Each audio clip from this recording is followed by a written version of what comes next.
fua lau wa umataua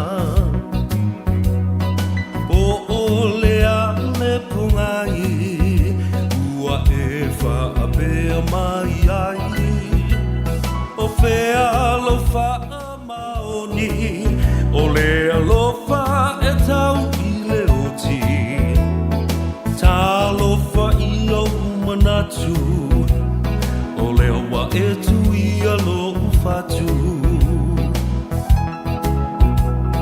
e mana tu a le amatanga ia upu mau loi mata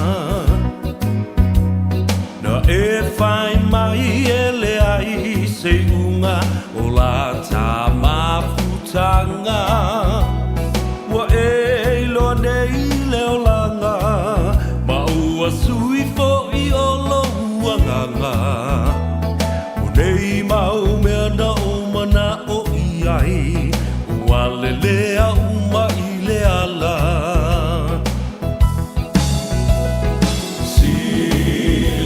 Ja, talo for lava på ia bava nu går le fa foga tap wa ia bese foi le sila mai boa le tunu ele nei tai au fo yo le aso to nda yo le aso fitu le nei yo me lua fe lua se fulu male lua ma lo se fu mo via mo langi ma manatu o lo ma walunga le lo fo male anga le nei yo le tatu ta pau sili le langi i lo to soifu nga lue le soifu au auna le soifu tautua o fea lava le matawhanua po le si ufo i o le whanua. Ia marafonga tia o lo o ta se wai Samoa. I lana fo isa i ringa malo. Manatu o lo whapenao nanga le leilo tātou tapau sili le langi. Ia ma whapenao fo i o na ia whaatafa ao vale. Ave ese ai matafi ese le batui ma le maangao. Wa tātou toe wheilua ai ma fasile whai foi. E lunga o peau mangalungalu o le ea. E hala i le tautua wha ua pea. Ala si ufongo Samoa, Radio Samoa, Sfulima i Vatolu, a moi au kilani. Ia mo le polokalame masani o na tuli au pu ele atunu. Ele ngata i New Zealand nei Australia, ma so se tafa o le rarangi. Lo alalam papa au ai i ale paia mawalunga o Samoa. Ia e whapena fo i lo tātou o tunu pele malana tāpo inga i ona lau whanua me ele i Samoa lava ia whapea fo i a tuila manua. Ia, e wha maloa tuai fōi, ngā ruenga le lei sa utou whenga iai le lava yaso. Ia, i tiu te mawhai waro filima, sa utou ngā pāti ai, i le la, o le timu, o le vevela, ma le malulu. Tali tonu le whamboe moe, i le anofo le tātou matai, o lo mawhai. Ia, o na taumua ai lava, i le safo lau o le tātou atunu, ma muli ta i pea lo nā lofa. Ia te, oe, maa, waa, kanga kaleanga, kanga sala. Aia, true story. Ia, ai, o le talitonunga ma le whaatuatua i le atua wai le whapea. Na o whaife au e te talo. O tātou uma, o le nāfo i whaamdianga wa maia i tātou. Tātou te talandoa tua i ala le te talo. Ma watu tātou mana onga, ia ma le whaafitai. Whatasi e fo i ma le tātou o lenga. Ma le whaamanga longa o le tele o le tātou wa mio valea. Ia, le tāwhatonu le tātou vāno nofo Samoa, ia, tauia ina saua i le vā. O pa ia malu wha le malo, pe no iei fo le nei atunu ua, vea maha ainga lona rua o Samoa. I le fionga le kovana, la pe fo le fionga le tumai tai pāre mia, la lana kāpeneta masui malu uma, o le pāle mene ma le fono usu o New Zealand. Ia, whapea fo ia le tapo inga. O lo ua tamalautongi ai tama whanau o le atunu. Tupu mai e fo i whare tua matausi e pe na fiola u fionga le konsula o ao le tātu malotu to tasi o Samoa. La u fionga wha o le toi. Ia whapea fo i lo au wā. Mai se fo i le fionga. I le Minstau matau puta utumotu o le Pasifika. Sunga sua. Ia, au pito sua William Sio. Ia, malole soi fo mwia. Aftai fo i tiu te mawhaiwa o lo mwhai. Ona popo wai le tō whasa ili le balo New Zealand. Tawala atu la wafionga le Minstau tangata mamata upo o tangata atu motu o le Pasifika. Ia fo i isi alo mata mawhanau o le atunu o lo ia i tono le palemene mara kāpeneta o New Zealand e vato le whamalo. Ma se foi le fio lo fionga le komsina. O le tātou malo Samoa le sunga le palitele. Ia po le fionga foi le matua le asi. Scanlon, ia mo lo fo le tua mo le malu fo i lo tu o va. I na ile lau bua i Wellington. Alo le soi fo mwia fatalo fatu le tātou po le klame. Ia Savea mo le Tanoa Ava. Ia le dei fo i aso to nai. Ia, e te mawai le sao, mawai ma le aka, mawai ma lau whaali. Alanga e whaali. Ai whalonga koe sao le mera kolonga koe ki oe. I ngā so loleo ma lau whewhe. Ka se maali o le nei aso to nai. La tātou talanoa ma tali e fo i ma vanga ia. Ia le lao ai e tusa mani ma ta upu o le a tātou whasoa i ai. I leo toi pō se lilo. Sa autou sila sila. Sa autou mai moa ma sila mai moa. E mea lo tutupu i Samoa. O mea lo tutupu i New Zealand. Nei, ka rawa isko ingo Winston Peters la tau. Wa yaso fo le nei na whaasai Winston Peters ang koe a whea i le maoka ma le pare menga i New Zealand. I le loi wiring koe. E se te mita tau o fo i hai. E la o ka koe lua kua news fo i Samoa ma le Pasifika. Ia, ma news fo i le nei tunu lo tātou no nofai. Ina i au tau man manama. I le sio manga. Ma le tūla whono. Leo lo fusia i tātou i le whau o malo. I le nei fo i tunu. Ia, le nā. Pa ia whasino. I tamare malo. Pa ia fo i ma malu whaleanga nuu. Ia, wā, tama ma ainga fo i ma tama. Ia, mai se fo le usonga ia tu mua mapule o i tu aumala taua. Ainga le taiba le wā au fonti. O tama le manua tele ma to o le whalea ula. Ia, whapea fo i ia le mamalu. A wale tapo inga ia sua mre vai whanua. Fo mai tulangi. Sa ole ma sale umua ma le lau niu na sai lua. Ia, whapea fo i le fio le whalea ngafuru. Ia, whapea fo i le fio maupū. Ia, whapea fo i ia le la auna matasi ma wa autoto. Talo fatu tu moane motu alole le soifo mria ia te uto. Ia ma auto fo i tapua inga. Mai le nai tu sai. Ia ai matua le tu ia te uto le whainga weka tutofia le tua. Fata fo i tau langa i fia le ngata. Ia i la tau malolo manu malo mai malolo pensione manai uto fa le tua. Malo fai le faiva, malo foi le tau fa le nganga mole ali. Mai so le tau swing le puvai le ola, ma le upu fa ola ke riso. Ia, maua foi ia ni nganga. E sanga tonu lo lato sa. Ia maua le vi ingo le tua. A une ta uana. O le vi ingo le tua ma ta le ingo, ma le swafa ma malu le tua e se ko me fai. E se kou mea leanga, e whai matala noi, e whai mamea leanga. I le fia whaalongo, i le atu e nā mea, a le lei, o kai, lau malo whaalongia i le so, le fionga le minsta, o pisinisi, o leipa, maala manuia, mātina e le atunu, le fionga ia Honourable Minister, so ialo, le atunu, Wayne, ia po le fionga fo ia whamuina Wayne Fonga. E stemi fatasi mai le tau le tu la lua i le so. Ea o na so o tuai leo le whau. Io e so ula i le fionga le minsta o le leo mo whare pui pui. Wapea na foi ia le minsta o le komisi ma le ofiso whainga palota. Ma le fui mu. Le fionga lea ia whau.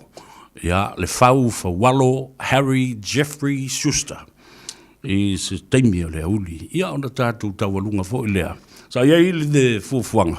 O le foi nei le fionga i le swimming star o matanga aluenga le fionga le tumai tai pare mia. O le minstana o lango le nai le fionga ia manu le leua pale tāsala. Ia a iei se teimi o le uta whaalonga atu e umi o nei nei. Ia o le eifo se teimi he o tuai le whasoa. Ia ma fio mai foi se wala ulia whaapitoa. Ia, wā fo le whaafonga le tudu. Se i tātou whanongo. Ia, o a mea lo tutupu i tono le matanga aluenga fo i le pāremia. Le fionga le tumai tai pāremia. Ia, whapea fo i lana sui sui minister. Ia, ma matanga aluenga ese o o iai ia ao o le pulenga ale tapai tai parami le fionga fo ia manu le ua. Ia o na tāua lunga leo le tātou aso. Ia o i fo i seis. Ta mai ta i fo i ma le tau sala. Ale polo kalame Savea ma le Tanoa Ava. E te mawai le sao. O le fionga ia Josefina Maina vai. Le rei. Tala ai no tanga. O lea ma ta upu ma wha lau tele. Ina ia ma whai. O na manino ia. Ia o le polo kalame ala o le ata. I le aso le nei, ia ma whaatupu manatu ia te oe te bāwhu whau le le iai. O le a ea le sa o nei mea, o whea o whai iai. Winga pā o te ngata i tonu le maota, ma le le usu stai, ma le mi ngao. E le nganta i le whono usu o le atunuu. O le whono, ma le malae o le tanga manu a le atunuu. Na whautu utu ai le tangi. Na no fa manatu fa pene ia te oe. E o ia ina ua whai i langi le fo launga le tō tene i la tō sa e le fono wha avao le afe sa lau lima sifu ma le wha. Fono wha avao le afe sa lau lima sifu ma le walu ma le ono sifulu. Se i o ina tātou tūtō tasi le afe sa lau ono sifulu ma le lua. O i la tō uma sa i to tonu o le maota lea. Ua whai i langi le tuli ngā sia. Au te tau watu. E o mai le taimi. O lo o tau upe upe. Ma wha lango pea o lato mauli mo lato wanganga. I to tonu o le mauta fono o le pale mene o Samoa o le tanga manu o le tunu. Sa ili ele tō whāmu le manuia. Lea lae whaarongolongoi. Ele o wa aia e mata o te ngata i nofo i tonu i. Nā tau te leo o tilo iai. Nioe. A o lo o vava ai mai ma whaarongolongo mai. A ngango i la tau sa ili malo. Ma asa sa ina le vau fili o le tuto tasio sa. Mo malona wha vai papa. Nga le ale mea lena utou vava aine iai. Ia se sau se kaimi. Au ase taimi hiona tātou se e fōle iai. Ma tātou tala noa ma whasoa ai. Ile matua i mata ngā tele. O mea na tutupu mai tono le maota ma malu. Ma le fono usu ma malu ma le po ia o Samoa.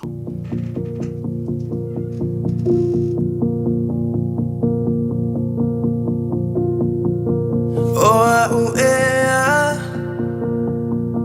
Malo ulu pe a valer Se sunga ea Fai mai pe moni wa o ta fe E tele lava o taimi o te vaiva Iai, pata usu i le vai Fa amanga lo mai e poto le tau tai Iai o taimi e se ai E moni e tele fetu Aina o e lo ufatu O e lo alo nau Ye ta fa atasi e fa amamau O a umoe, o e mo a u O le alo faira i a tu mau E moni e tele fetu Aina o e lava i lo fatu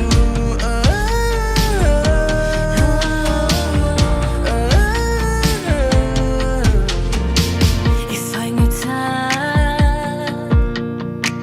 Ua tawa lawa I maila E tele maunga E le mawhaina hoa E ui so tau mawhai Panga ua le mawhai Ua o langona le vai O tala sa e whai mai Ua le ai se anga Ua masa a le ipu vai E moni e tele fitu Ai ua tā e lo fatu Fa api e la atu mau Ai o le alofa wa le tau lau E le o e sa whai mo a u Ua e tutu i o lo fatu E moni e tele fitu E le tu mau e whai ma moa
na fianga so filoi o nei fo I tai au I no to se fulu minute o na tale o le tūnai tasi Savea mo le Tanoa Ava I le nei fo I aso to nai ia lea ua ava mua le atua I lona alofa ma lona anga le lei le puleto whaasoa I lo soifua ma so uola lea fo I ua tātou whiloa I le nei tai au fau wha mo lo manuia oe ma lo ainga wha mo lo manuia ia lau ngā ruenga ma lau ati nae. Whamanuia fōi, o ia, ma whapena fōi o nā whaisau fufuanga le lei I le aso tina. Kai lo whai a tina. Ia utoi no whamo o mawhau whau. Le aso whapito tina. Ma le nei, nei fōi vai aso la tau I tai whapenei o le vai aso o le basina la o le lātou sanga o tūna I atu. E o mai a ele teimile nei o la e sa vali solo tinai I Samoa. Fa oso ko isi ko I inga o sa vali. Karo whainga whakasinga ko e ala ielo nei tina. Tula I mai le tina o le atunu. E ui ina le ai ni o nalo. Ma le alo atu lau le upu tō I a tau. A o le whanau o fia me. O le atu nuu atua. Ioi. Le whanau le nā le fionga le te maita I pāle mia. O le atu nuu ato. Ia sau tū whaafonga fo I ai I upu matala le anga ma le mata ngā sa lafo.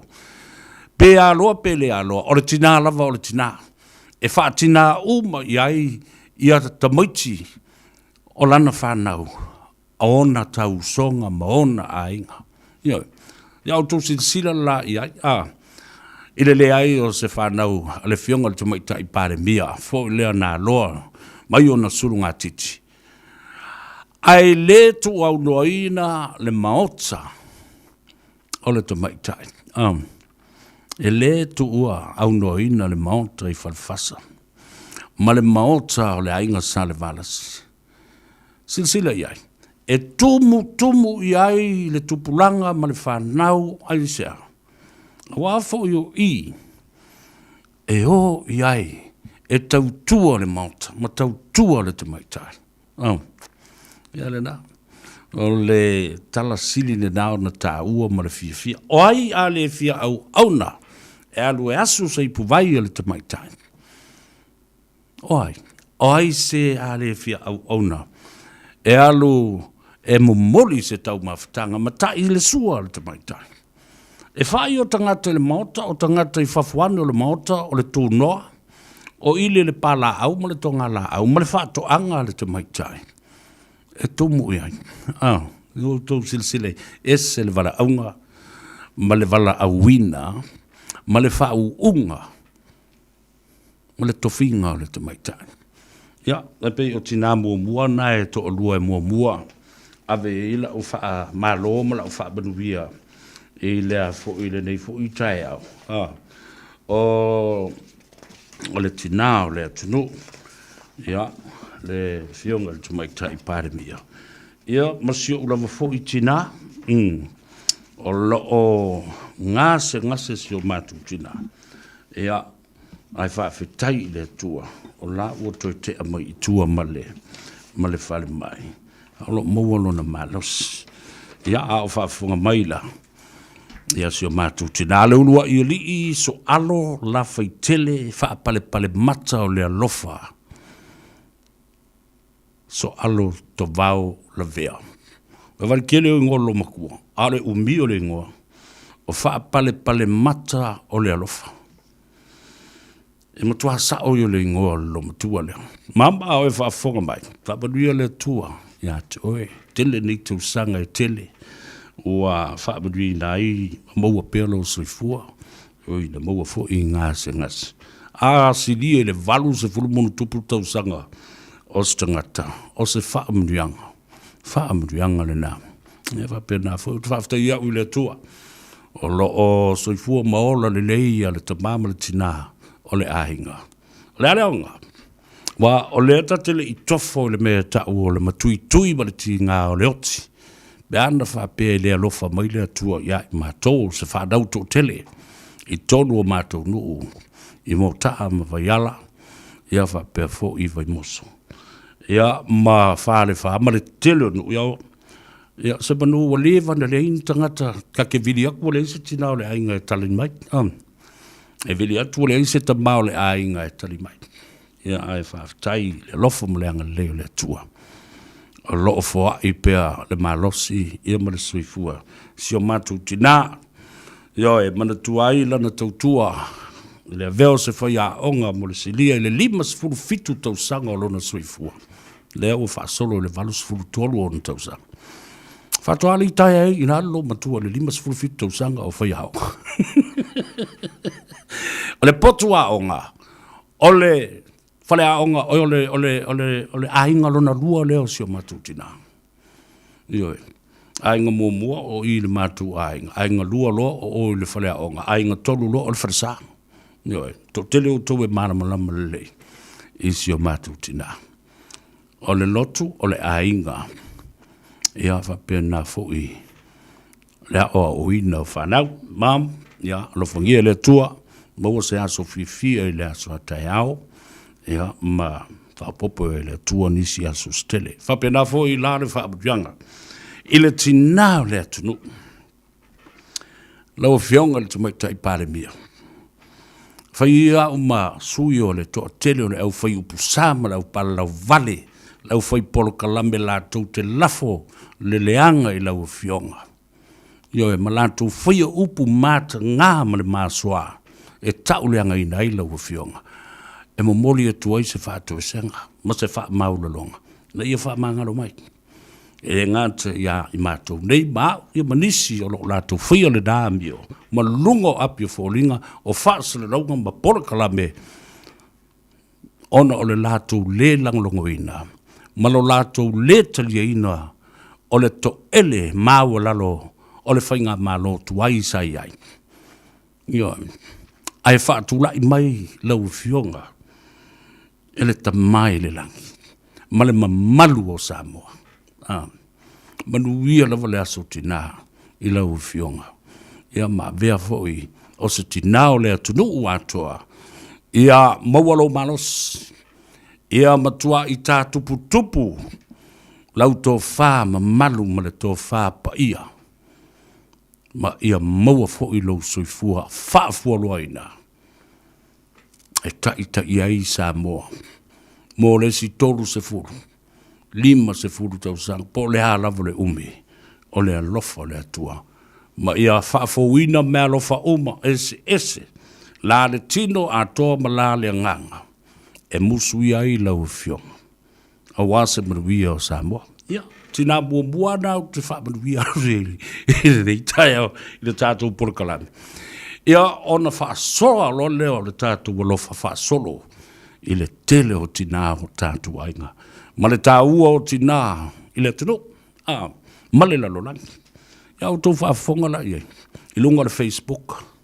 Isi tina ia lātou te whaia tala leanga mane mātanga i le fionga le paremia. O isi tina lātou te whaia matau ai maa upu silio na mātanga e whai i isi tina. E le tina no whaalongoto o whai i le tina. Sini e pēlu te pūle i lo wola. Tu lau whaafonga le atunu. Sau i lunga le sport kalama le siungani i mai Australia. Sau nofo mafo whau i tūla whanolo a fiai. Lau whaasala lau i nei. Manga o se upu silio na matui tui. Male matanga, male soli tūla whano. Le whao ngā estina, whapena, whalau i tine ile lalolangi a toa. Soli il tūla whano whaasala launga. Noi. Ai whai i le estina. E siri pe ke purero. O le matua no nai sa a. Iofu, pe ale whaato ese ilu mo le atua mo le lalolangi mo le atunu. O loo whaalongo longo. Ma pula atu le atunu. I ia tu ai ngā la fonga. Ia la o tau no wha o tau. Musa o pua le wa o ki ai aki. Tau te no wha o tau. Ma whaale anga o tau. A o tau ni te ngata le lei. E tua atu ia te o tau. Le tō whā sa ili a Samoa. Awa pole a le fia ve vela i wheo ta malolo ma le i tū paotane.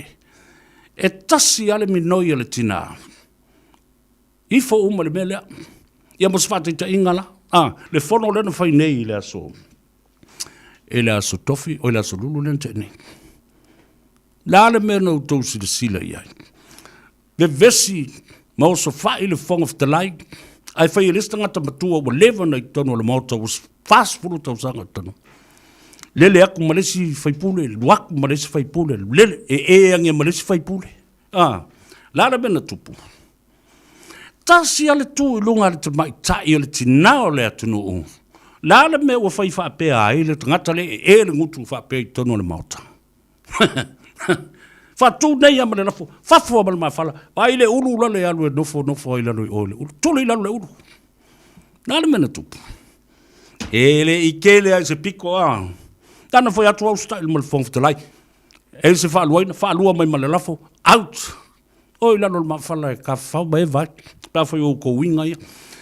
O I, le lau foi atu mai nei.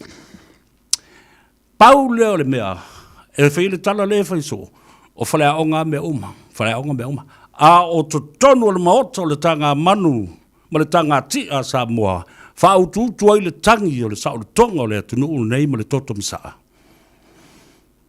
E le whai ai se aonga I tonu le mea lea.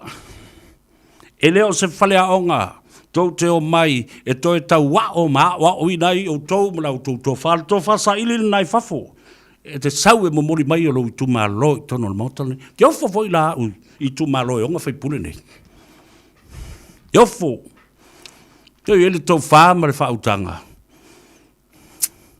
Ele o ni ua niu no tau o mai e tono le mautale. O ua o tangata. Malau tau tapua inga. Mau tutu ma le whaatuatuanga. Na wha e. Ina ua mai o na sui le ula lafu atu I o tau au oe mo mori le tau whaare nuku ma le tu malo. I le tanga ti o lo whaia I tia whau. A ko kia kok whi ei whapea. Ia le nā, na fwoi mai ma whau whau I e. So whalonga ku, pupunga lo koko. Mau ia lau tala. Tala ma le sao. Ia, kua punga lo koko ka whi peanga ka iai ku lakpe tatu. Te ofo, au te matua I o ofo. Ia, e nā, tō whā le tunu, tā lo whai. Le tiola, me la lea le no whai atu. Me nei e tonu o lea wa lai o na peye. Wha le tonu me whai le tunu ule nei. Ono le tula whono o soli. Ai tau tutu ma apa fo I le tunu, ila na tū ma le anga ma le tau singa o te mai, tai tusi nei e lua, le vi a o le vā. Le vānu nofo ma le vātu puia. Le awa whātu whata, le vāta ngata. Ona tau apa fo I le si taimi pe a soli le tula whono. A oa onga re kerisiano, a keriso. Ia tātou maua le loto wha mangalo. Ia maua le wha kerisiano. O tau se tila la ia. O mai e leanga nuu, ma le vāta ngata ma le vātu puia. Male kerisiano, tau titina ai le tula fono e wha tonu fola wai le sao Samoa. La le mea la whai. Le mea la whai. E tau manu ane le tula fono e whai le meri. Ai onea, whai le wā, tau se le sila le mena tupu. Na o na sava vali leo whai ngā ruenga le tua. E le teimi na toso e le whai ngā maloua, le whai ngā palota. Ia a perila. Sava vali, ifo le au whai ngā ruenga tu tofia le atua. Sava vali tu mua mapule. E tiai. Tau ma whai e tiai le whaamsinonga. Ma le whai unga le whaamsinonga. Nofo ma mawhawhawai. O leo o toi amata da toi te tala atu le mea. Ina ia o to walanga o leo wa tau whaataunga ia le mataupu lea. Pe ona iai ia tule epa wha pena fo ia lele le pule.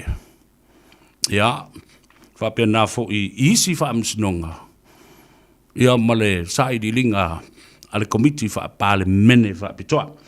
Wha malulu atu male bos tātou so ta inga male fionga le alori. Ngal mal mana, ta ingal mal mana. Ia, po le G mana wholesale autos. Ia mana tua. O le lātou tuatusi, luas for Malvalu Atkinson Avenue. Ia, inai o tahu hea ngā iai. O le alawa le wha a whi tauri e. Lo whea ngai ba oi o no le turanga. O le lava le se leni. Le hanga fo ilo suafo il meo le tutongi ai tā lafu le nei. O le tali a le fionga le anoli. Ngal mana tainga mo mana mole au whingaranga. O le yes, yes bubble guess. Kala ka mai kia, ia le ngā o le wendo maua le fisoswari mo, oe pēr whai te whala au telefoni, lua fitu ono i waiva, lua fitu ono i waiva, a leo le nā, mala au telefoni, lua fitu o, wha o, lua fitu o, wha o, lua fitu. Ia, ma sa ili se awa noa e whai se wha talutanoanga, sa ili ai ia se ta vale. Ta leo whai, o a kou kāpe nganga mo le asu tina, o wha longo atu i Samoa. Whai a fo isi, to tele i lātou, o lo lafo le tupe, taimi uma, le sao Samoa, matautia, whai o tupe o le COVID, whai o tupe o le anga le lei o tātou ai, ia le fo sau le aso whapitua, mo o tau tina, o le fatu o le ainga. Nā lau whaaftai lau tō ngā ruenga, o lo o whitai tunga iai, o lo o tau pae ma auli mea umo i tono le atano. Ai ai fo isi, tina, matamai tai, o lo o patu ese ai lo lātou whai me leanga, whai mea vālea, whai upusa. O ki ngā ia o ke mkwa ia u fia aka kele ia. Ma lātou tustu singa mata ngai whai lungo le api o fōlina, whai lungo le social media. Nā, no wha oi mai mawhau, po lātou koe ngā ki nganga e whangau mai ai. Po se ki nganga oi i upu makala, po se ki ngā o inga oi i funga o la au, ma pau o la au. E whaile kako vaile, mga o le vaile ngā le vaile o le hese teimi ngā wakure e lunga. E vili maile e waku se vai e whaingu whalei oi, e le vai o le ola la ingo Savea. Wha amamare le ilo nganga, wha amamamalo ngutu, ia ma upu leanga e te. Wha au le lei e ma oi, au ki kilo kule pese se o so king whai popo. O toi wha manatu me e tau. The very first time for the downfall of HRPP and Tuila Epa was through this man. Amana ia fua, tala king whai popo. Amana ia fua. Wala, wamana ia. O leo wa tū fo i male whainga māroa a king whai popo. Ia sau ia risi e pese kasi mai ia. Lea e leo le ngā rau ki ngā oai o lea u te mana oai. Oi o ngā kongua. Leo 5 minutu te ele tu la e se fulma lua mai le pesele ma king fai popo foi mai tatu talanoa ya buli anga tele shoe singer ole Henderson Cars.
na whawhiawhianga mai a King Whai Popo na talo whai ua toi te tai nei o mawhauwhaunga I tua I tausanga ua tuana I atu ma le taimi o le vewe singa fo I a King Whai Popo la tau ia ma le sa ave ma pale mia I atu la epa ia ma le pule lava lea ma le malosi anga sa whaahali de nā mai taimi. Ke o bai ngei o ke lo kanga oenga e wawa aile se I tū se I alu I whea ma whea. Tā wha ingata po o tanu malala ma. Te sau, yeah. Who has the last laugh now? O whaahali le marosi anga ma le pawa wha le malo. Wha pale mia. Wha leo. Wha msinonga. Ma le tū la whono na wha o ngā se. Nea lau tū sila ni iai. Ia ranga le aka o makua I kolopa lava kokolo I whai ngā King Whai Popo mana upu ma mea ina whai iai. A leo e moe fōle ata. Ia tū sa o loto King Whai Popo. Ai matua mō lali ai le whai ngā palota. Ia nā tana aka. Nea lali nā. Ia tau I pēa o na mana malamba pēa le tunu. Ia, alofangia I musuia oe le ngango le atua. Awai le umi na fi nau le ngango le atua. Mata ngata fōu vale, mata ngata wha mauru lunga. Woto sisile le ngango le atua le na whai eile malo leo. Danga I le toi fi nau le atua masa tangata ua ova le wha sausili. Ma le wha bawalunga. Sila Samoa. I la ngona ma nganga o tangata maftia. Fia feola. Ngā lala. I le fia maua le saurutonga. Ma se pulenga le lei. Ma le ami o tono. Na whātū mati e ai le whamsinonga. E le atua. E tali puapua ngatia. Nā. Ele I maua se tātou soro tota inga ma le whionga mulianga tele siusinga. Ai ase taimi. I di mawhai au na o te concha. Salamu tu ua. Alo se fua manria. Manu Manuele. Jeff Muritalo. Naito Schuster. Sophie Andrew. Oto Umalava. Oloi lunga le tātou api o fōringa. Whatalo whātu male. Whamalo fōri soi fū manuia I atu. Tau le ngante le tātou Radio Samoa Facebook page. Whapena fōi male tātou YouTube channel. Whamalo lava. Le soi fū manuia. Whaftai le o Ainoa. Liu Fala. Whatalo whātu fōle ia pele. Le mafa. Malo soi fū. Amelia Whamoana. E ale whailau tusi leo le page lea lea fo i le YouTube channel. Malo Amelia, malo I lau mua. E Wellington. Oi lea. O Leo. Lua vai. Malo sui fu manria. N.S. Charles. Talofa. N.S. Charles. Malo sui fu manria iate. Oi. Laurie Watson. Alofatu Savea from Canada. Malo sui fu manria. Talo whātu tele o tātu a inga e nonofo I Quebec, lato fo I nonofo I Vancouver, I lato na o lo I Kanata. Whatalo whātu tātu proklama. E mese fo I lato o lo I na I Mountain View Range I Alaska. Alaska whatalo whātu tātu proklama. Anchorage, le si vaenga le na I Alaska. Whatalo whātu tātu proklama. Salt Lake City, Utah. Ia va pia fo I na I Seattle, Tacoma, Washington, lo fa fonga mai fo I te mai a Leota. Tavui Peter Strickland, ia man fa tua fo ia sau I malai. Atalo fatu ma fa maria atu. Ia le aso tina. Ia te uto umalava. Ia me se fo le tina le na o kalapu pekelo, malol se fo maria. And also with Salatielu Pati is watching from Texas. Ola, ma mau solo le mewo ia I o tātou tangata Samoa. Le ai a se atunu o le lalurangi. E o fo I le malo tele o Amerika I ona stete 5 ele ai ase stete ele o nofo ai se Samoa. Ale o kawhao ai se Samoa, polo o kifa so loi ai se Samoa. Ia po whaiwhi au ane ai se Samoa, whai ai se e kalesia se Samoa. Ia po nisi fo i o le au, whaiwhi au tā lai wala au lia, wala au wina. Ia mo whiliwhili a le kalesia, ma mona po le kalesia Jesu Kiriso lau pe o asunga tai. O lo o tā se fwai i le ngā ruenga i nā, ia li i mata mai tai. A watu le whaatalofa le tātou por kalame. Ia, i le tulangolo i ai, ia leo whai ngā ruenga. So se kalesia, so se tāpua inga, ma le lātou ngā ruenga tā lai. Tau longo ma tau aswasu le puvai leo la. I tū e fia ole la rolangi. A talo whātu tātou por kalame. Ma le talo fo ia leo ina ma puipuia. O tau soifua ma le sanga le mo. O atu nuu ole la rolangi o tau wantu e ami o vale a tangata. Ka ino fo i se ula vale o le sāpola kupe kusa ma ula vale o tangata. O le mea no ale oti o le tangata. Le tui o i le nefi tulou whaafonga le atunu po le pāro le whanga. Whaonga ino a upenga. Ma rosi ma tulanga whapena. I le atunu ma le atunu. Ia. Tau tai le tuai le ngā ruenga o lo tau whenga iai. Anastasia Fuimono Une, talo falava, paloso I Fumanria, Grant T-Birds, paloso I Fumanria, o Amata Vaonga, Ngalu Mott, talo falava, paloso I Fua, e mani kele kolio, ia, vapea fo I tone awa, alole so I Fumanria, I see Tamara Saltielu, talo falava, Laurie Watson from Canada, and so many of you, not only on Facebook page, keep it coming, my brothers and sisters, my friends, my fans around the world, keep it coming. Yes, you know, if I don't show you my finger or to thank you, rest assured that I really, really appreciate and acknowledge your presence on our program. So keep it coming. Your comments, I really enjoy reading your comments and even make fun of these comments as well. Le tau, mawalo tō fia. Ia manuia, po fia lava le atunu o lo e lala, ma papa au hai. Ia ma whaalongolongo mai. Leo te wawai atu. E ile au vaenga le mai whanga malo. Ma lo whatalo whatu ia le tātou por klame. Ia te oele matua sa le aula. Ia, tu tilunda yo tātou ai ngolo o mai mua mai ai. Whapena fo isi o mātou, le nu o si o mātou te mai. Sa fotu, au Savea, ia o le au simiki, o le toa tere. Tasi lea nu o mātou. Amana tua fo I o isa ma tua malolosi ai, ia teimi o si amani. Ai fo I tonga I malolosi tele fo I lātou. Toto I tono o le mātou nu. Ale ma tua to tele, wha I o le au le lei o tama.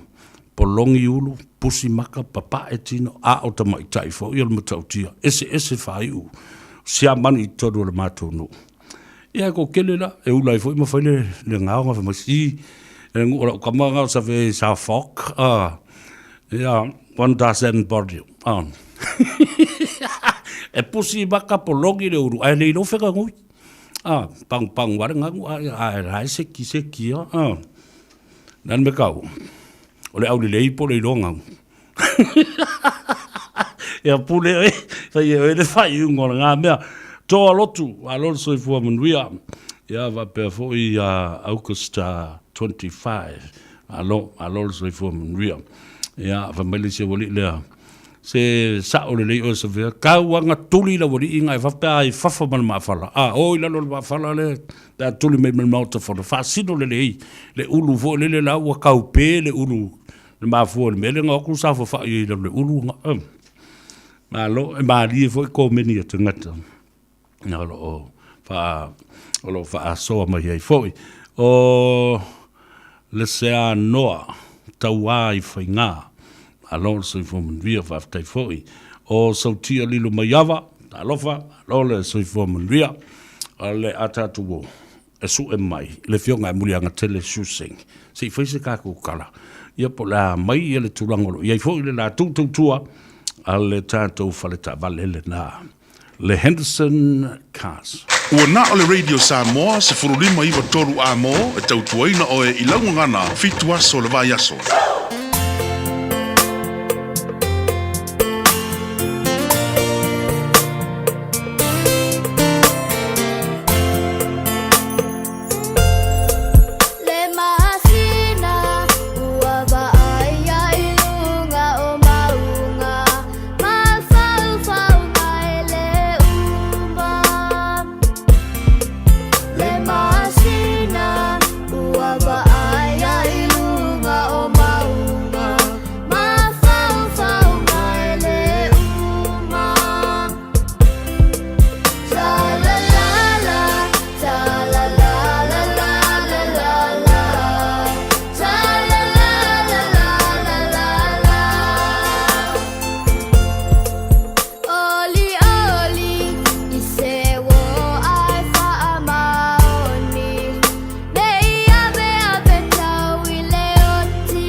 Sole.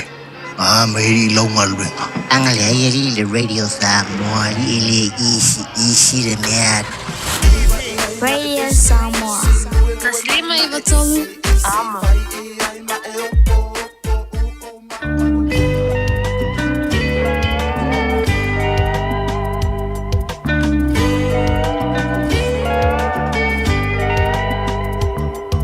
Le mafuanga le nei nei lo, le tango le tatau I Samoa, o le malanga te ine to anua na feo si mai fiti le vasalolo. Na la au mai ai o le atu au, na sia la pese tutu mau, e fai mai e tatao fa fine ai le tatao o tane.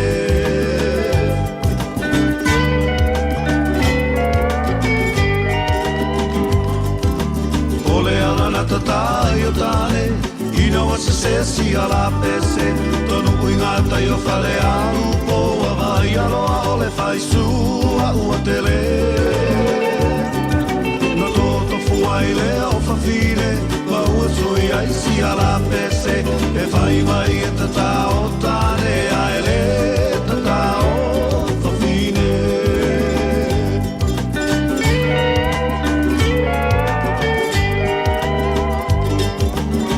Sila i si tama ua taatia O le tufunga lea ua amatalia E talo whaua tangi au ewe Ua oti solo i le au tapunu tele Sole ae loto tele I le ta aronga whaatamatane E uila vaina tinga tele Ae muli ane ua e whewhete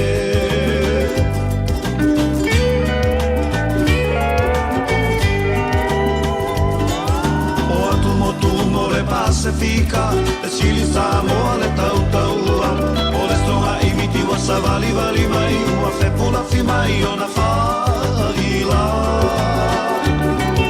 O aso whaai fo wha muli ali au Whaatu alua selu whaalau whau O le singano whaapea whaau mutau Ua ova i le masa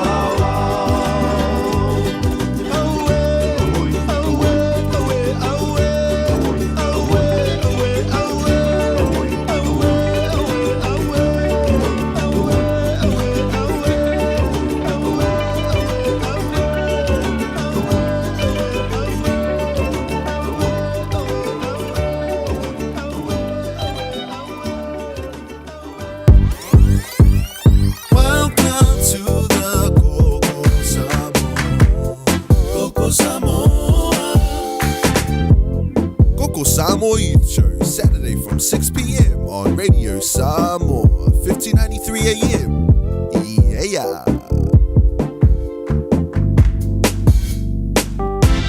Tusalava pena e a afia I le COVID-19 o le whaia o tui pui ma boosters e a atili e o na malu pui alo soifua I le mae ai o na e a afia I le whaamai. A whaina e a afia I le COVID-19 talu ai nei e ma whai o na whaila o booster pe a mai ale tolu masina talu ona e a afia. O se awala pito sili ona taua e pui a ailo a inga mai siama fou o le COVID-19. Vala au le o valu selau, lua valu, lua iwa, lua ono e whaatu langa ai tui pui o lo a inga I le aso. Ua fisi tia sautitongi, ai asinga luenga aveloli. Ua ofoina tina e le Solomon Group a unga laisene mo le laisene mua le aveloli, po le Learners Class 2 e le aise tutongi au kilani saute. E mawhaiona e ngā lua I le au, ai a unga le po, mātou te tutongi ina le tawa le a unga ma le soenga. E le aisau se leni e whaalu, e uti ava noa o iai, pala au mai loa I le o valu selau, fitu wha fitu, ono valu fitu, o valu selau, fitu wha fitu, ono valu fitu, mo nisi wha matalanga, wa o onga le so, e manu iai mo atai au. Radio Samoa. Taslima Eva Tolu Amo. Alo e whaafoka pēle tau tua pa oan si ufoka o Samoa, le Radio Samoa, so lima iwa tolu a mo i au kilani. Ia pa Savea pesta le ulua I ali I le nei fo I a so to dai. Ia man wha o manuia ia oe masi o to fo I a inga, ia me se fo I o tāpenanga o le nei fo I a aso to nai, mo le sapati a taiau. Ia ma le aso whaamna tuina o tina uma o le lalolangi, me se lava fo I nei New Zealand. Whatalo whatu I se tasi o uso wha pele wa loa tausanga o le o toe whei loai. Le sunga I a sita mataia. Sita mataia, whatalo whatu malole sui fuanuia I a te oe le uso ia ma le whaletua, ma le no whaalo, ma le aingali I Amerika, whaaftaile mafuta mai. Tasi le dei tangata whiwhi au tala I hula vale I lo manto vai temi. No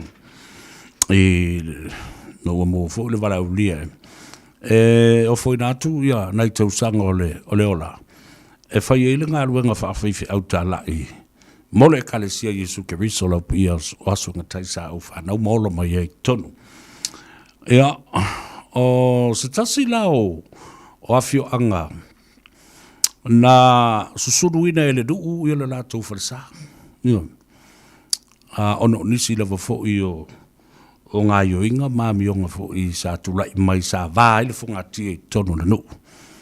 Ai susunu e mare falsa ole e kale sia mamona. Male a inga sa fa mautu iai I ole ngā ruen.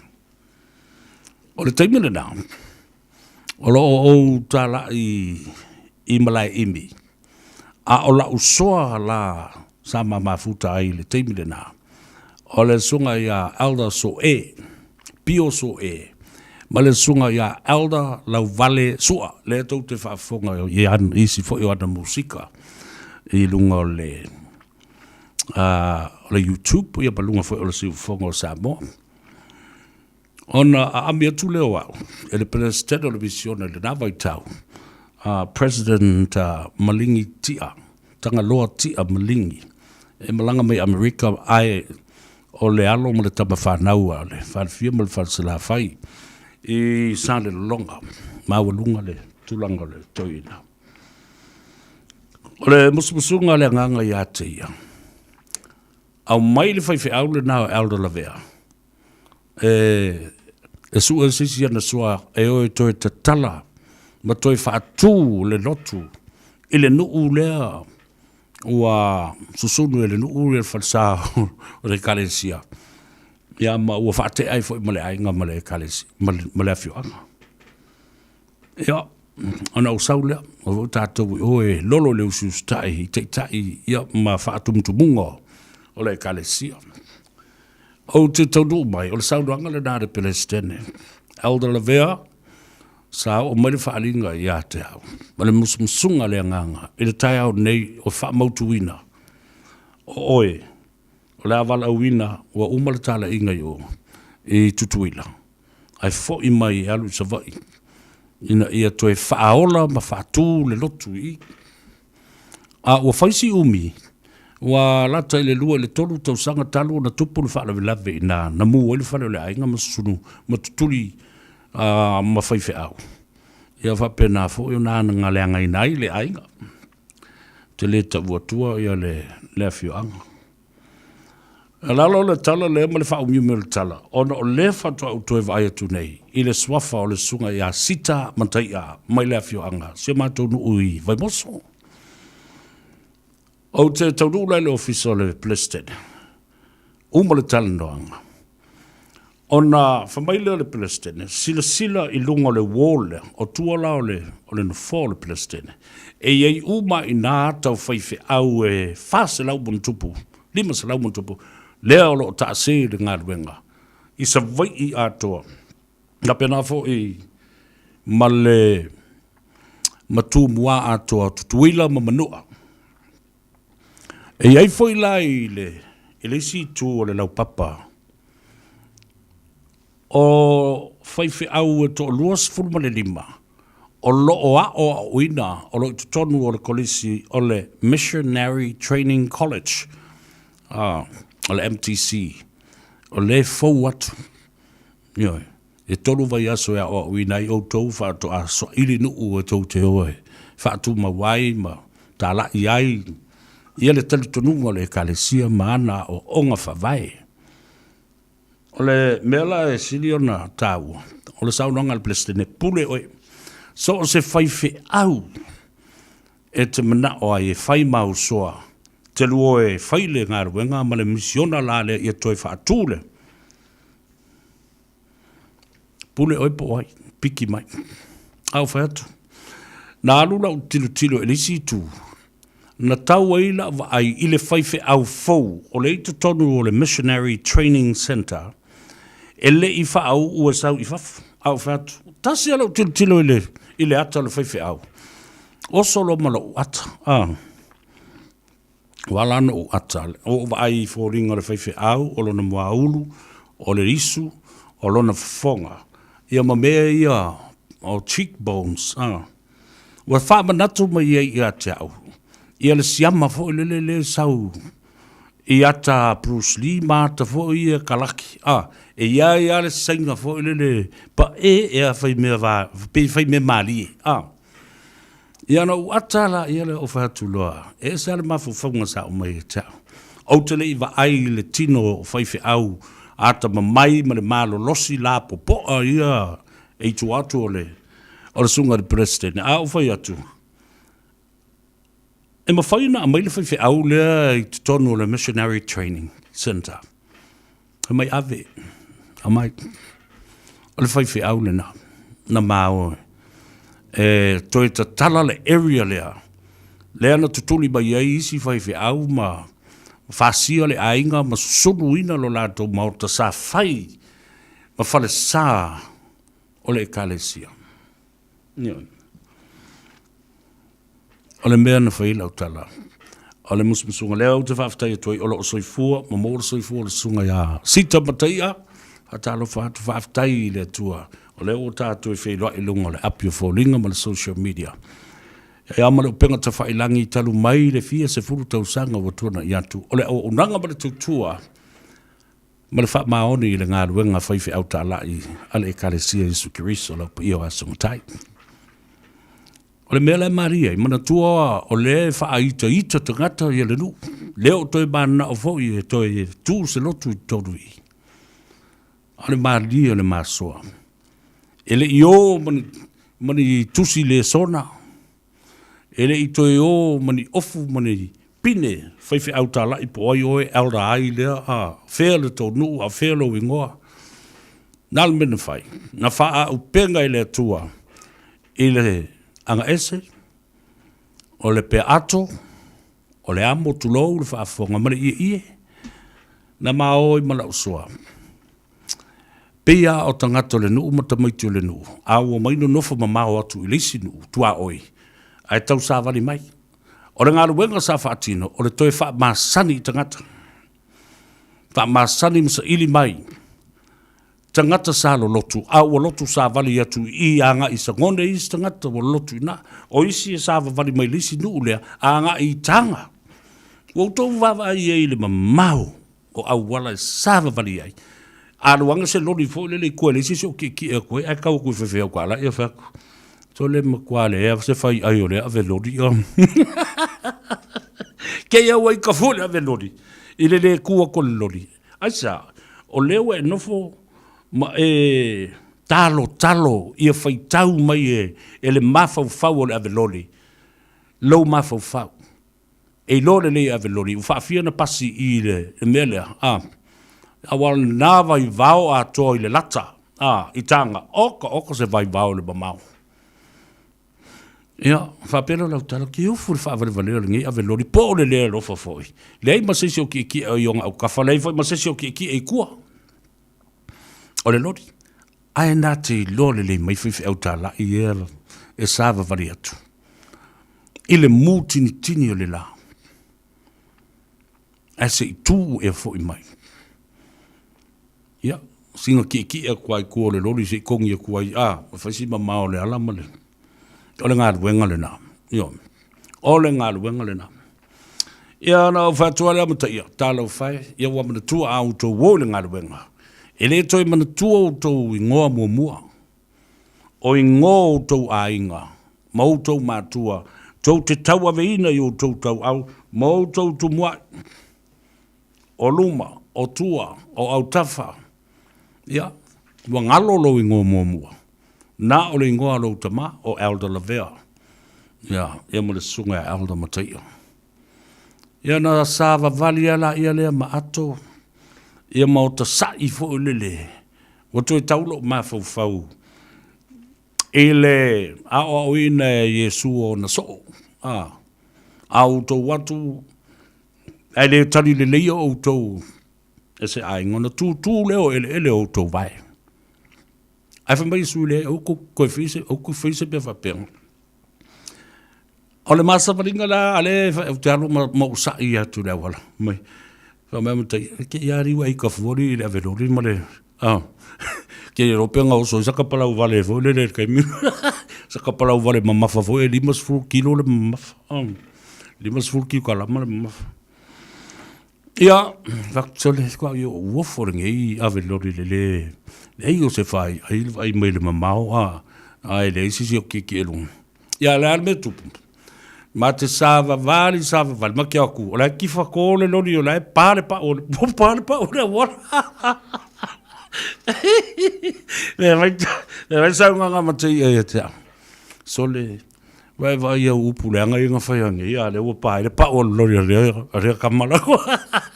Sa whai mai lalo le polo. E whakarikari. A wai le ise siaki o le lori, le ise mea karapa. Ia whak, au ke awhi, au ke wawai fo ia. Ka sava vali e kua I luma ka whama, wa mai lau lori. Ia maa o le moral of the story whapupu. O le nā ngā ruenga o le whamasani te ngātu le nu. Ma te iau o atu I fua. E whai ngā ruenga anu, ale a inga mele a inga o le nu umale a whioanga. Ia ma toi whamau popo ma leo, whatua te I te ngātu le nu uina. O le awali I o mai ne aldo la vea ma aldo ma te ia. O te ngata o misio, o le au wha misiona, o le au, o whaiwhi au tālai. Whaiwhi au tālai. Ai, e se le mele no no foi, ma tau sa wari mai, ai o mai le ingi of kālai. A umara le fiafi o ngā ruenga fo ia a nuu sa mao a le ainga. Ma te o mai a mātou winu awa whatasi. Ko le awa sa mok, a fula au kou whape, ai o le, ia, tua palu le leide mako kāngo awa.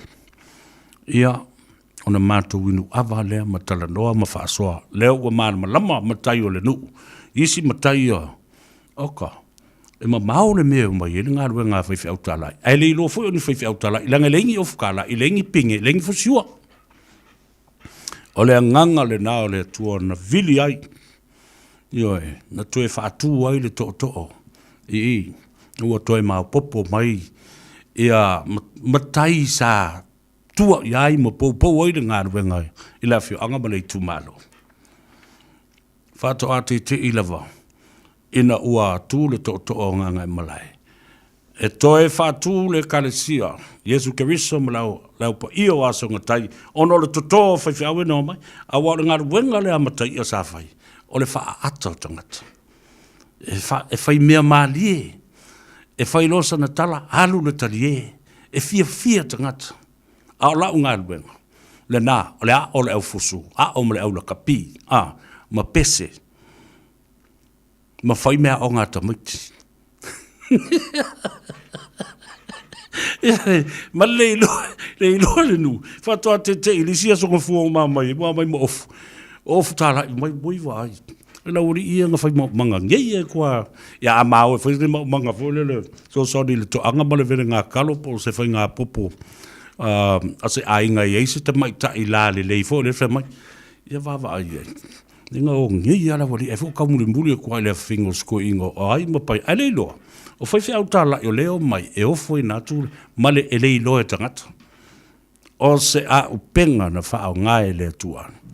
Ai le soifua whaatou waa. A lau te whaatai o lau te wawai o te loa. Mau le soifua o le sunga ia. Aura mataia. Ia po le sunga wha mataia sita.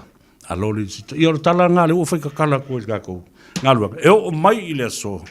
E le ai se fale sa sili o na au le lei o manu o le kalesia mamona. E wha tusa le la le lei o lona manu. Pe o le manu sa o lo tū nei tono le awhio. Angala nā nganga I malai. Si utu o I sa tu ya tua. I wha lunga ma wha lalo. Tau tia le mātango fie. E te lele mai le I tū I saute. E te wawai e tū mai le fale saa. Matau tia le au le lei ma le te le.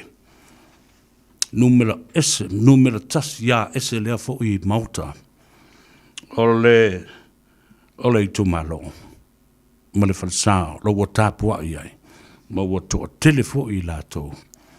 Ua le liu I ai I le au onanga ma le tapua I ngā le kare sia. Io nai tala nā o le ngā ruenga. Ai vai le tau ua fo I o le nā mea. Wa o le nua te alu iai.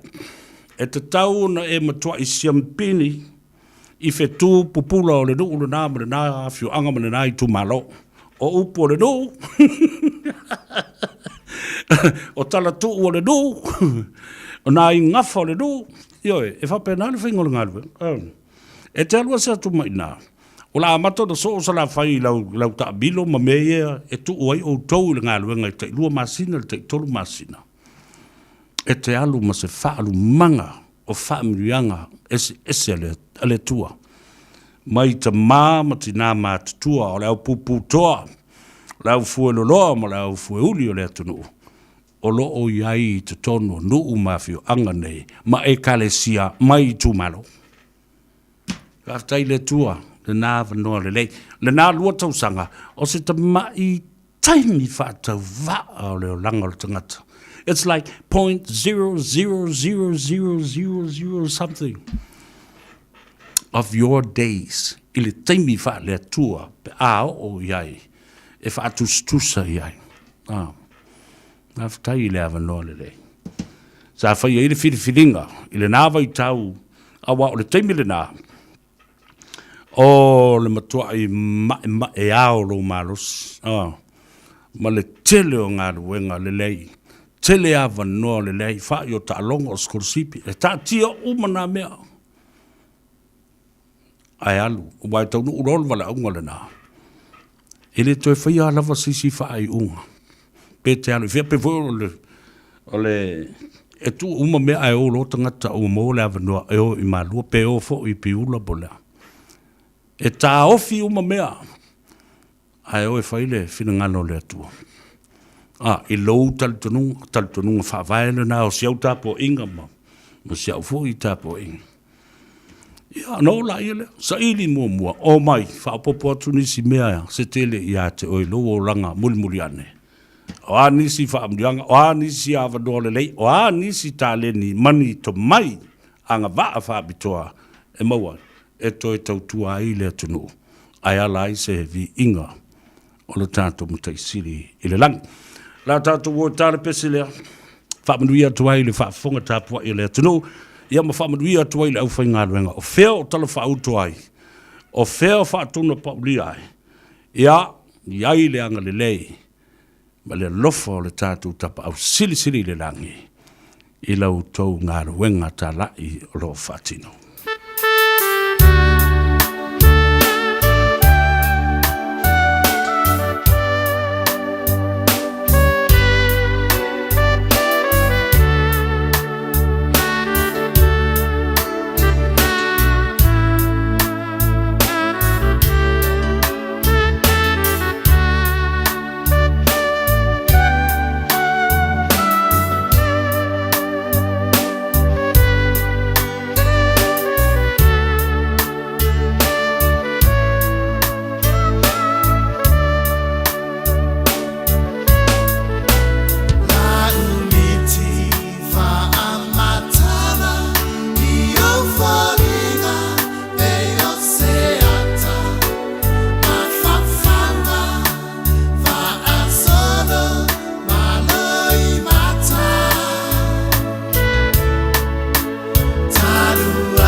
se ufoka bata go fia le nai fa fianga su filoi fo e le nei au le astona e Savea mo le Tanoa Ava ia mo le sunga le lia wao ia pa ole ati akono fo e ia yopu fai valu lo le sui fumu ia fatalo fatu ia la sunga le ti akono fa pe fo ia le fatua mo le no faalo mo le malu fo i le ai ngali lo le sui fumu ia fatalo fatu ia o whawhengainga. Ale tō tele i o tau whawhtai fo i lau tō tua. E ala i whautuanga le lei. Ma tīma inga i lea taimi, ma lea taimi. Tātou te mafuta ai. Ia pawala au fo i ma whailoa e longa le telefoni. Mātu le whamalo whawhtai. Maisa lava ia i la tō fo i. O whaiwhi au malo lo manu malo. Lo whawhonga mai le sa vea fo i masea. Se taulanga ola fo i o le nei a inga. Mano mātou nu marei tu malo i sa fotu mga ngai fo maunga. Le sunga le sea ia ma le whaletua. Ia o le si fo i sunga le whawhengainga malo lo man malo le ma mea ma le whaletua. Daniel malo lava le ngāru due fo. I ma le tō tele lava o tau. O whaafonga mai. Ia, ma lātou fia e tuli au pū le porokalame le nei Savea mo le Tanoa Ava. Ta se ei le telefo i o ngā ruenga.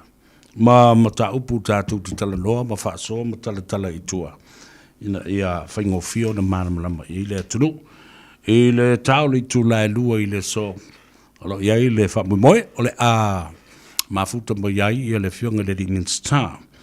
O le fionga ia Honourable Minister for Wina so yalo le tidu Wayne Fong o ia le nao le Minister o ngā ruenga pisnisi ma leipa e tutono le tātou o tunu e le pae ingaron fitu le nei o lo o tai mua ai ma tai matali i le whainga malo e lalo le whatuatua i le tua Samoa utasi ia pa o le fast ele tula ia i ole whionga le tumai tai pāremia ia Honourable Prime Minister fia me Naomi Mataafa o lalo fo i la o le whaamalu o le minstare nei le whionga whamuina so ialo le tinu Wayne Fong o lo iai ma le porkalame le nei o lo wawa o ai nei i le tinu e le tele o whawhita uli o lo tula i mai ai le Regional Seasonal Workers Scheme ngā wenga wha vai taimi. Iwa, o le a wha whonga le tunu.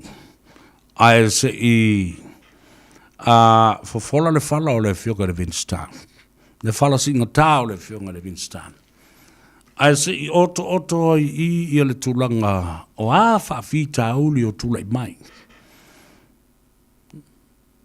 O a ni whainga e te tau o na fo i a ia wha whita uli. Awale o manino le saunwanga. Ele o iai se whina ngalo le malo ina ia tau fia atoa le polo keki. Ia polo ngārwenga lea. O le tatalo le malo ina ia wha telengese tau wala mai le Minister le tūtunga le tula whono ia o Alamanuia o anga whasotai o leipa ma le au whai ngārwenga. Pisinisi.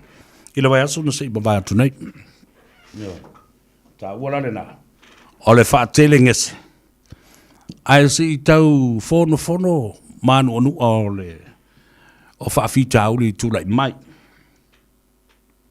E whai mawhai fosau i buki. So i buki e whono maria i a mea i la kaku o iai.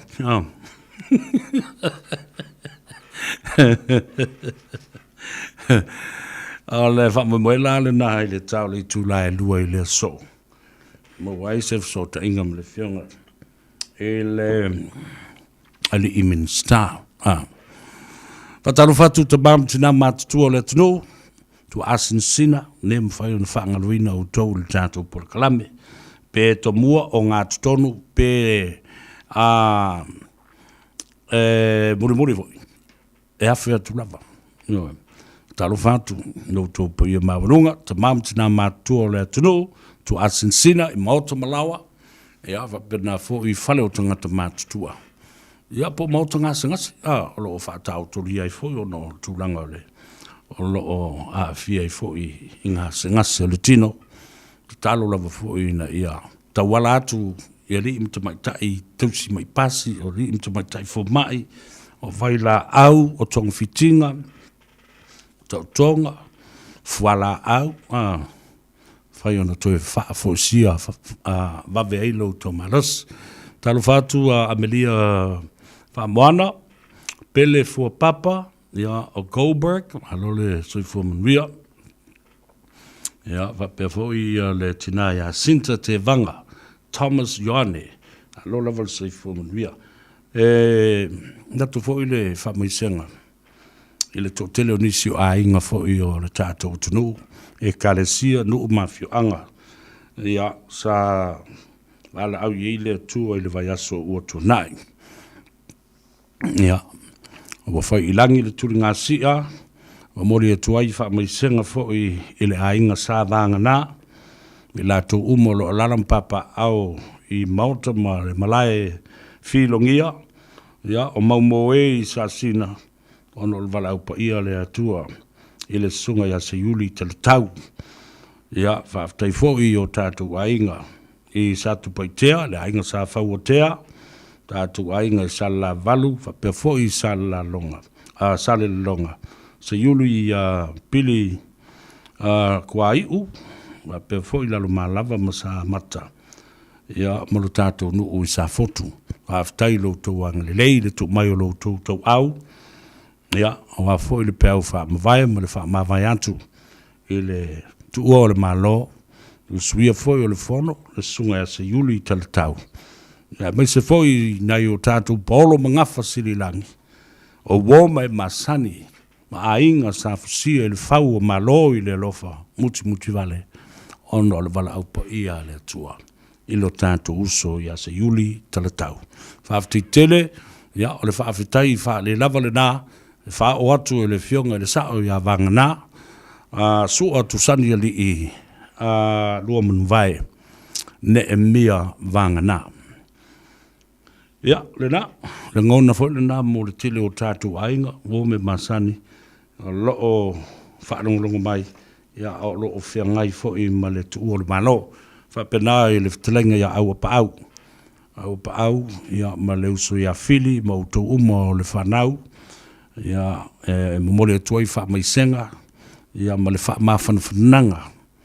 ono o le vala pa ia le tua ilo to tina sa pele le tina ia fauta Savea ia male nganga fa vau ia mo le toi lo fanga mo to uma ia ma fa mai se foi le nganga le tua pe fa ma vai mo to sa ninga fa le ainga sa ninga fa I o le tina ia fa malu au le tua mtafi mala le fainga malanga alo tatu tina ia monisi ai o lo fa fonga mai ia le o maua I la u ila o rida ia o le nganga le na mo le ia maulunga le tatu tunu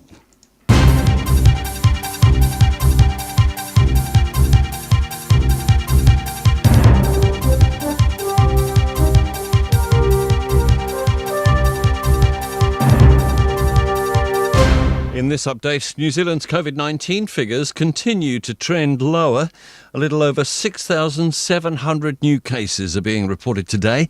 The Health Ministry revealed another dozen people have died with the virus in the past 2 days, all of them aged over 40. There are now 339 COVID patients in hospital, including 15 in intensive care. New COVID subvariants and waning immunity could see people catch the virus twice. The Omicron subvariant BA4 has now arrived in the country. Otago University's Diane Sika-Pautoni says although previous infection does offer some protection, it lessens over time. And importantly, there's recent evidence indicating that reinfections have actually been increasing with the Omicron variant of the SARS-CoV-2 virus. Another smash and grab in Auckland with a Noel Leeming store in Monaco hit by burglars for the second time in a week. Police were called to the store on Cavendish Drive just before 6 this morning. A hole had been smashed in the front window and a door has since been boarded up. The Queen is expected to play only a limited role in events marking her Platinum Jubilee next month. Her Majesty's already pulled out of some summer garden parties, although she is expected to make an appearance on the Buckingham Palace balcony. The BBC's Nicholas Witchell explains. It all begins on Thursday, the 2nd of June, with Trooping the Colour, at the culmination of which the royal family makes that balcony appearance. According to the palace, the Queen plans to attend trooping, but a final decision will be taken on the day. And the duck shooting season is underway to a very good start in terms of mallard numbers. This follows good breeding conditions. Otago Fish and Game Officer Boris Query says a dry summer meant lower water levels in traditional ponds, so ducks have been looking elsewhere for food and shelter. That's news. In sport, Mystics shooter Grace Nweke is relentlessly fine-tuning her game as she ticks off another milestone. This afternoon's ANZ Premiership match with the Tactics will be her 50th. Nweke is receiving constant guidance as she builds towards selection for the Silver Ferns Commonwealth Games squad. I've been working on becoming more of a mobile shooter and just adding more to my game, and I feel like lately that's been coming out in games a bit more. I've still got a lot of work to do, and I've had a lot of feedback from Ferns coaches and our coaches here about what steps I need to take to improve my game. Centre pass in that game at 2:10. Meanwhile, the Central Manawa are the National Netball League champions after beating Mainland 49-41 in the final. And Braden Curry will compete at the Ironman World Championship event in Utah overnight. That's News and Sport. I'm Tim Dower.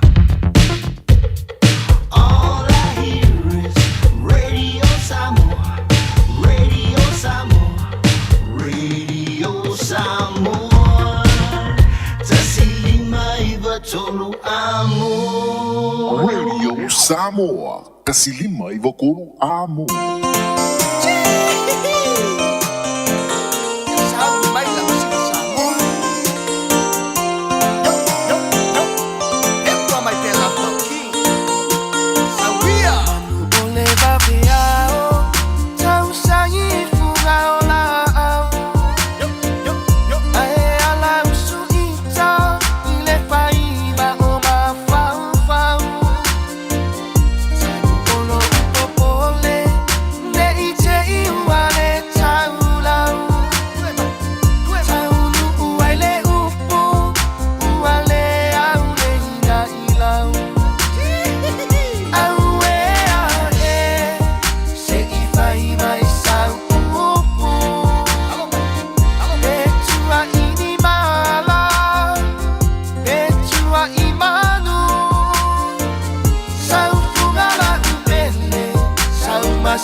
fonga pe le tutua mo on su fonga Samoa radio Samoa su lima i tonu wa mo ya kilani wa valu minute o te aile tu la lua i au kilani New Zealand ya pe na o fola tu se taimi ya o la u malo fa pitoa i le so o le fionga le i le minsta o le tato malo tuto tasio Samoa o le fionga le i minsta ya o honorable minister Famuina so yalo le atinu Wayne Fong o ia o le minsta e le ngata i le matanga ruenga o pisinisi Labour fa pe fo i atina SS e ma se foi le minsta le o le tato valele le tato te lu ngala lo ai ia le ala le nganga fa lo ve ia o fa msuyo le pulenga ale tato radio Samoa mo Samoa multimedia ai mai so Samoa umolo lala mapapa ao ele atunu nei New Zealand o lo fa fonga mai tatu te fa filo i tuai ya malenganga fia malenganga fa ngai tia ina o maua le ava no fa au tatu te filo i ai malefionga de minsta i le tele ona tuangia ya lewa si mai le fala singata elunga o upenga sota inga le nei vai tau ya o lewa ava mua i le tua i le Tanoa Ava le nei tai au tau mafa seipo i lau fionga i le tupufia lau fionga whamuina po lau fionga fo i le minsta a fio mai o matala mai au ya matatala mai a le tofa ya o wale wha fonga ma le sila mai moa ma le tapo inga le tatu tunu ma le wha aloa laf ya mua ona mo le atu whaftaitele nei tūlao le aso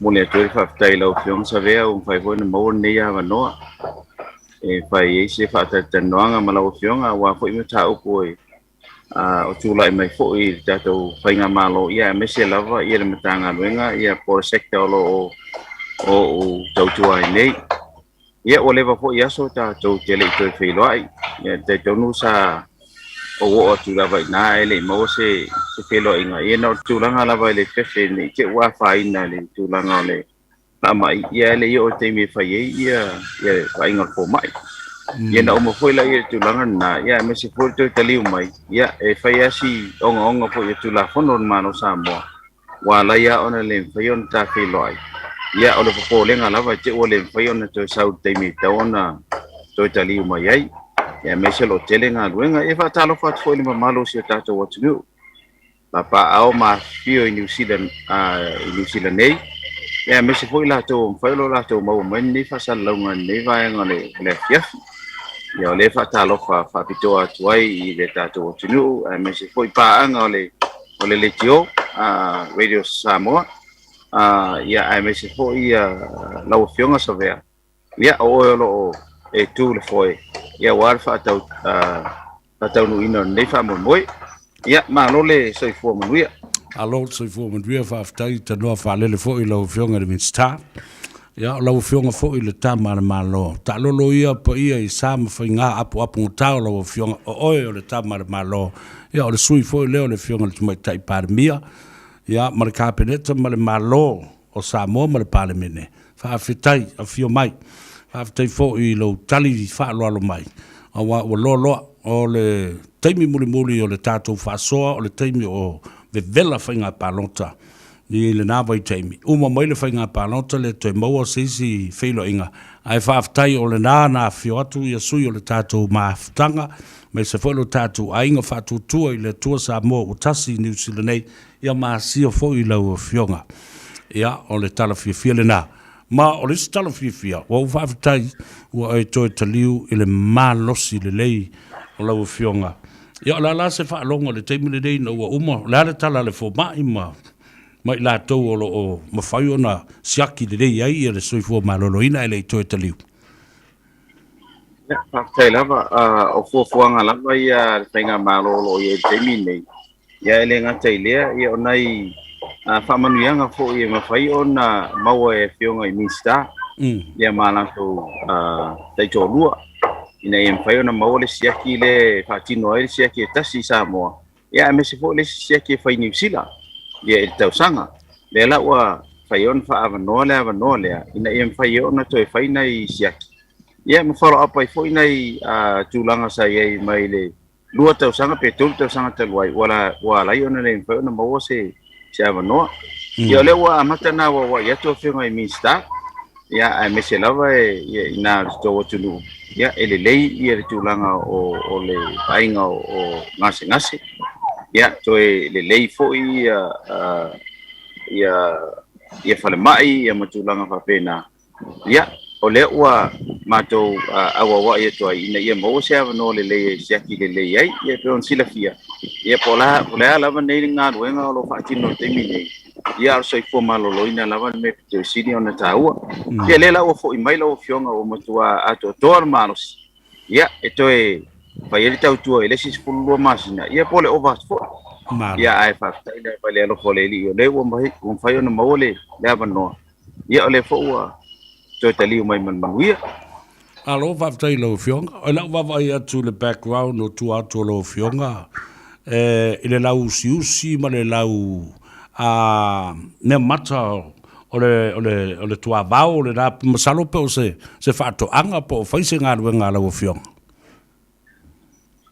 ia faftai lava o le na usu mai lava tai au lo fionga e fa tino po nei nga luenga I manga di ia le nga ua ta pena mai ai ma me e fa yele ta fa tanoanga ia faftai fo ile technology le wa ia o le fa yona a mai ia tulanga ia yutai nei manga ia ia fa yon fa tanoa to ta fa tanoanga ia le la ua fo salo pe tale lima la fiafi ia ma to e pa e atu mo atu tai ia ame se foi nei tama foi o so swandi ngaro ia ole mo te I umalava o tau fau sina te mai pale mo ole mapu ia la ofenga luenga ia ile aso mole aso vai te mole o timunga ia ame se foi munga la ia pole ole talia tu le la ofio malo five time ai tatele yo o inisio o mata upo fia singi ai la ofio nga foi tu sa mala umtanga luenga mala tu la fono fou le na teu nei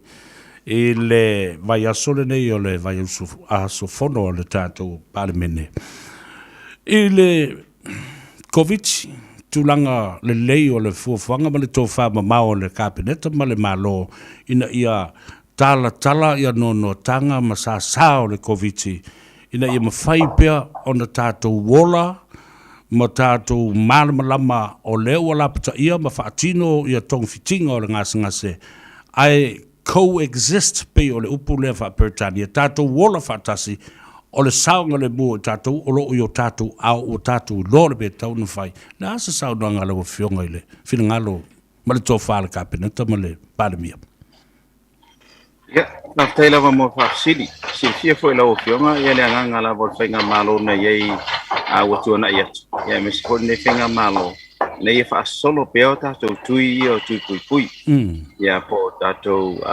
shots ia tasi lua martolu o le nganga foi la lesa ia o tato over tu le ivas fu posene po le ivas fu 5% ia ona matala ia ona tauto tala nisi tulanga o iai ai mai se lava la le tui mua ma tui longa lua ele ngata foi lea o lo iai foi ia tato fa na o nga la iti mai le tau sanga 5 ngai sfurma le valu o le fo fa solo ia la tui o le tulanga lava ia na iai ina ia mafai ona tato pui mai le fa mai o te tonu ele mafai ona tato alo fier fa mai ai mafai ona e toi recover pe fa pe ua uma ona failo pui ia lela o ieri tulanga te mine o ova male ivas fu posene o tui mua ia lo solo at foi martui longa lua I lunga pole ivas fu posene ia e mese foi fa na ula iti o lo fa nga solo le te mine uma lo o tau nu o foi ia fa na ula iti tulanga lava lea ia na matalenta tala foi ia tatou au onga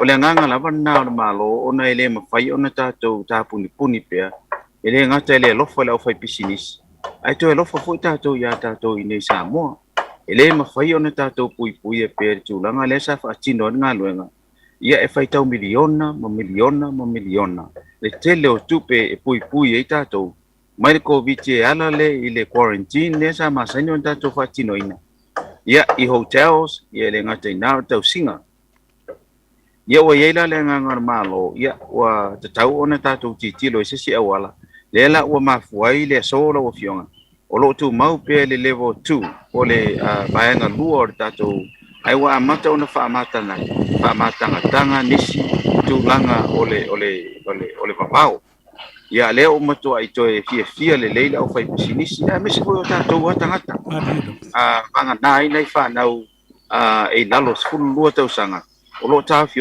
pe la to I la to ainga mafale ia ole alofa na fa nau ole fai nau ni me le fai nau e feoi le fai nau I fa lo loa le fai nau malato matua e foi fa nau fio isa vai mo to mai ia ole fai na fatino ale nganga I or malo ele mafai ona tatou loka I pea e o mai fa pau honor tu langa ele na tau te sila fia o mama tau sila fia ele mau ai se manui o se fainga malo ele tapun puni pea ia ai mesi ele ine tatou tupe e mafai on tatou fatino ino le fa moi ia le o foringa mai le aua o tala lela tala ya augusto September October ia mo tourist mo la to e fia ta fa mai Samoa ar temi nei o le o tala lava mo ta to wa tangata nu tangata Samoa o fio mai nei ia fa la o maliu ia o fai poiponga o sa fai matulang fa pena o le o fai on tartala ma lo fa tai ia mo tourist lava ia o le wa a fo mo okuso ina ia to talaila ia tato tinu langi ato mo e fia ta fa mai nei Samoa ai len tangata nu o Samoa fa te tele lo fionga ai ta tele I sopolo ile ta tanwanga le so e mo mona mo moli atu le ngang fa tai langa ile ia se tai ni e ta te so ta ia ile tu langa o le tamu fainga o le palota o le tu langa o le to loto ma nganga ina ia asa pe le fili o le vausa se ia o mai le tai au le nei ia mafutia o tona ia tu le faingata ele I fainga o fia ma lo fa muina lo fionga foi po le telenga le atino ile loto toa ma le fa malo si au ina ia mawhai o na tātou o mai le tai au le nei pe o le tala le watu e whai ma fonga tau mori foi o le tātou a inga whatu tua I le atua Samoa le ngata I New Zealand nei ai whape nā I isi foi atu nu olo o whalongo longo mai ai pe ale o maua le awanoa e whaleo o tuai lea la ngona fia ma le ngang whaftai a whamuina ia whaftai lava mo whamanianga ia se sile whala o fionga le se ngā luenga whai tau tasi au nene ngā luenga sa tulai mai lielo ia o a fia uma ia tatou lango e me se foi lau fionga ma malu foi o a inga ma uo ma lango foi nei vaenga wha au whai o lo ono nofo ma lala ia tunu I fafa ana le ai o tau lau fionga e lo ngai tau nuu nei wha moi mo ia ma tau ia na fua ana pongi talo ia ma tau whai na ia maua se tūlanga le lei le ala o tau whaatasi mai I tūlanga o mai le fōai e le ngate le fōai ia me se fōi te talo e le ngate I lea a o le tapu inga a si o tātou o tunu I sunga I whawhenga inga a pai taulanga I fia sa tapu ia nei wha moe ia le mela lea ia e le ma whai ona whai to tasi au nei pe whai to tasi pe whai to whae mātou umasai ai ia me se fōi nei vaenga wha au whai o le tātou ngā luenga whai to tele le ua lai ona mafua I le tūlai mai o nei vaenga wha au whai ai le ngata fōi lea ia le ua mwhai e ona tātou sa iri malo ia mamaua ia le whainga malo sa mōlo ia le temi nei ia le ato e mole tuere whaftai tele lava ia o tō uma ia le mau se ava noe fa leo tua I lau fionga Savea ia le ngata fōi le tātou fast support groups ia me se fōi la tō ese sa mawhai ona te soani mai nei wha moe alo whaftai ai e tasi ala vasiri lea tātele I ese bai le COVID e ele por kalama le runga li I mai Australia sa whatala no mai ai ia le si sui o whaleata numera tolu le tofai le ala I le pule mai ia tā uai o silia le se lautangata ua mali liu le COVID ai le o whai loa ina e le kapeneta ma le malo o lo o ufi malu pea ia le whai numera e le mana o whai loa e sa o ea lea sa o doanga ma lea tua inga ua whai e winga I le ripoti e le o mwhai o na maua e le soifua malolo ina Ia masalo ai o se sere fionga le di fai pule di sela. Ile Wa misela. o le mele o te ronga le misela o over marcelau ia la to fa na una mali wa. Ai le senga luenga na fai ia. Ia le apu la ia o vai te mine. Ia tau fa le anga mele fai. O le lo polar to inga tau fa le anga fai. A le a lo nga yo i lava te to fai nga malo. Ia na te sia le e di poti e mafai ona mai vai asta itas. Ia o nai fa sa wo tu langa fa pena. Masalo ko o va tu mas furu mon tupu tu langa o ye. Ia ai lo o ti kilo lava ye ta to fa nga malo tu langa. Ia pe fo on si la fiela o fiona. On me ano mai ta wina. Fa pe valus fu tolu o te sanga. Ia ai soifua. Valus tolu le soifua le ola. Ai ye yo mai tu mau. I tono na valus tolu te sanga le ai mawo o ko viti. Ile vai aso tasi ai maliwa e fa mawa o te maliu covid awa o tulanga fa pena ia olo yere nga luenga fa bitolo nga lu ile le official maloloina la yere minsta ya valasi mai na to olo fa tino ina le tulanga ia o te teton a fa se tala fa pena tono palmen ia o te lo hole wala o ye o le mulmuli to ar fa to vanga le alu file mu fa wa fa tule la e mai ni fa monga moi ile tulanga le ia le yar fa ngol le tio Australia ia wala ngale si chef siria e fa yala to ia ai fa tino lo se tulanga fa pena tono par mene e tu fo me fola na te sisile ye ia ele fa yana fa itala ye tono par mene awai e mai e fa monga ile mesa a fa pelo la ele fa ina mo mai fa monga ia na te sile fia lo fiona na di ia o le ar file mula vai fa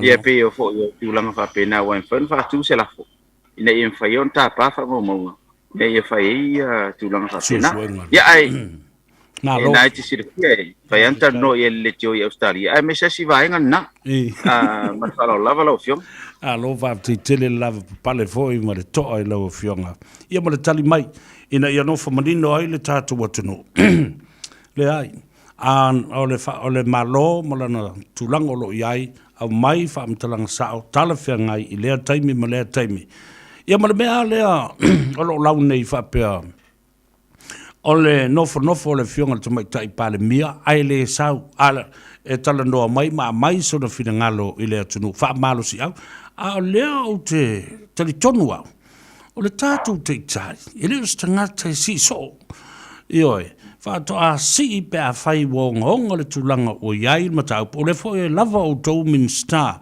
lo mfai na tu watu o tau au i lea taimi ma lea taimi fa ma a venga i la na fionga si sau no le matau pu lea lau fionga ia la fionga fo e te mai tai pari via ia fieme ele stanga te sona na o ia na lielo Palestina e fa tali le information po o tala ye au mai matanga luenga ia la to fatino ina nga luenga ia ina ia mafai ona fai se fa alinga ta ua marsao ele fa pe e fai mai loa ia le tula o so na so le ai ele fa pe na ia le fai ngor tulanga le ia na lielo ia le taimi e fo te mai tai parmia ia e fai ia nga fatanoanga ia mala autostala io taimi na e fai o te leilo ai mana o ia le sivaenga na tau na lunga ia ese male tai sai ai afia ia lu ai lungo le kio ke mi uma lungo TV leila ese lal ta to par mia le te ni nei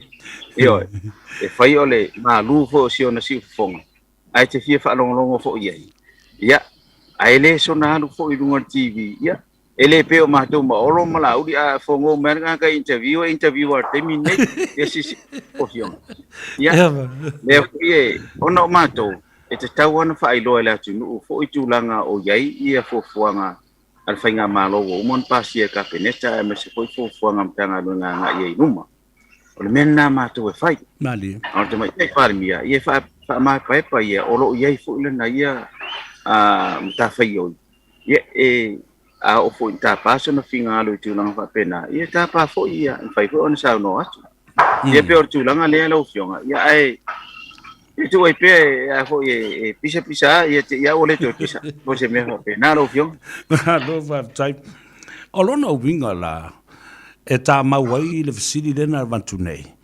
E se lava whainga wha vai alau tau whainga malo mara ka peneta ua iei nei. E le tau muri tai mea sa whetule. E pa ma whainga wha vai ale i chapipi sa iei le la pae. Inga ora sa o le a. Ia e whatanoa o mama ta upu ina ia mautinoa to am whai o na tanoa iei. Ia manesi mea. Whai unga whai to tele. Whai unga whai ka peneta to tele. Ia ai mai se fo sila tatou whainga malo. Ia tatou private sector po tatou atunu. Ele whai to tasia. Ele whai to tasia e sesi tūlanga le ia i taipeo le mea sai ai. Tasia whatonunga, tasi le leo, ia o le ato. A tatou, ia nai tisi la fia le lau fio. Ia e sa uni, tāpena pena. Ia fto a maua ila e o se whatonunga le. Na ia whai o na whai se release fo ia po se whatanonga. Ia tele ai ala tuare te mai te pāle mia me o. Ia o mātou ia le tano le tio. Ia mea ia tau matanga luenga mātou ia a te mai te pāle mia. Ia e au fia a toa ai nona sira fia. Ai mesi fo ia le lona i loa. I mawhatonunga e whai. Ia i matanga luenga i sesi. Ia pe o sira fia ia au nā lu ese to ese ese o mātou.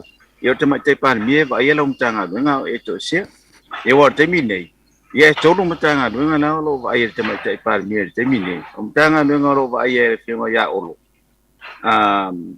To whai ia olo. O le tanga luenga ngā luenga. Ia mana matanga luenga o leo leo.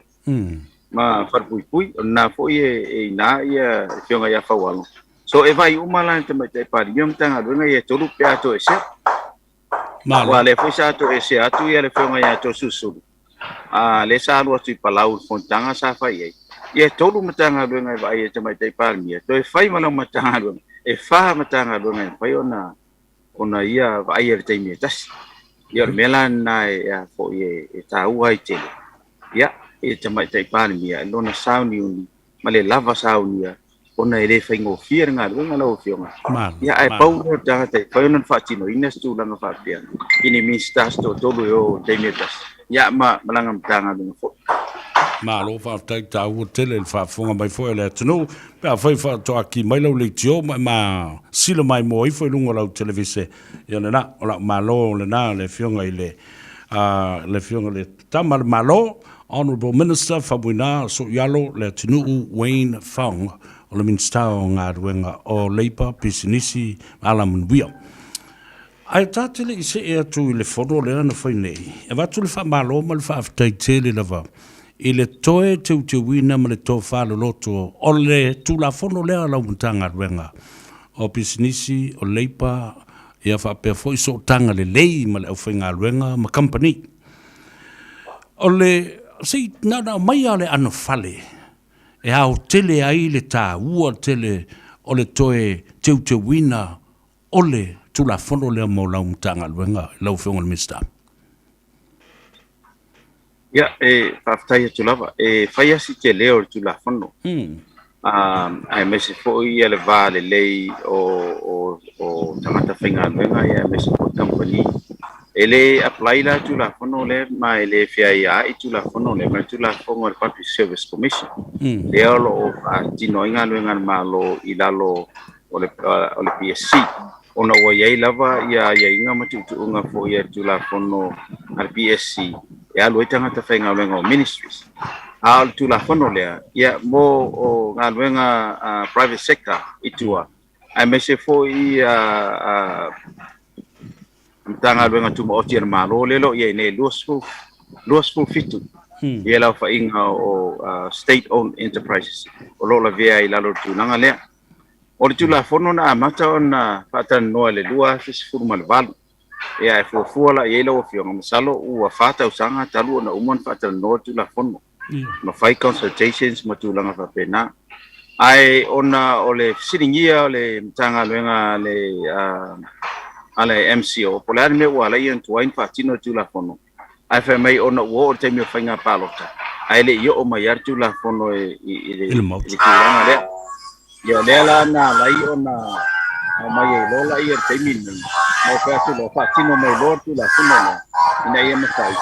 Wa e tele ona kei te una ngā. whaatino umane i tula kono ono leo ngai tangata whainga menga. Ele ngate tangata whainga. Ai mese ko company o lo a fi ai. Ia nga to te sira fia o lo a tula kono komiti. Au tu taua leo lo la vea ai la ia tula nga le o le sexual harassment i tono whale whainga menga. Ele ngata i lea ai mese tato minimum wage lea na iai o leva ana ta fia ma mau ma to. Ele ia se swinga. Mali. E foi lá mais se tu langa ia fainga con kalake ma tu langa fa pena contract ka ngata fainga wenga. Wan mesa ia pena la to e dunga atu e fai ona fa tino tu langa le. A teto ole foi lá la fa tino umai I nga wenga uma. Ele ngata foi lá ile. Ono ta tu lo lalo le mali nga le mali International Labour Organization. E se tau foi ona ta tu nga tasi. Ia ma fautuanga foi o mai ILO. Ina yang fai unta so solo ai lunga I tulanga ia fatino ino ole age group. Ia ai mes for tulanga na olo tasia umai le lalangi a to tulanga le ia le ese fo sa mola o fiona. Ale me pito si don tawa. Ole wa alu tono ko mi. Ei lo ai la tulanga ne. Ole ane me sa fai. Be fa nga la se fautuanga le ia mai. Ia on e fai me fa longo foi au nei a me se foi me tanga longa nganga na se tulanga o se me o sila fia ele lei mo tanga ta fai longa au le fa tino ina ia ona yela ia se tulanga fa pena ai sei au mai le li potier committee fa par mene o ido do ina ta o lesi se puru pa po le luas furuas ia ona ido lei foi la ia me tanga longa ia me se por kapene ia ona toe au mai ela ia tono le parliament mor fai tanga lang ton na ia pasi ai ia o tu langa na o fiona e winga tu la kono ne malo fa kai esele tau sa o mata matatu ma fa longo le I tau manga I lau fola sanga tau o le au mai o le intention na mafanga ma le purpose tau o le na I lau tilo iai. Ai, ina wao mai le tula fono o le whaatulanga ina o tau sanga o le tamaiti whainga luenga. Sa o manatua I lava e tu le whasilile si ia tā wheloa ai. I le sifulma le toru tau sanga leo lo ta ua nei. A wā o I nei New Zealand a classified le mea ta o young and youth people e a mata atu I le tau sanga lua sifulu o I a sifulma le toru se ia pa ia le tausanga luas fulma le fa. That's the category pa o ia le mele. Ia ai o le foi la ta o I lalo le o le tula fono New Zealand. E le o fa tanga I nai ia ma fa malosia le tulanga o le fa fainga luenga ina o tamaiti. I le fulma le tolu tausanga o lona winga fa mata. Is it safe to say, be fair for vapeai? Tati ese lo le sfulu tolu tausanga ia ai a mata tu le sfulu maleono pe mawhai na watu sata submission I mai fafo whapena I le mea lo whanga solo ne o le tula fono lea ina ia whaingo fia e ona awana ifte na I le valea. Ia Italia lava so sesi whaina fio atu moli mau e whai ia mo mori mau tustusia e fai foi mori mau e fai na fa o atu committee ai mana ia pe fa pe ia ai uma ona senda tula I ole email foi al committee ina ia fai ona mai aru sa o ia fai lau tusia committee le ia le submission pe mai pe ona fai atu Italia so se fautonga e termine wa ele I fa pe o ta mau tula fo le pasia ele fai ta o no tolu ai o le sfurto fo tau sanga wa pero titiro tula fono o lo ye mai ia inga me fai ona fa tino na luenga sfurto tau sanga mai le me fai fo yo na fa pe o se nga luenga o tau ona fa tula I mai ia ai o lo pui ye ia fa na o lo ye termine ini nga luenga e me fai ona fa tino I lato a ia usta ia I lalo ai inga ia tula fono ia nga luenga to inga luenga fa na lato fa tino ina ia wa termine ia elese tula fono fa pena o ye termine ia le ai aru sala lawa so sistema titi e nati silafia ona le ai tula fono ele fai foi la ona moria nisi ia ili tulanga fa fainga luenga ino fa na ula itia Aia fio mai nei Samoa mai sila foi la ofionga. E tasi ala vai e titilo e ita mai tie feo ai fa fainga ruenga o lato matua. Inga ruenga en fai e ona o fa tau ia me tulanga fa pena. Ia ai e lalo ifo tau sanga o sfun martu. Tu la o tau sanga foi la ia e tau ona ia tono o onga o lo ia la fono ale mtanga ruenga o nga me se foi mtanga ruenga tina mta mai tai. E pui ai fa na uia. Wa le stu la fono ia demile. Le la wo ia. E ma fai la fa fingo fie. Tu la men fa fitau li fa pe. E ma fai la ona modia i la to. O lo fai tu langa le. Ai pe ona fai tu ele o ta mau. O lo ta lia ia le se fa tanoanga fo ia le ale committee fa par mene o lo ia e pe on si le fia nai e te fono ai ia fionga ia ni wava. Sui te fono ai fionga ia lautafi persao. Ia lo ia fo ia la lisa. Ia lo ia fo le sui o fale la taima masama tau. O lo ia fo ina ia manisi fo sui o le vaenga fa fire fast. So ita o tele la tonga no ngale la fa tino ina te mile. Malo fa te tiri da vai le fa mamla mai do la tu la fodo. Ma tu ele fa malo man fa te lo fionga. Awa e ala na vatu so manatu ma pipi ile mau ile tu la fono. Awa o te lo foi o mai ona saini ia Samoa i lalo le whenga inga le UN Charter, le United Nations Convention on the Rights of the Child, i tu la fono whaavao malo nei, like child labor and slavery. Whapena foi le tulanga o le child exploitation. Ina ia se vai ngol tu la fono le nei e mwhaiona fsosani fo i whaimata i ala foi ma pi mau ia le. Ia se whina ngalo le tunu mara u whionga le minsta o le sao le. Ia sa o lele lava la ofionga e ora hota to lo tau muli lava ita yala fo ia le United Nations lo ia te mine te le yo la to ta yala o mai nei o te tonu le fa nga isi le fa nga isi a lo o wa mai pe e tulanga le ia pule lava ta to fa nga malo ia po pe tau te usta ia pele ai ia o te tonu ia o le o lo te tai umai ia tunu umalangi ama sara tunu ia Commonwealth ele ve ni usira ma Australia so e tau te le la convention si e tau te mine a wai le fa pe tau te o ye tau te mempai ma tato mari ye ni fa ta yanga on ye inga ma leo MOU ia tato mai ese me tau te anga ye ia pe o tulanga le la ufionga o le tulanga tonu na le wala yon to fa tu la fono le ona ile lavan ma lo sir tato tu la fono na ye momua e taputi ia tulanga ia mato e au mai tonu ia malesi mia o tulanga le wali tato lo langi temini wa nga i luma ele o to tu mau se metas ele ngata fo ile ia por covid le o tato ia ele yes tato tu la fono e fa tau i covid ia male toninga o tangata whenga nga tasila ia mea lela au ile lo tulanga le awa o fa mai le ia o ina ilo sale o matu le fa mai e sausis fa mai ia e silia tu ona onga ai le lero tatu sauni uni pe fa fea ona pui tatu tangata whenga nga ele ngata foi le ia me se foi o private sector ta che yen malo wa e te tongia tangata whenga nga malo ia wa e amatolo ia iulai fa mautu le pache o mawalo tongi tausanga atoe a onai pisinisi light ia atonu e na te silafia e tau sa ili ni seleni e tongi ia la to tangata whenga nga i leva i temi ale e se por malo ia wo umon fa ta tia le pache ia nga le ola ve whenga pe kere whenga ngai mo wala ku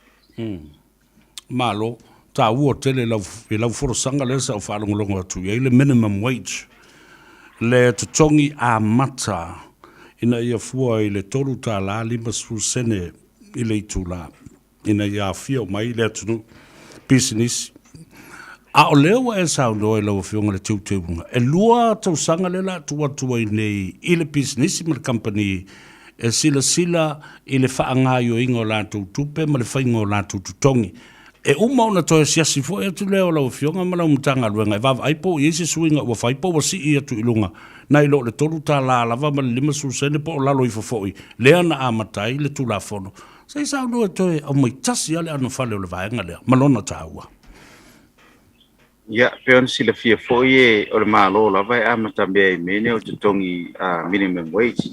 O tongi mo lalo. A fa pea la le fatino ina le malo tu langa le tono se furu tau sang. E tu maua ya ina le minimum wage tu ta la li mas furu. O le ala o ye fu fuanga tu la fono le. O le atu le fu fuanga i le company foi ma janga luenga tu o tier malo e tawe ona ilo la to tongi mau lalo i tono lua tau sanga afa pe tau nu watu ia le se singa foi ia matanga luenga aulo tu mau lava langa tongi mau lalo i ang tanga ta fainga luenga tu ta la masfu o tau lo ona won ina ia fai sitanga ai dua la tau sanga ma fai tu langa le pole ala berto inga sitanga ai ia fai sitanga ina ia awa ine i nofo ia le minimum wage Samoa to tua ia o fatan no ngam ta upu ia o mon fatan no for the chamber of commerce mali be se foi pisinisi uma sa afia ai so o mali lia uma la ia concentration le wala yon fa na tu no ole or tu la fono ai ole lua tau sanga e ilo ai la to ia swinga ia wa ale fa ia tu langa le ia e o man fa va tu ta la li mas fu ole la vai ia la va tato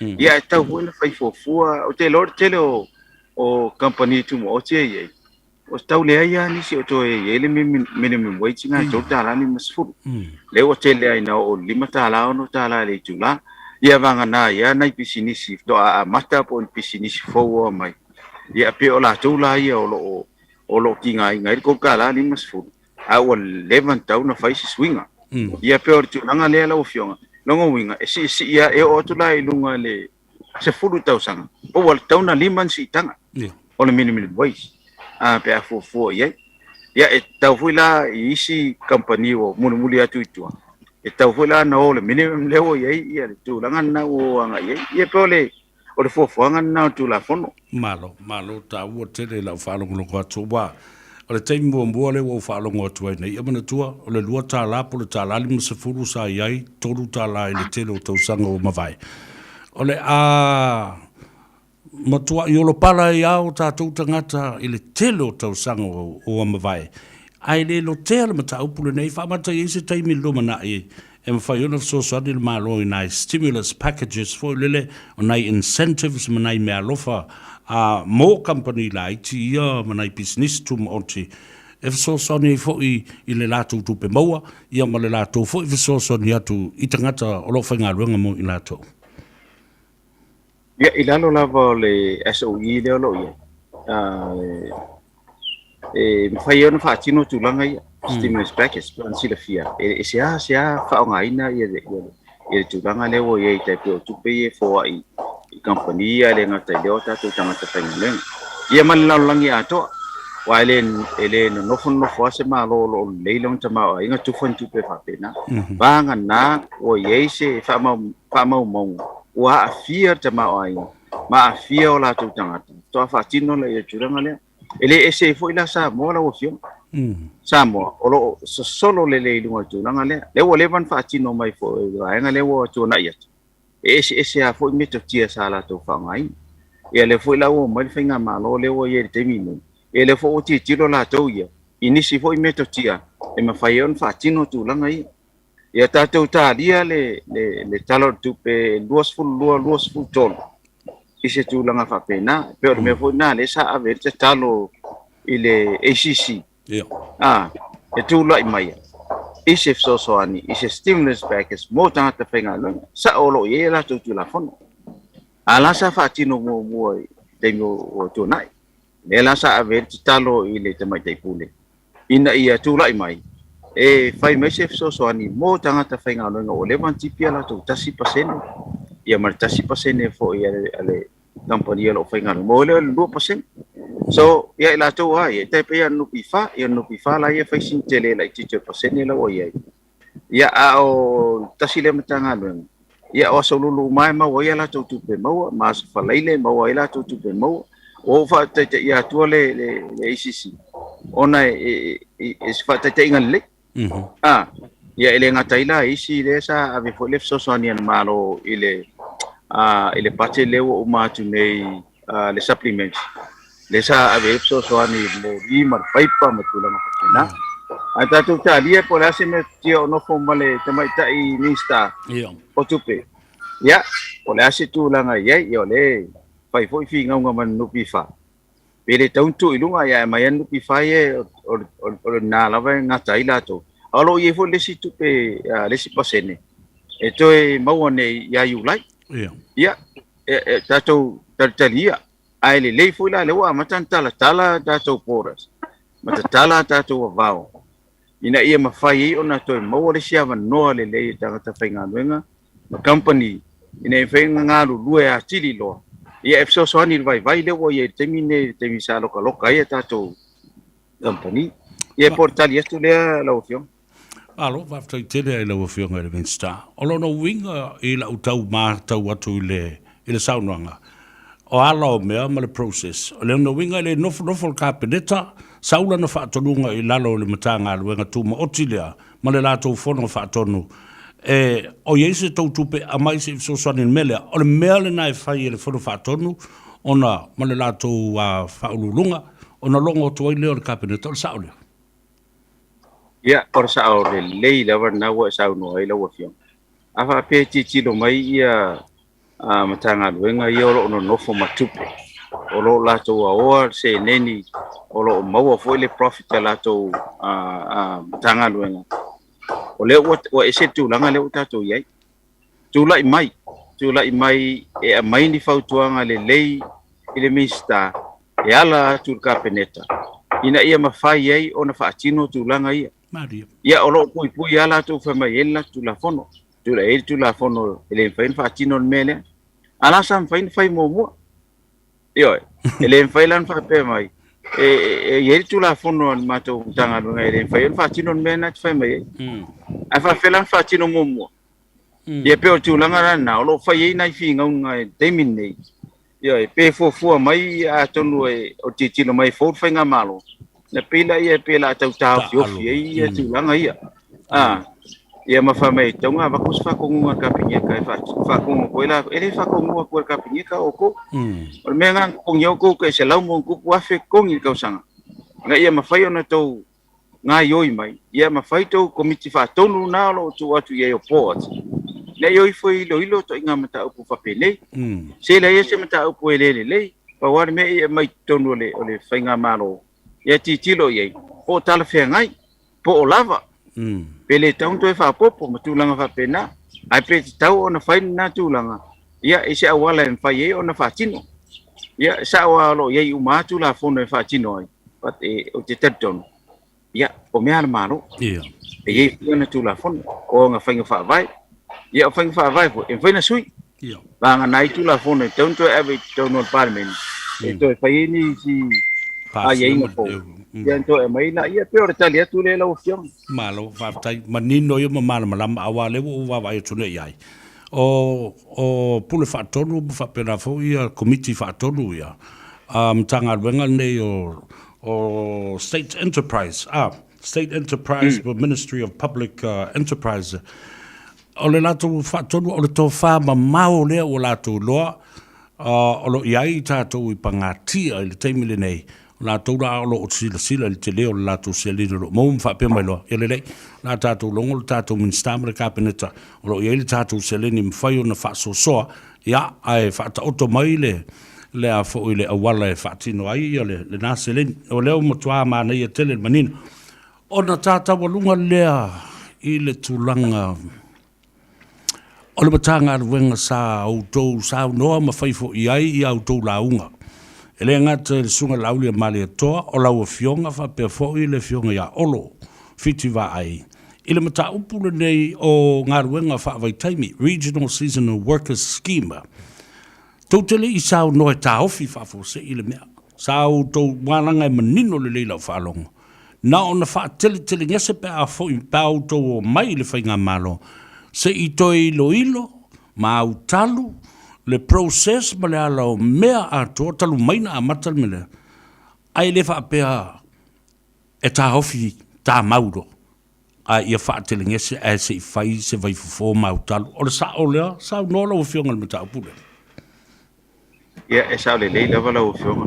E le I teimi mua le wo o ile wha inga o tātou tangata whaingaluenga mai nei Samoa I le valu afe. Whaafe Australia, whaafe New Zealand.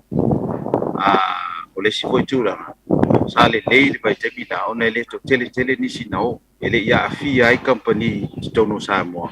Ele ia afia I for the social issues le wa afia ia ununga li te. Ona ole proclamation nei. Ya ole le layer proclamation nei. Ole o si tia ia tu pe maua por tu pele a mai tu fa foi nei.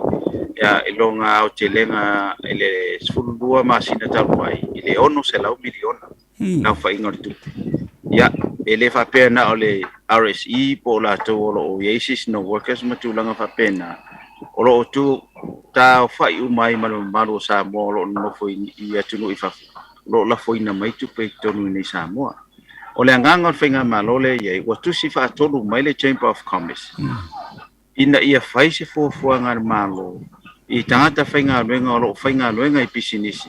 E wha maa vai nei ai osorwa ale le tai au. Ele a fuafua iai. Ele eise tūlanga whapena. Ale nganga po kalame nei. Mo ila tau unemployed po tangata ele aini ngā luenga. Ia ale mele o iai. Wa alu whaatasi wa aafia umai. Ia o whaia onga o leo o tausi mai. O tangata whainga luenga specialized workers I tono Samoa. O le au whai mōli, o le au kuka, sa kuka ina ia tau mafa hotels, ma mea whapena. O tātou ave masini, o tātou ave loli, tūlanga umai iei. Ai, titiro la I lau whionga. Ele o le aunga leo por kalame. O le aunga por kalame mo I lātou e tau I le apu I le time season. Season I New Zealand ma Australia. A umar fitu iwa masina, toi fo I mai. A mele wo iei, wo o por kalame I le tolu tau sanga. Tolu tau sanga afa pe o oe e whailo to o lua se I tu lou malau whanau. Ai te aru I o tolu tau sanga. Siua lawe te fo I mai wo uira o le ai oe pe le eri to lua. Ai le ilo fo I le eri whanau. Po ai se tama. Toi ngā tūlanga nā, le wā lai o na ti tiro tātou whainga malo. O uma fo na mātou whatanoa ma le Komsino New Zealand ma le kai Komsino Australia. Ina ia wha slow down.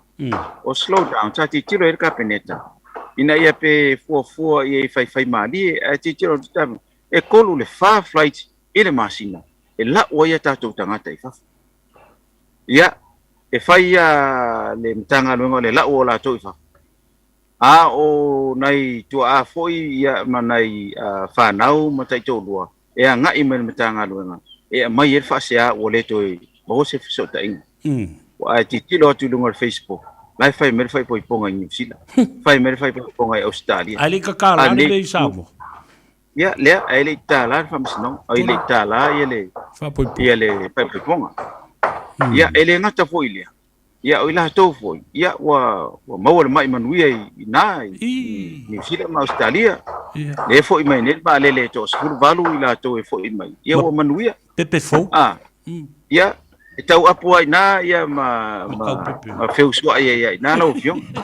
Ia ele ngata fui lea. Ia I fui nai tina o fui mai. Ia o mai ala tau infants. No. Nā sa manuia I o. Le lau toi mai ala tau whanau na ola I Australia ma New Zealand. Ia le ngata fui nā. O la tau tu ua la tau ngā ruenga ai o ese. O ese mai ma whaatoanga. O atua I la tau ainga ma oa ia. E ala ua mwhai ona wha tino le lei e tātou tanga luenga. Ina ia toi wha fo I uma mai ai la tau lia. O le mele sa whai mai ai le observer wha pe lua se lau la tau e fo I mai. Le ai ele sao ele lua se lau. O leo wha inga o pasese o wha lele leo wha atu e o watu ma le lua se lau. Tu wha atasi. Mai si fo I New Zealand ma tangata e toi fo I mai. Ia. O la tau la ia le la toi whafo I mai nei Samoa. Sa le mwhaina mai mua ona sa tapuni pora se le whaini mai ni waalele. E ta ua la le tātou whainga malo. Pea whape tarasanga mai I le public sector. Ina ia fsosoani atu nu malo tūnanga le iei. Aso uma. O lau tangata whainga luenga te whamoe iei.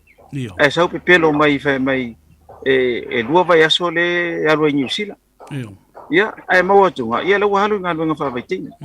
O le la fsiri nye, fwere me tā ngā luenga, whawhena o tangata nei, a le whai ngā luenga. ai fa mai langa a pelo mai ai lau te leilo ele fai to o nupi fa sia kien nupi fa po regular le sa o deduction so nupi fa nga e sila fi era ye ina o nai fa nga lu nga tanga tanna o ina la le la o tar sanga i lo le ma fa nga ma lo te mine fa ulu uma mai I lisi o tangata uma yela ave I fa fo nga lu nga fa vai te wa ese voti tilo mtanga lu nga ese tilo la mtanga lu nga la officer ese tilo le kabineta eta sia lau titiro le lisi e ro tangata na le fa nga lu nga ni le fa me mtanga lu nga ele ai nga sau fa me ele fa nga lu ya asia ke kumina nupifa ola la kwati tax o fela le oila le angedo olo kipia le nupifa na tangata alela ya peor tulanga na la ufionga a temila nei le wa fa tanga le malo ia le fainga malanga tasimo sila ma fainga malanga tasimo Australia ya unta o fole ya uni ya to tiro fole ya isitulanga fa pena ina ia mafai o na tiro le ia tato fainga malo ile o avea matatu tangata o ro fainga lo nei malo ya pe tangala na ye ona o mato ya o the other thing tongo e tauna titilo ya I committee le ola to review inga tu nanga ia pe le se cap e tauna o lo inga pe valua fela fa inga ta tangata fainga lo ta filo se to fo mele si vai nga ko ava ko si vai ia ngalo la ye to ai le mafaina tu no fa pe ona anu ato tato tunu tama ia tunu ua fo umalele yar tato tunu fainga luenga fato anga I New Zealand ma Australia le ma Samoa le tanga te tautuina nu le tanga te tautuina ai le ngata fo ina ia o yu lai le pasi e tala tupe le ma o ta milionga I tu malo e fai pro ki fa moi la ia ila to ia kele pro ki ngela ia le wa ave mai fa ia e pole le tatonunga ia e fai mai la to e se furu tau sanga e fai a onga e tele mo sta vale ai iva masina e te tau apo ai sa mo ta vale ia sa fo illa to alfa la love o lo a fai nei mai si pisinisi nei ile la to o ese ia portu la ta wo tele le sa no nga mal forsanga la ofionga wa le fa petangata ia o to mai nei fo ta ofi le ploketi le na foi tu le pa mele chapipi ole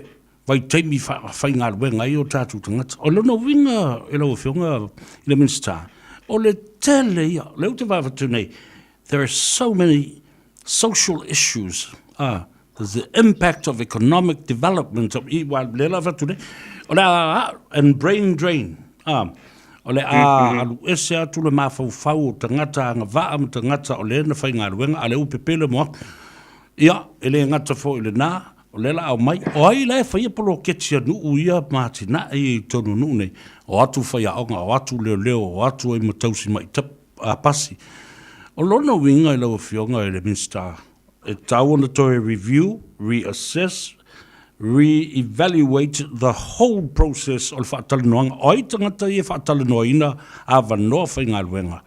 A wā o le alia e mai ai o isi injustice practices nei le mos whaatita inga.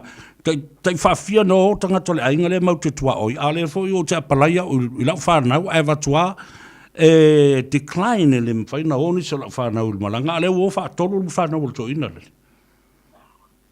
Ia sa o le leia tulanga umana tasina complain o le si tangata utolu tau sanga o apply fi we fatata ai titilo to ai si ainga ne so lato na o mai fata si fa tu mo lato pe la wo to yo mai to yo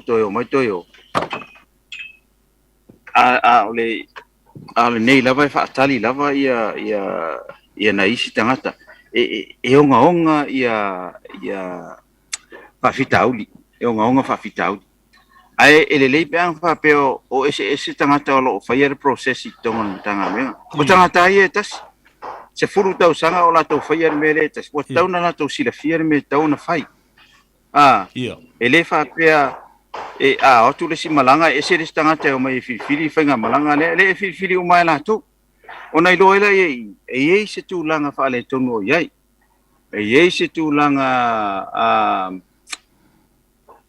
o fai tu langa I lunga masaninga inga matulanga whapena. Ai ole whainga sa o lava me tau ona whai e. Tau na whai tai peo se ivanga le New Zealand le kota. Ave ma application tia le stala tangata. Ele aso na ele stala i matulanga whapena. Ona fili e la ia ele sei. O ila tau la sei mai. Vanga na o sei mai sa e wharpui pe sei mai o lo i sa wang sala. Na e whai le ina yalu. Pe sei mai o ila le leila ngā luenga. Ala wa e fiaru esi. Ia to inga tulanga whapena. Ala mele ia la tau te sila fia o tangata soifua ia lau te filifilia ia tulanga ia lau fionga. E te taua ia la ona whataua. Ia ma whailele ia se fuafuanga lau fionga. Ai sa o lele lava lau saunoanga. Ia o ila tau wa ia o loo. Whaia le process. Le o loo a whaina i tātou. O le recruitment process, terms and references, and the outcomes. Le matala noanga Malaysia o konsale, fa mai le talana. E tsira fia sa vea le whawhitauni lo ta oto I tono le. Ona mola whionga whamuina o la unga luenga, as a policy analyst o te tusia tulafono for health and safety.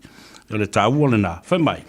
The problem lies with those that carry out the recruitment process. It's discrimination, unfairness, and it's also a thing to... might remove staff who have been there in the last 5 to 10 years. That is corrupt practice and discriminatory decisions. Ia, ka iro ila whaalongo e maua, ai ngā kuawanga Malaysia o fo I konsale. Ia, lawa whionga. E lua komitia la mai eia written submission. Ia. O le komiti le ilo I lor tu la fono le leipa. Ia. Ma le komiti le wo uma o na whātua ilo I lo le process. O ngā luenga whawai te minei. O te talo atu la e lau whionga. O le ma naia lau manatu. Ina ia mai sa written submission. Ai mai sa o ia te awa o tango tu I lima o le komiti. Ina ia tilo iei ma mwhai ona follow up iei. Wai mor sila fia. O tangata o iei se to mai fo I whapitoa ma tūlanga whapena. E loa ma mao to arwhale tono le mea lai tupu. Au ila tau fo I olo whatino ina tūlanga ia. Te titilo to ia titilo mai ia o ila tawaso te lo ilo atuanga ia. Arwhala o laga. Ia, na te sila fia wa tawana ilo. Ai mana ia pea mai se ka written submission na whionga Savea. Ina e fo ona whao o ia I mole ilo longa. O lesi vaenga tā ua lea o te tilo tune iai. There are health and safety issues involved here. Ele tulanga lea. Tō tele lātou ele o ato tōle sa ilingo lo lātou malos. Ia ma lātou certificates fo lele whaeloi uma na whaia ia checks ma mea whapena. O ai fo I fo mai. E te tau na iai se fo mai tasi e turi tasi, a consultant e alu uma iai ia tangata e fio mai le process lea. Ina ia I loai le tā ua o le wha maoni o le whaingo o lea fo I suesuenga. Mal wha alo lau whio. Ia, e sao le lei lava, ia tasi tūlanga umana le la ato ilo komiti le la ia nei le la review inga le. Inga lunga whawai te mi le lau whio. E tele I o le tio wao po terms of reference le la wa umana ave iai. Ina I tilo iai, ina ia whaanga I o iai, ia le tūlanga le. Ia ai sao le lei lava lau whionga. E onga whawhitau. E alu e umalau por kalame le umantata no I whawhitau le. O le tūlanga lea. Ai mana ia le wo whai atu. Tu I lalo le written submission na whionga. Ina ia mawhai o na malam lama. Whapena fo I lato o lo o alala I Australia. Fo I ma New Zealand. Whaina fsosoangi mai. Le review le o whai. Ia au maito written submissions. Ina ia mawhai o na tilo iai. Ia komiti le oa. Whatino ina tūlanga lea. Ia mai e fo se whautuanga le minsta ma le matanga luna. Ia ona wha o foila ia kapeneta I se lato whamanianga. Ina ia tātou walo I loa ia tau fo ia I whawhitau di ia lau whio. Ma lo whaafte tele la vela o whionga. Tue tasi alfsiri le tā walunga iai. O le atale o I le fono ma le tūlanga sa iai ia lungala lo fo I o le tūlanga o tuana iantu. Ai, e toi te tai lau whionga, I le porkalame o le mātou fo I nuu mo le tu malo I whalea lili a uncle tuatanga loa, Joe Annandale. Wai pe o ia le nā o lo mautu masa iei le amatanga mai lava o le whiangainga le nei o ngā ruenga whaavaitemi. Mai o lo ua ta oto ai fui au lape mai a inga i tupulanga umo o whare alili po ai lava e lua afe lau tia pula pe toru afe lau tia pula ma le whai alu le ele a e te lei sa uni malanga i ngā ruenga whaavaitemi nei. O lesi vaenga fo i tā ua tele o tama lilo mai ava le mātou proketi le mātou nuuma le tu malonga ngai whamaunga no me mua i sa fotu. Lea foi lo fai le mele na e fai mo moati na e o ai to foi mai la ia lea. O la le me o le mawhai e isi tu malo o na wha au ma kopi mai i a ngā ruenga le lei pore a wivi o ngā ruenga ua fai e isi tu malo e murumuru tai ai. O le mafo angan na lea laina o tatalo i tu malo e limas futasi leo e te mine ina ia wha ala uma i ai ia fuafuanga ia sa o vatua fa te inga a fa pe valu afe tangata mena o mia mo ngā runga fa vai temi tau sang fo pe a fo i mai la to vai tu malo i limas futasi tai se lau limas fu fitu le tu malo na alu la i o applications nei e alu tonu committee le tu malo le o filia i le polo keki le tasi miliona tala o inala e fa sau mai ia i la to ia o lo iai so that's a fair selection. Iwa e tu malo la iti te pe o le pa ma tuai ma fale alupo. Ya e na te tasinu. Au te ton. Ya e ave pe yel la to allocation. Se la ulima fit ama na e ave la to allocation mo se si tu malo ave. Ai o inala e ma fai o na tapu e. Ia ila to ie fa ulu mai so fa ton. Ai elan fa fitau de tu lai mai fa. E ma fai la ona fofo e no umala la fanga e tu malo e pela po kala me le wa fa mai ai al fala bla o le piki lungo al farta na fale ono le isisi ia ila to o atu ngal venga fa vai tim e le o piki mai tu ma vanga nai le fale le potasi trust le o lo ile fionga ya tuatanga lo o le o lo le fa tino ina ele ai foi ni fa fitau lo tu la mai na ia ila to o ala mai le poka la minna ia ila to ye filosofi mai fa malama ma vatu i fa ia la to fu la na le o tu filosofi fa malama ia tu no i fa ia ma fa ina le poka la me a pe ona fa ia le ala ta fa ia tu to no le o sa fanga tu malo a lima su tasi ia poka la me ia ina ia ma fa ona fa tino mai ko miche tu malo te tasi ia fatino ina o tulanga ia na faile na fain po kala me fa penala o fio malo fa tai ba o le tau o mele wa sa no ia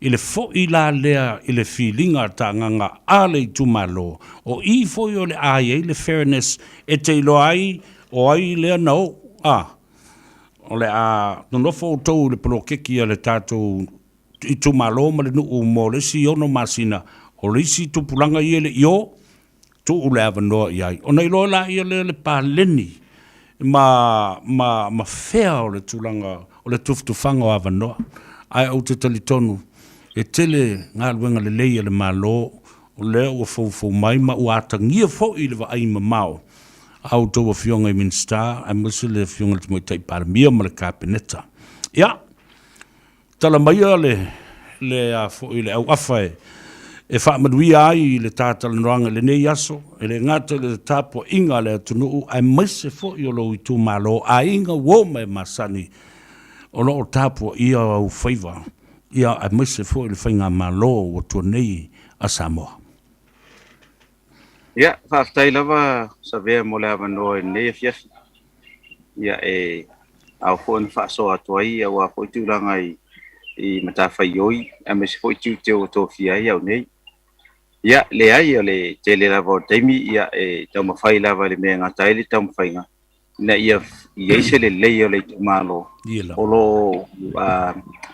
tō fia atua fo ia o pan mene a le ngata na o Samoa wau whapena fo ila le tatou whainga malo matulanga whapena ia mesi fo ila tō lo ngofo mbapa o I whafu ia o tulanga ia whaftai tele mo le amana ia fo ia whaftai fo I mo le lango ia ai o te tatono ia o te loa ye se temi ia to mo fo se sia vanoa ele tu mo le anga iluma ia on tato e fa so ila ia e fa tai tele lava mo me uma fa tai Savea mo le vanoa ia ia manuia fo ile aso tina lo alo tu e se tato o tu no Samoa o te le lopo e aso tina o to na pele ai ia a matou a pisia temi nei le tau fa malia ina o nai tina fo ia wa fo le la to so fa pitoa tano ya ese temi tato tu e filo ia lo te la tu la o fionga mala o finga luenga ya me se foi le fionga le lipule ia me se foi tato pa anga masani o fai ona amana ia mai e tata o fai atu nei afia ia so foi ia mai manuia after tele la wafionga mawalo soifua whaafualoa ia whapena foi so finangalo mo le tofa le lei o ba ia Samoa ma le itu malo ia lo tele mo lo fionga fa soifua ia after tele lava mo lo time ia so ia mai manuia soifua ia le na Samoa wo tofa fonga ia fa mavai atu fo le fionga le Minster o ngā luenga o atina e o pisinisi o leipa o ala manuia o le atunu ai maise o lalo lana wha malu lana matanga luenga o lo o iai ia le vaenga le nei o le polo keti e Samoa o ngā luenga wha avaitaimi ngā luenga wha avaitaimi o tō wha whongala iai le sauronga le ma le whau avatu sa o lava i la maa ua fo i tala noanga mala o lau konsale lo ma ngā lue whatasi i le malo i le tusi o tu la fono mo le saunga le mu e maise o konkalati tangata whai ngā luenga tutuli uma o tona lena ala kua lalo o tau ye whaasalawina avanoa ma mai whai recruitments whaapena le whaatala noa ina ma interview o tangata nei ma mautou tā ngofi piki o whaafianga interview unga lesi ka malo walu whaafaa ma lesi whaafinge walu whaalima o le te wawa i atu i fofonga o mata o loto manganga o tangata o lo o tū le leina ele i oa ke le fikir kilo iai ke le fikir kilo iai ta ino i noi le utou le wha maoni mea nai ta o le whaelonga tangata i o tātou lava tangata discrimination action against our own people that's exploitation o lo tau wa ai mawa lalo i tūlanga o tātou tangata. There's unfair and unnatural justice. Nei ma se wha msi no ngā mi o tonu o whai i nā mea. Whea lo wha maoni malau tautonga le wha tinu ino lau ngā ruenga i tono o business ma company tu ma oti le malo. Ia wha pefo matanga ruenga le malo. Kua nothing kua ko corrupt kere suri bo yala tala o tau manasa ia i lalo le whainga malole o te tule lima i le sfuru tausanga le iai te tonu i le melea ia masalo a iai se o te tau no to sila i le melea ioi awa o le moli mau le na o meolo tula i mai. That is pure evidence of how corrupt practices are used and done. Exploitation in these government departments or government state-owned enterprises. Yeah. Nake ora maua uma o tau maua uma o tau la tātou o tāle pese. Mana ia tātou whaasalunga wha businessi fo i mai sa ili se avanoa. Tala noa ai, ia, pe amo mai le avanoa le fionga de Minster, le fionga ia le whaualo, Harry Schuster.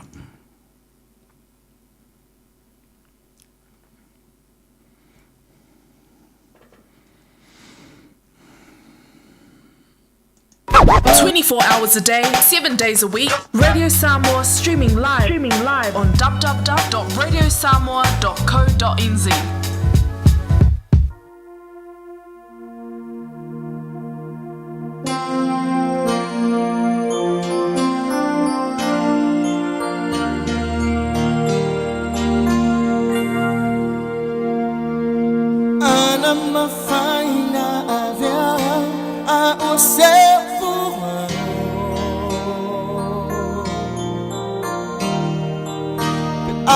Tomorrow, boy, I'll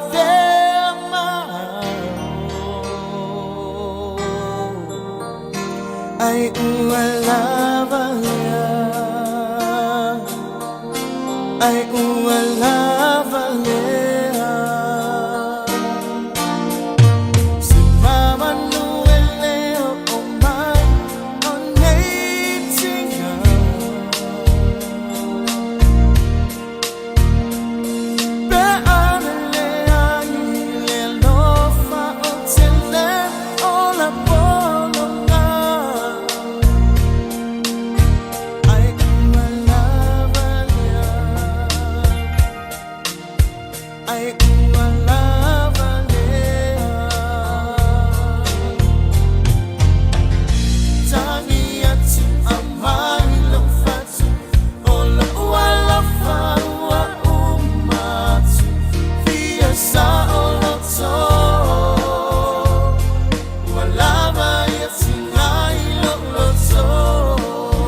na le tautua mo o si fongo Samoa Radio Samoa se fulu ni mai vatolu a boy o kilani Savea pestalo wa yeli Al Harrington tumun vao tangalo mutua le vele nei fo yasto da ima le Tanoa Ava ete mo wai le sao e le fasi silanga ta ua le mo le silafia le atunu o lo faya le ngā luenga so tau au le si fongo Samoa ia fa perfo ia le tato community o le community vaccination le olo fai nei i le North Crest car park Image Road man to von mele masanuna fai i le mele marketi le marketi fo le inai i Manurewa ia o ina o le North Crest car park Image Road i Manurewa na lata lava le South Mall o le aulia na nei, o le tau nei sa te talalo i ai i le wha moe na mo i lanto umalava ele i whaia o lanto tui sa te tala e alo i le whionga le Minstown ta uptau te moto le Pasifika au Peter William Seal e maua tato vouchers giveaway o mea lofa na ia maua fo i tato giveaway prizes and food ia ai le ngate lea Special Mother's Day ai valongo ku le so mero fo valongo ku ai le kala ngoa inga la valo wingoa fo le e lau fa ngau mo ko lu le so mero fa yo ina ton wala kia lu e mo lo mero fa ngai ile tanto tu inga na lo fai Special Mother's Day packages na lo fa fai fo mo le tu yo le flu vaccination ele ai se tongi mo la tu te lima sul mo le lima tu sanga anga ia tu lunga mo la tu o so stau sanga lava ya fai le lato underlying illness po lato wa meo mai tu mau fo le lo mo fo le ka ko COVID vax ma le rat test ya pe amana bia o le drive through le na pe tvalvali tua oi ya e fa kafa ko nga ma kifa ko nga le kapak ya o le North Crest i le South Mall Mage Road in Manurewa ta ua tele lo to wanga ia na fai tatu tui ia ai bawai malau merofa mo wam si o merofa na ia si va ai la ili ta ua tele me lo fatilo le tatu le tio ia fa pena fo io na mo atu ai se fa mrianga fa tailo to long sua oi fai le tui le mea ta ua tu salava pena e a afia i le COVID se fuluiva o le faia o tui pui ma boosters e a atili ai o na malu pui alo soifua i le mae ai o na e a afia i le whaamai. A faina e a afia i le COVID se fuluiva talu ai nei e ma fai o na failo booster pe a mai ale tolu masina talu ona e a afia. O se awala pito sili ona taua e pui ai lo ainga mai siama fou o le COVID se fuluiva. Vala au le o valu selau, lua valu, lua iwa, lua ono e faatu langa ai tui pui o lo ainga i le aso. Mam, ai se ai kakau ainga o alu i le fomai pia ki ngalo whai. Wa leo kwheku ai. Se mam. Nga maua lo uso i le fever rheumatica, le nga amaka i le whai ki ngā. Nga whai mai le kausi mai, e le lope maua i foi o dua malo ko finge. Se o ke malosi i le vaenga ngā. A whai e mai sa kamai kiki ko kongo o se ainga. E kele le avangoa e maua i foi sa kamai ki pe a ki ngā o la ko whai. O ke le whakamala ia oe li I maso me. So se wha I ti ngā lava, ave siaki e se tausi mai, po se fo mai, tanga I ane ele alliancehealth.org.nz, mo nisi wha amtalanga. Pui pui oe malau pepe le I whanau mai I le flu o le nei tau malulu. A whai oe mai tanga e le aise tutongi o lo tui pui pui o le flu. Tala noi lau fo mai, po se whale tala vai pe vala au le o valu se lau, ono tasi ono. Tasi lima I watolu amo. Radio Samoa.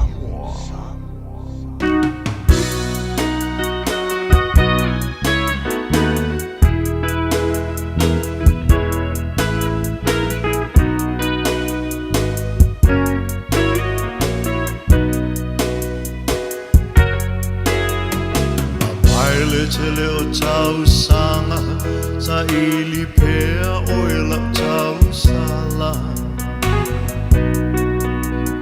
o longa lo o nei tangata le tau mawhai ngai so se awala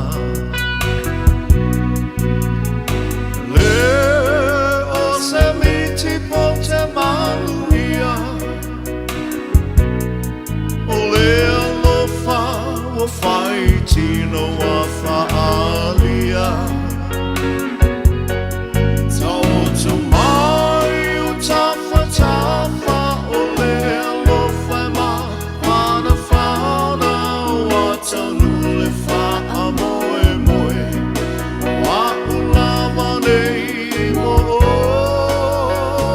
oe Mana tuna wa amatu ma o te toe fia Whai atu e pa I maia O oe lama moa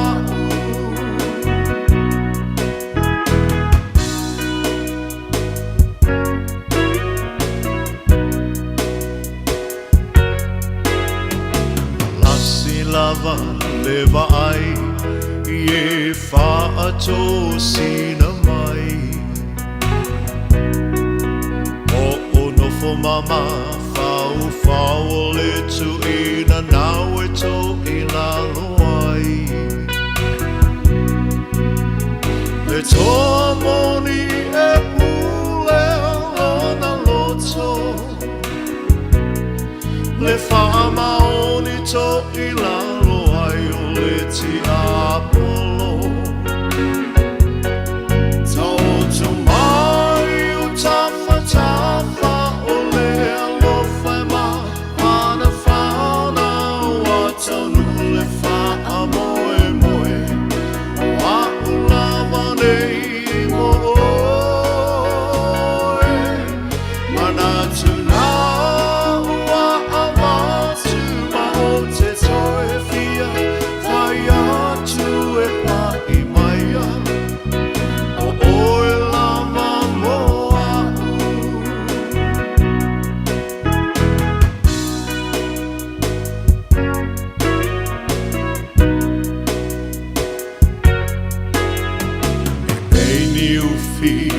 Tupu le wha moe moe ua taunu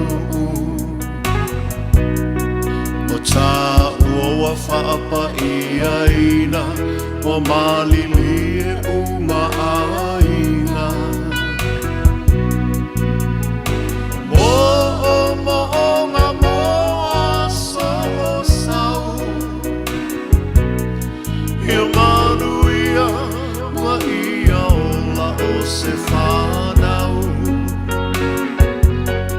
Tau mai o tafa o le alofa ma Mana whanau a tanu le wha moe moe Wa ulawa nei mo oe Mana tuna ua amatu ma o te toe fia Whai atu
mala upengi fiki te mana sa telefoni mani finifi telefoni fa fi kuma filiki fa auto ai ma o miki ai compelenti ai mala upengi fiki o foi io si che lo blackberry le wo ai alle on se passa o e fi su e mai le arti alle fa cazzo che la be ai pe se alle me wo fa ala che le ai e solo un fiata e un altro nei matama sole ke ia wa aka o leo o lima e muringa i le va o sama ua io o leo ko inge subinga wa yai o se kamaka e fitu to sanga ai umai o se manifele i kai a o le no ai o mamsi kai li ese uali ai mai awa o le manifi o le uali kai o te manata telefoni manifi telefoni fa fitu ma filiki fa auto ai ma o komiki ai compelenti ai mala upengi fiki te manata telefoni manifi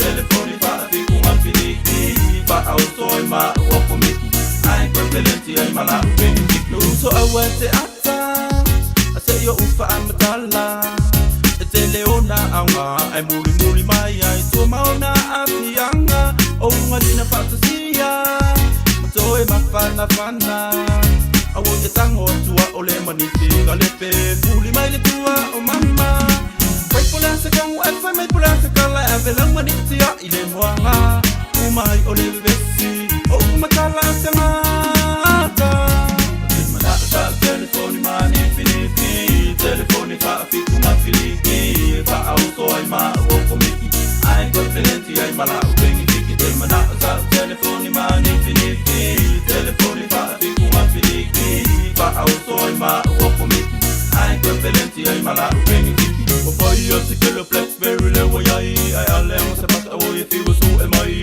le arti alle fa cazzo che la be ai pe se alle me o fa ala che le ai e solo un fiata e un altro nei matama solo che ia wa aka o leo alima e muringa i le va o sama ua io o leo inge subinga wa yai o se kamaka e fitu to sanga ai umai o se manifele i kai a ole no ai o mamsi kai li ese uali ai mai awa ole manifi ole uali kai o te manata telefoni manifi telefoni fa fitu ma filiki fa auto ai ma o komiki ai compelenti ai mala upengi fiki te manata telefoni manifi telefoni fa fitu ma filiki fa auto ai ma o komiki ai compelenti ai mala upengi fiki te manata telefoni manifi telefoni fa fitu ma filiki fa auto ai ma o komiki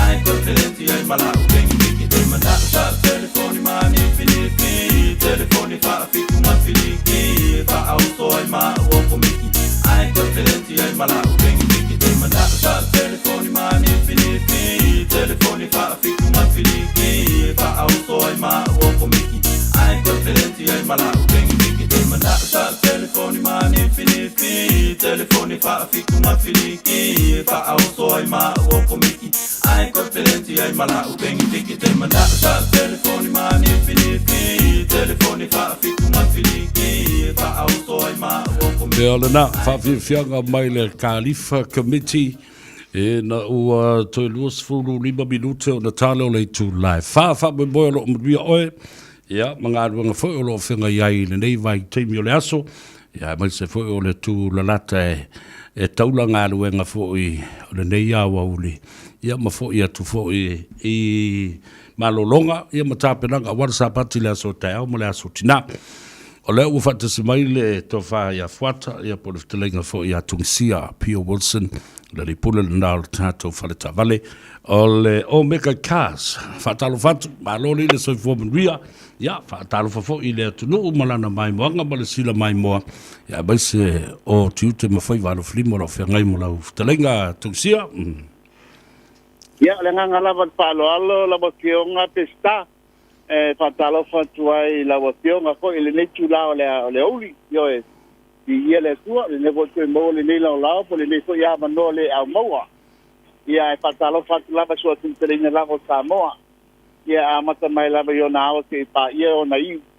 ia ke nane pela fenga vela stoki le tua so te fata pai taulanga lo fatino pele finangalo lo tatou tapa au le langi pa malo fai o faiba pa malo solau pa malo fo langi ma ia Savea ia fa malo tatua tunu wa Savea ia fa pena foi fa filo e tu foi malenga fa lo fa mo mo bia oi malenga wenga le yaso ia me se foi ole tali atu i mana ongo le tatu tu pe a fio atu mose ta vale fo male omega cars ia e fa le lama sa nanga Savea na mata mai la vai las ko mal si de pia na mata mai la vai las na nafi te pa ia le so ele tanto no ina fo ile la mga ina le atu no le ka tu fa ta va ale omega cars ia tina le fo e pa su mai fo matala mai ao ti si le fo tono falta vale wa empty le sipito le mato falta vale Savea ia ale me oni le na ila sala vala ana fila to e valua ta to ta vale na alu le so ana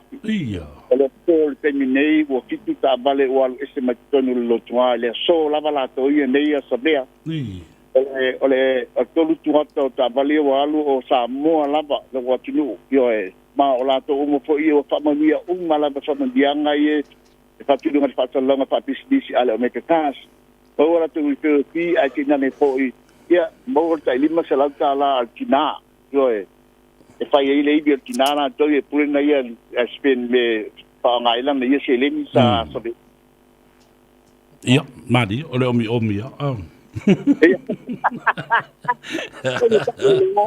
io ele ole mele tatu ni ngai to ngatale tatu tunu ole to tua fato vale le falta vale a Barcelona o nele mato da ponen falta vale tunu ni sila Savea e mua le tolu to sangale mato vai fuerta vale tolu to sangale a fo ele pepa le stala al malo io le pasiel ta vale vol fitness ia ba pe service no ta vale pa fa ta vale tunu o meka kas lua ele ka tonu fo to tele la tunu pe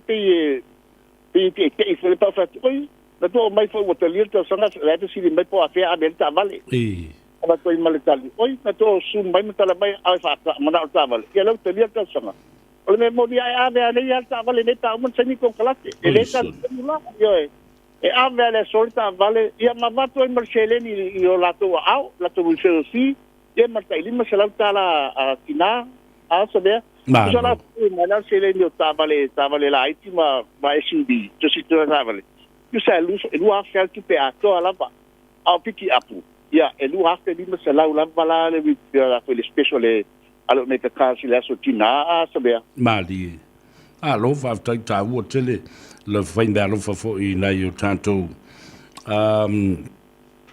na yo tanto tina a mai so lanto wa so fa pitoa e le so taiao ia o le mea siri o le nā o tele le ta'avale alu ia mo tele foi ma le mea alofa o whaalu i nā i o tātou tina ia me se la tōlo o auto wa atu i nā i le ilo malai ia e sa le lava sa noanga Savea ai fatu susa mala nei ia se leni wa e te si ai pe o te tongi na tau ia tupe nei le ai nā o te wha maram nam le o le wingo nei tupe tue amatu o le whawhitaia lea, o le taui le, o le whawhitaia le tatu atinu, le whanainga lea tau tua ala o meka kāns, usala o whamunianga pepa Profit Company, o le lawa te sa saati tonu community. Malo.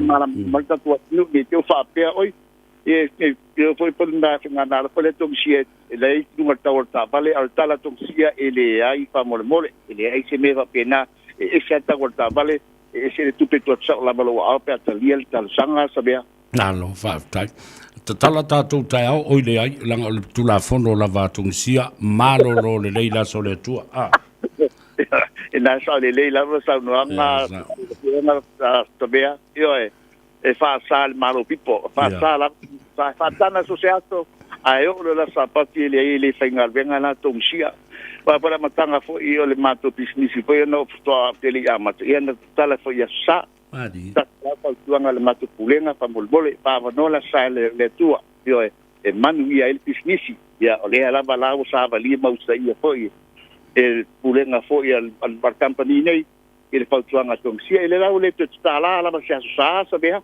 malo fa tai ia ave fo ma o ngale lei ni si o o tala fu le sa ya le o fa ya le sa la va ya le to fa ya fuata o le sa le a malo lo le yai ya le o finga luenga bele di pule ya ai to fo mai fo ile song fu le au nanga mo le si lima as o sa le ono as yo o sa ono as yo le le amat me lava la sona fu se pa ia la stona yo ia le le ono le tatai mi au mai le telefoni ma le tuatusi fa manatu e pe lo tatu tudu ia ya nga lava le pa tai la o fionga pista pa tai tele lava mo lo mato bo no fo le nei na te lo le leia na te pisi ele foi un malo yo matongo fu talong longo tu interviewing la foi ya fionga minista mai Samoa ya fa tai e te oi mo po kala me matongo pie tai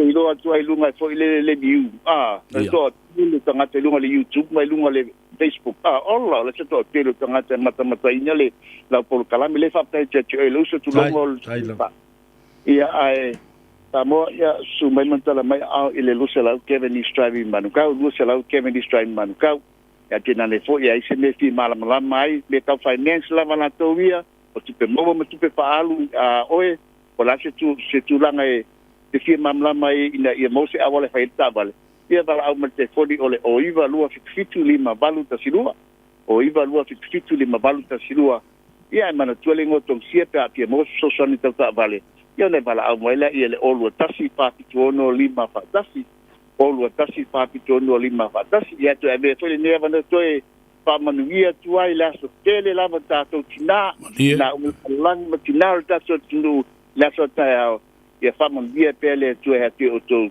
ia wao tō whaiva te tono o ainga ia te nane pui e ka le sia ia e whatai la wa whionga Savea moro matua no whamon via le tua i o whaiva te toe ia e whampa soi fuia ia soi fuia mria tele sa pati le asa te au tātou whelo i pēa i le afo i vai aso soi fuia soi fua ia le nā telenga ia tungsia Pia Wilson ia ma le ripoti fo i mai le nato fale ta vale lea ua taua le Omega Cars e te maua i le o lua tasi fa fitu ono lima fa tasi o lua tasi fa fitu ono lima fa tasi e po le lua fitu lima valu tasi lua ona tato o mai lea i le tau o tele o to fa fonga nei le tele o mea sa mātou tala noai fōi ma whaasoa ma le whionga i le Minster. Ia whamui nā Wayne Fong. Ia po le whionga fōi a le atinu. O te mtuai whaafetai ai le whainga mālo fōi a mese fōi i a whionga i Minster. Mō lātou teimi tā ua e whaavanoa mai. Na ia whaalo longo le lei i ai o tātou tangata. Mole silafia. Tele taimi e whaatala noa ai le malo. Mai te tau o na whaalongo le malo. Whaalongo i mea moni, o mea sao, o mea lo o whai e le malo. So se taimi lava e tala noa ai i le taimi e a ngai ai le malo. E te ngata o le o toi tū malo. Na o mea leanga lafa. E tala noa ai. Na o mea leanga, ma le manongi leanga, e luai mai ingutu o tangata nei, tulau le whaafonga le atinu, e le whapeo o whai atu se, wa o whaalongo longo, i tala noa tangata nei. Mana ia, o le ale mou se tala noanga ma le whionga ia whawalo, le whau Harry Jeffrey Schuster. A wā e umi le taimi o mafuta mai ai. O leo se taimi ma se lao le lei le vaso fo. Ona o lo o whiangai o ia. Manisi fo i tuatua no a wha o wala au lia le community ma mea o lo whaatino le community. Le so, ia le nā Samoa o tau sila iai e itangata o mō tai whaalua, tai whaatolu. I le ngase o le COVID ma isi mau ngase.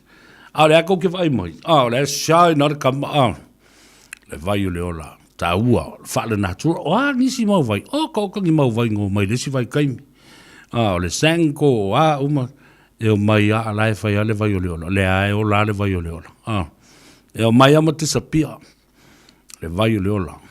Le vai fal natura. Sa vea malo na ua inga le tele o tau sanga. Fai sa mo le wai nei New Zealand. O le wha mrianga le na. E le sisi o milion ia. A le tala le mātou ta maa. Se lau ma le ono tau sanga. Na maliu ai. O le wha mrianga le na. Mailo tātou a inga. Mō Samoa. Mō tangata Samoa uma. Ia lea. Ia leola. Au ngā tere mo le toto mawalunga. Whapena fo i le tūlanga. O le ngasi o le fatu. Ngasi o le mama. I le sela. Toi wha le lei o lau maa. Maa ola ngā. O le fatu ngāo. Po le fatu maa. Ia whapea fo i ia le meo le ate. Kidney and liver damage. Ngā fua i le suka. Ia po le diabetes. Au ngā tele mo le ngasi o le arthritis ma le gout. Ioi, le ti ngāo so ongo po na iwi. Ia maanu ngasi o le tino. Tua ti ngāo. Ioi, le vaenga o le lalo le tua. Whape fo i a so se vaenga. O ngasi fo i leo le ti ngāo. O so onga po na iwi. Kamalea, o lua tasi, lua iwa whawhitu iwa lua fitu. O lua tasi, lua iwa whawhitu iwa lua fitu. Whataro whatu le tātou a inga atua lava tau ma mafa o le vai o le ola. O ka se lisi o whaita wafe mafe o tau. Ia o le mawhai o na tō lau o tau swafa. Ia le nā lava tau tsila fia. Ia gai atu leo whai ngā ruenga. Ia mo o alua tu fo i tau te whilo i le manawa o ngā ruenga. Ia whapena fo i na lafo atu. Amerika, Wellington, Australia, Hawke's Bay, Napier, Hastings, Palmerston North, Loloi Tokoroa, Hamilton, Aluatu ai lea i Sydney, Aluatu i Brisbane, Aluatu Melbourne, Perth, o le vai aso tu iona tua, na lele sao e ale tātou pusa vai, tali mai e le sunga e le whawhiangainga ma le whaltua, mai ina e Alice Springs, Northern Territory, ua na o meo apoliki fo i e ola e nā mai la tolo ngā loi le maina. Ia le nā o tu e le vai o le ola. Le tānu mera, o lua tasi, lua iwa whā, fitu iwa lua fitu, ma le vai a voka le ngare. Ua vai fo. Aso umalawa le tātou por kalame, tau te wawa ai mai, ua e umal por kalame, ua afa le vai la, umo le vai. Mau e le manos, le mea leo mo le tau tala.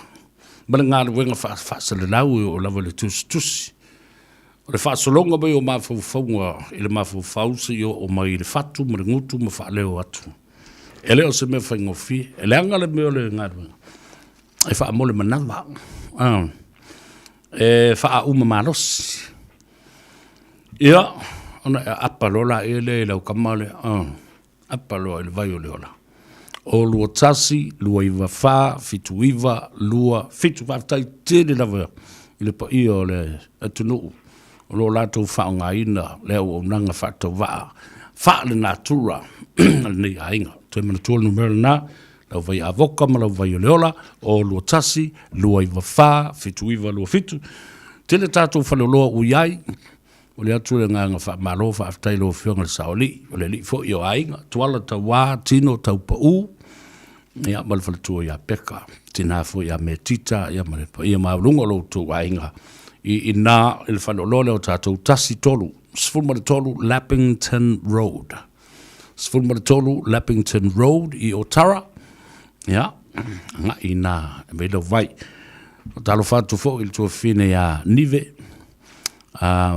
Malia, ma leo so fo ia Yosia, ma tu mai tai, ia Mareta sa wanga, ia malo lātou, o le tātou lisi tātou whaloloa nā mo o tau I Manurewa ma I nai Glendon, a ngā I ana I Papakura, ia, o le lua sifu ma le lua, Templeton Place, Glendon, Manurewa, lua sifu ma le lua, tusi wha leifo nāle, ia mala unu mera nai whaida vile mai, au whea lava, ia le whaloloa te lata I fo iai, na ngai le iai, ia mo o tau I le lo, o Wellington lava lātou ia lo lafo atu lava lātou pusa vai I nei.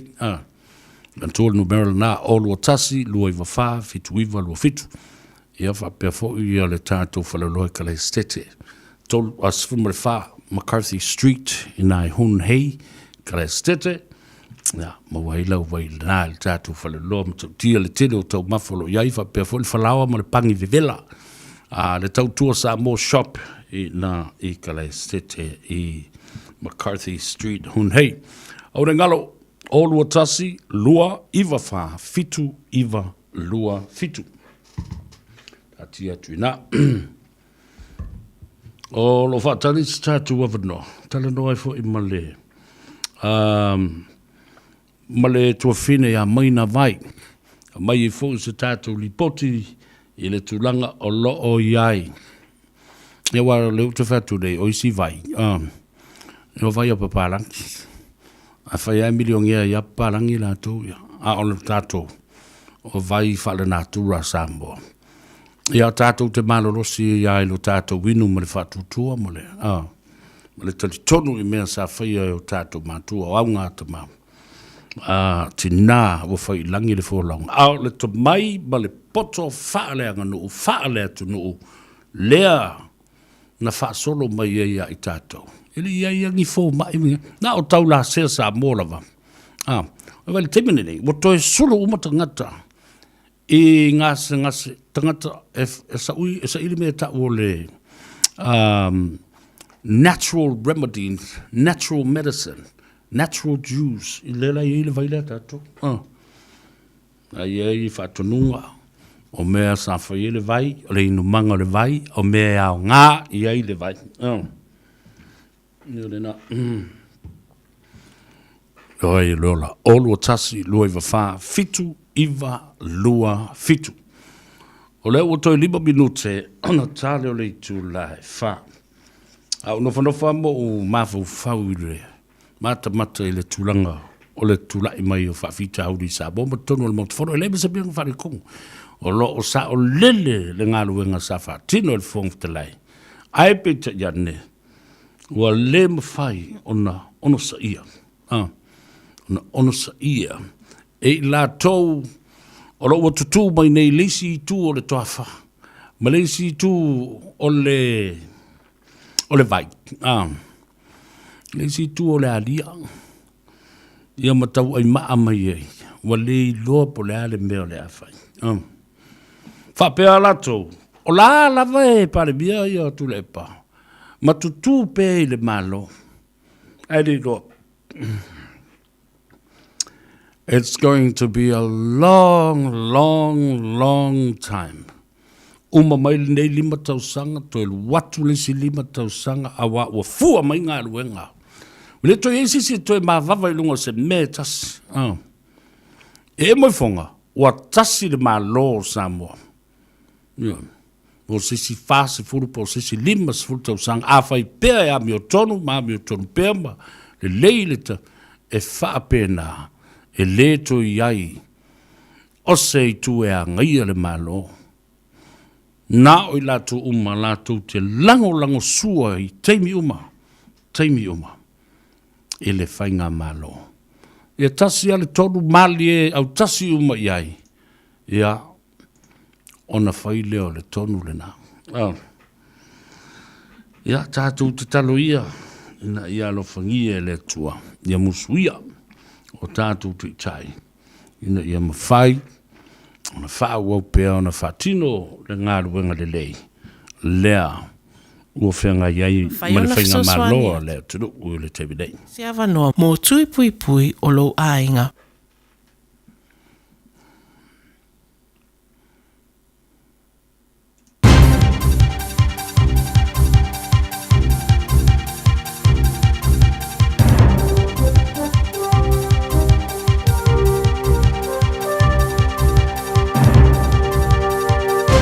In this update, police have been giving a hard time to a convoy of patched headhunters on a cruise through Auckland.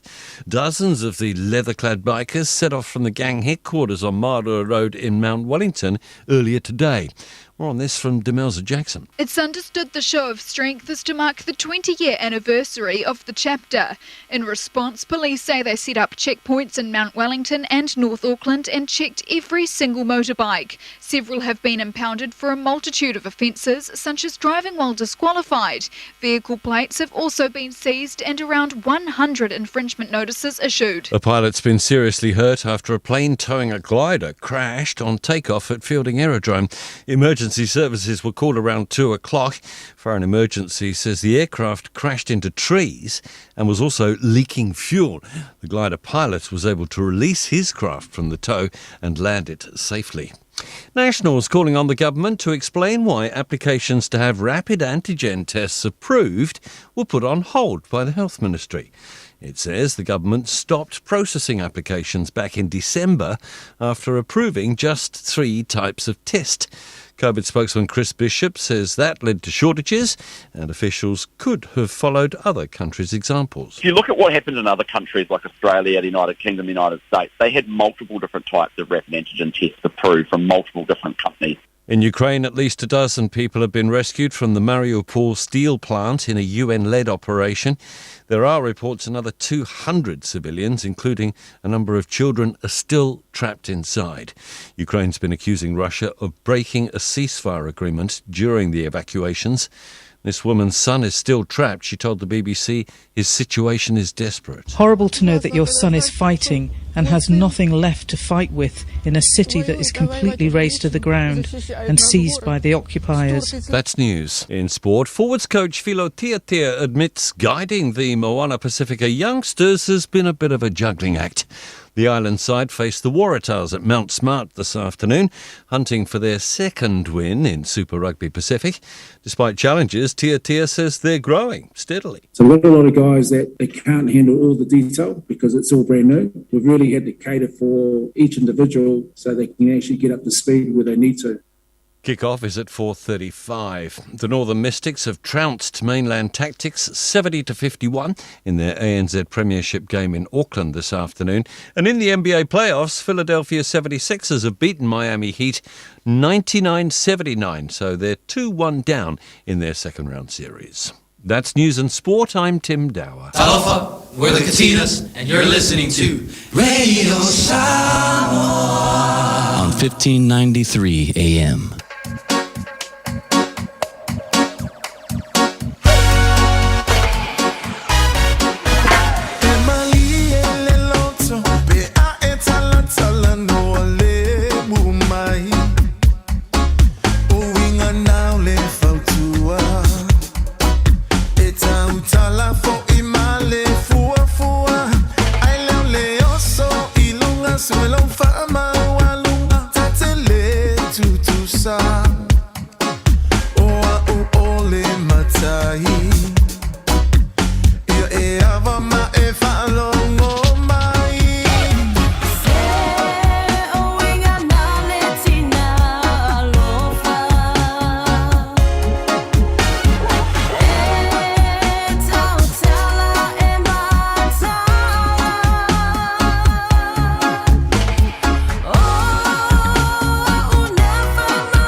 Wai ia onga e iei benefiti mo le ola awa oina, ma le ola maloloina, whaapea le malu pui pui au whanau a onga, ma whai a onga. O le mea pito sili lea ona whaata waina. E tofu lava lea onga ma la tau fuafuanga talawhea ngai lelei, ma mana onga o whanau ma whai a onga. I lalo o le COVID Protection Framework, e au whiai ma awala ese, e whai ai a onga, e pei o le a onga mai le whale. Whaapea le whaonga aina o teknolosi, e whai ai le sona i whale a onga. O benefiti o le awa iatu i a onga, e mawalunga atu nai lo tūlanga lamatia, ma o fuafuanga o le saunga le mo ua saunia e a onga, ua mautino ai le malutia o le ano fuanga, nai lo isi o si o manga. A whai e iaini au fasili po o ni atu ngalunga e winga i le ola o oina o lautama. Ma tau te whautuaina oe, ina ia e fsotai i lana a onga, ma whai loa iai o langona, e ma whai foi ona fsotai i le matanga luenga o a onga, numera ale ofisa o a onga ale tau i tu malo, e maua i le www.education.govt.nz. Pui pui oe malau a inga mai le flu le ne tau malulu.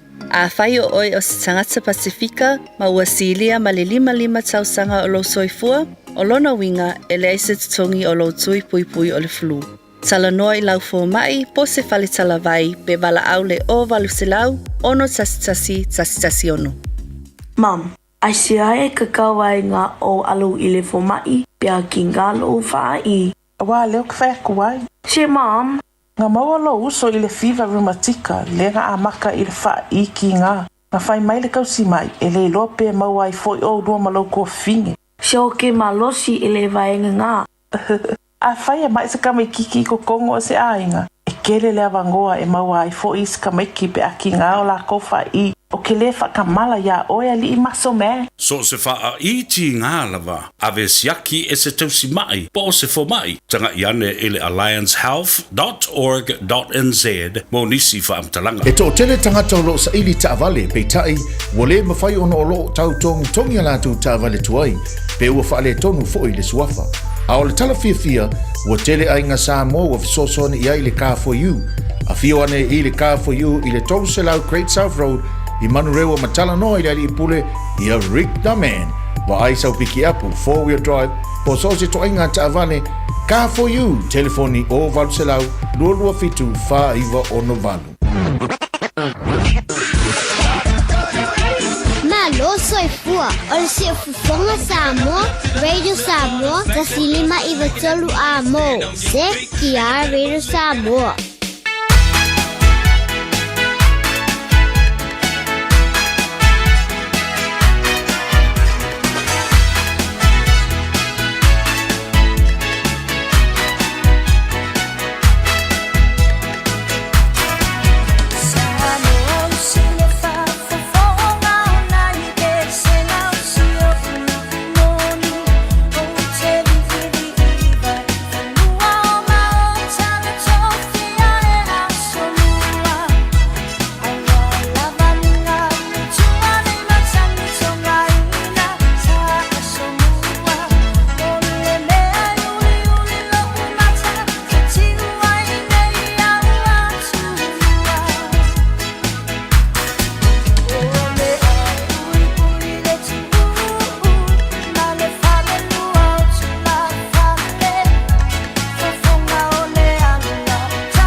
langa pele tautua ma oil si fongo Samoa le Radio Samoa se fulu ma lima I vatolu a mo au kilani ma Savea Pesta Al Harrington Lavea e le nei fo I a so to ana yo le so fitu le nei o le masina o me lua fe lua se fulu ma le lua pe a fe wangano ia ke oi ya le so tina ele ngata I Samoa ia fa pena fo I New Zealand nei ma isi tunu o le lorangi wa e isi tunu la tu tele fa de tuina yo le so tina ya ai o aso fo le na o aso tama ke le do la pe ai se a me ale na mafu pe o tunu fo le o sa tu tonu por the Middle East ele nei fo ya wa uli wa mai atul talwanga bul filo inga fo I mo le fionga le bin star o le tūlanga o leipa, pisinisi, malamanui o le tātua tino le fionga a whamuina, Honourable whamuina, so yalo le tino Wayne Fonga. Manino e fo I la le mato le vai le whafonga tāpua I le tino. I tiute, ma matafa yoi, ma le luunga la lo, ma le tūla fono fau teu o le mauta. I le vale lei o matanga ruenga whapea fo I le tūlanga o tangata whainga ruenga. Leo ua mafuta mai le tua fine ya maina vai ia pe ua masani lau tau silsila ma lau tau whafonga to tele o tau te fia tele pe a fio mai ia le te mai tai I le pora kalame Savea ma le Tanoa Ava ma te whasoa ona ua mai tauina ma le tau tele fo I o tātou tangata lo la tau fia ile awala o lo whaatino ai le au unanga ma le tau tua ale nei fo I whaletua. Ia pa o le tua fofine fo I waatu o na taulangi I sama mamalu apo ngata o le fionga ia fotino. Ai o le uri nei, ia, whaaftei le tua o le fo I woto e mau o le avanoa. E mawhai ai o na sota iatu, ia maina mai, ia wafo ia le whaopoponga, ia whaatasi ai ma le ao te lenga, ma le talatala ina ma au ili o mata upu sātale noa ma whaasoa ia I le lava ia so. E longa le Radio Samoa, patasi ai ma le ftelenga ya seu manu, Francis Ioane.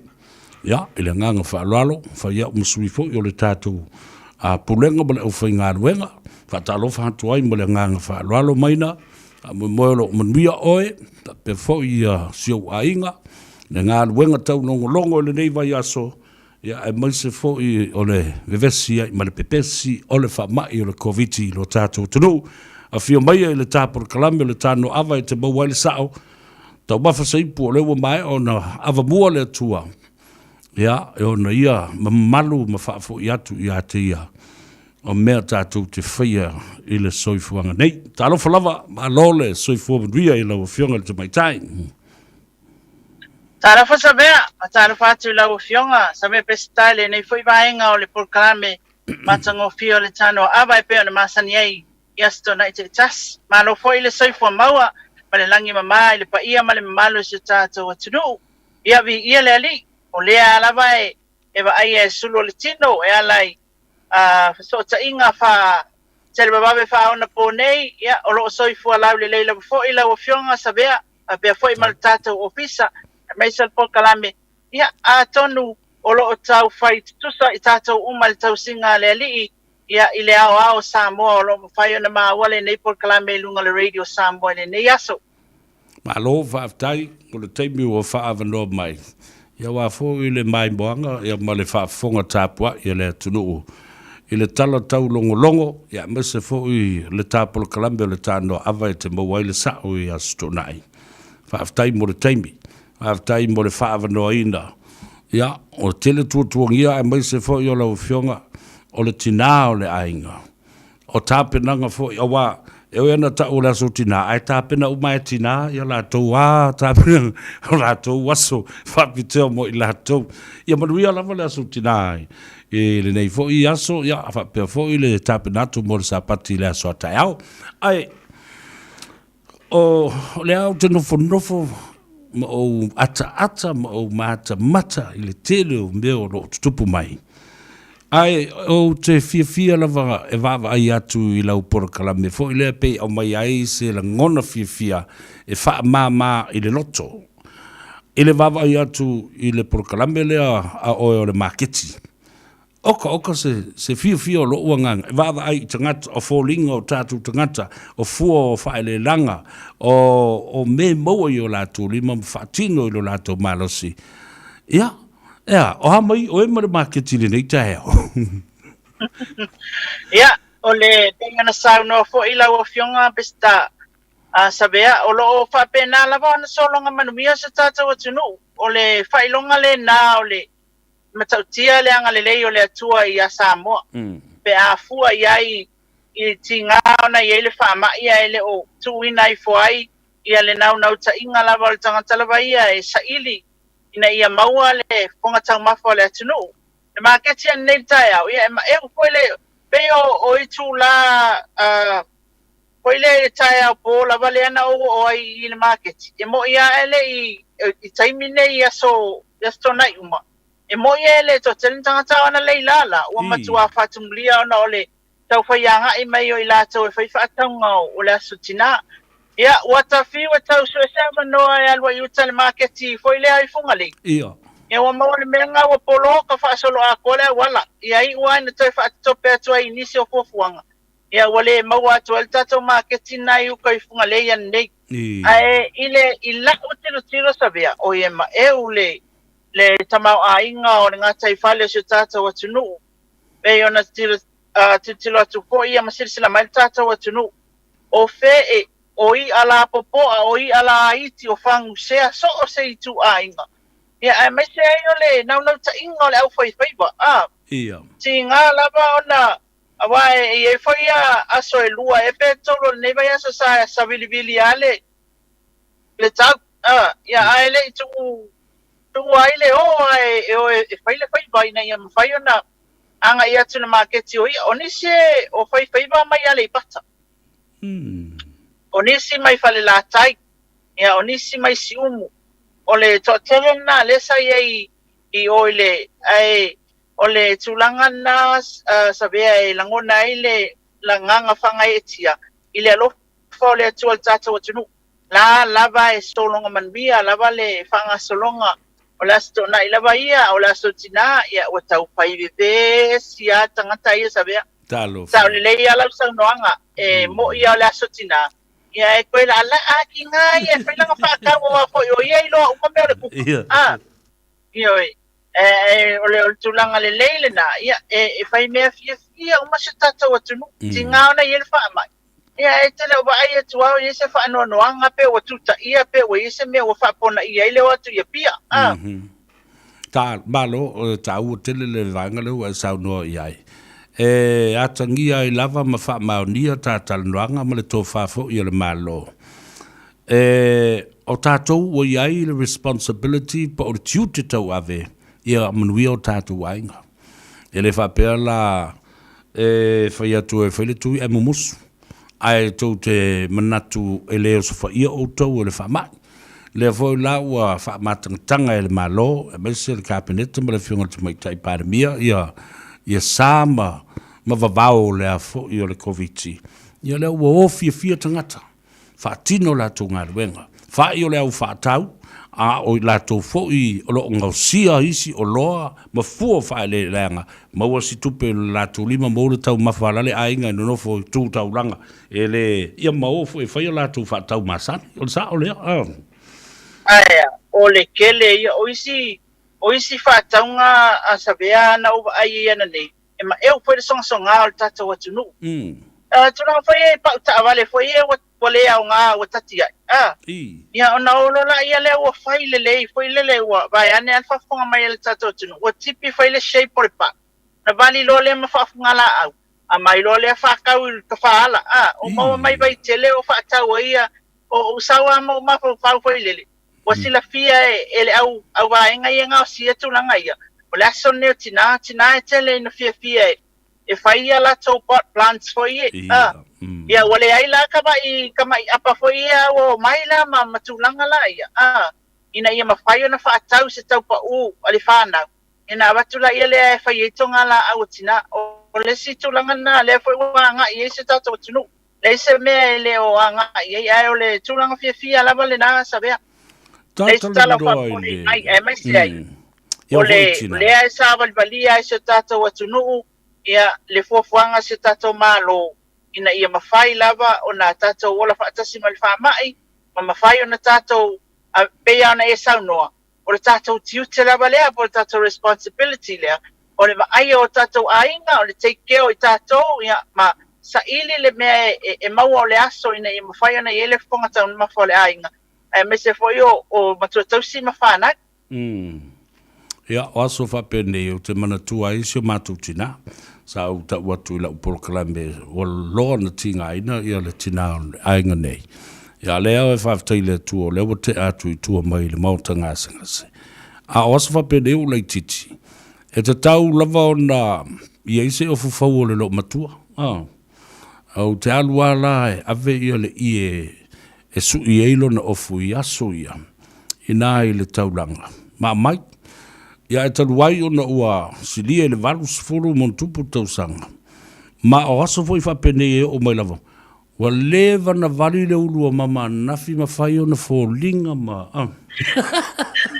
a lea o fe atu nei ai talofa e mama wa mai le ai ka le lava foʻi koe faiga mea ai o tifiga nei o le matutua manai awa to e pau yo nai tangata matutua o le matou e kalesia i navu i vaivase e le kalesia Iesu Keriso lau pa yo asunga taina ia o le fai e matutua ai fai lava latou te unga ma latou vali lau ngutu o vali ngā lau maka me whapena o latou ulu ia ma o latou pea tala loa fo i e pini fai ni taito o rua o fai fe au mani whare o fai fe au ia a le asa wa inga ia i nā i tinafu i le tātua tunu mana ia latou fo i tifinga i le vaitaimi le nei ia e pei o le e sao no foi e pei o le tūlanga le na i lau tilo a wia tūl me le o le whapea mai awa matua loa awal koe ke ele au ngana mea matua te tau pea oe e whamatango o pia e lo fai le pone le tātou ale masani au leanga tau te ia au le tūlanga la le te wa ai pei unai mai e fai pixinis ma fale o loa ia nga ilo leo nai tina o wa ai o fa tau ia wa sa to e to tele ni tina e fa tau i e pe o fu ai o mon tasu i wa ai fo ia pe po politasi fo ia wa mai asuina ia nga ilo le i se e vai ia o tau talinga o mea na tina ia nga ia o le tūlanga fo na o ma wa le aso e tina to lua tavo wa pe o le se va o le pasco ile ia maleli masfu na watu nei tolu sfulu pasfu o fasile pe o tau su ese o fa mai le ai o le tis le fa kali me le fale le make o vai su exo kusa tinala wa ai se fa mai la o tala ia ele o ngama o tinala ngala so ifu pe le tina e na fa na mai mato e ave un mato fa mua ia tina matua le ia o se tulanga le yo e o foi la le tulanga o tau mafa mala au tola e o le tulanga le o matua fa teleina Savea i nei o le tulanga pele nga osi o loa nga osi atina i el telo mo fala tonga o foi le sa faia i el fala tonga foi le no futane mai le to manga mo e popo ngatia o la to mata fa yo me tau lima foi e tau mafaina i fa tau atu ia ma wasa tupe tina o nei e tu não foi le alo wa tau su e tina se tupe mo me alfa na o tu langa ole ainga ia awa yena mai si fa la tonga o fai foi la to wa market ala to market foi e fa tau ia po fa ele le anga e peyo la to fala au fai sua wala au ainda io o tina to ngala au foi o fai la to fala tonga io mai fai la to market ia ona na fa penale ona fa tau ia la to oloia ole toa i lau tatanunga o te le i o le laasanga i le to mai tu ina tu tina ia manalato fo i matafa i oi i so se tu ina ia mawhai lava o nā tina ele ngata i ainga a o tato fo i atunu malo whaftai e se le mana i o ia tala i le whalongolongo e moa i le fia ia mawhaalo tu tele ai tātou te loa o lo o pui le atua ma lo o iai le whainga ma lo o lo lātou whaatinoina.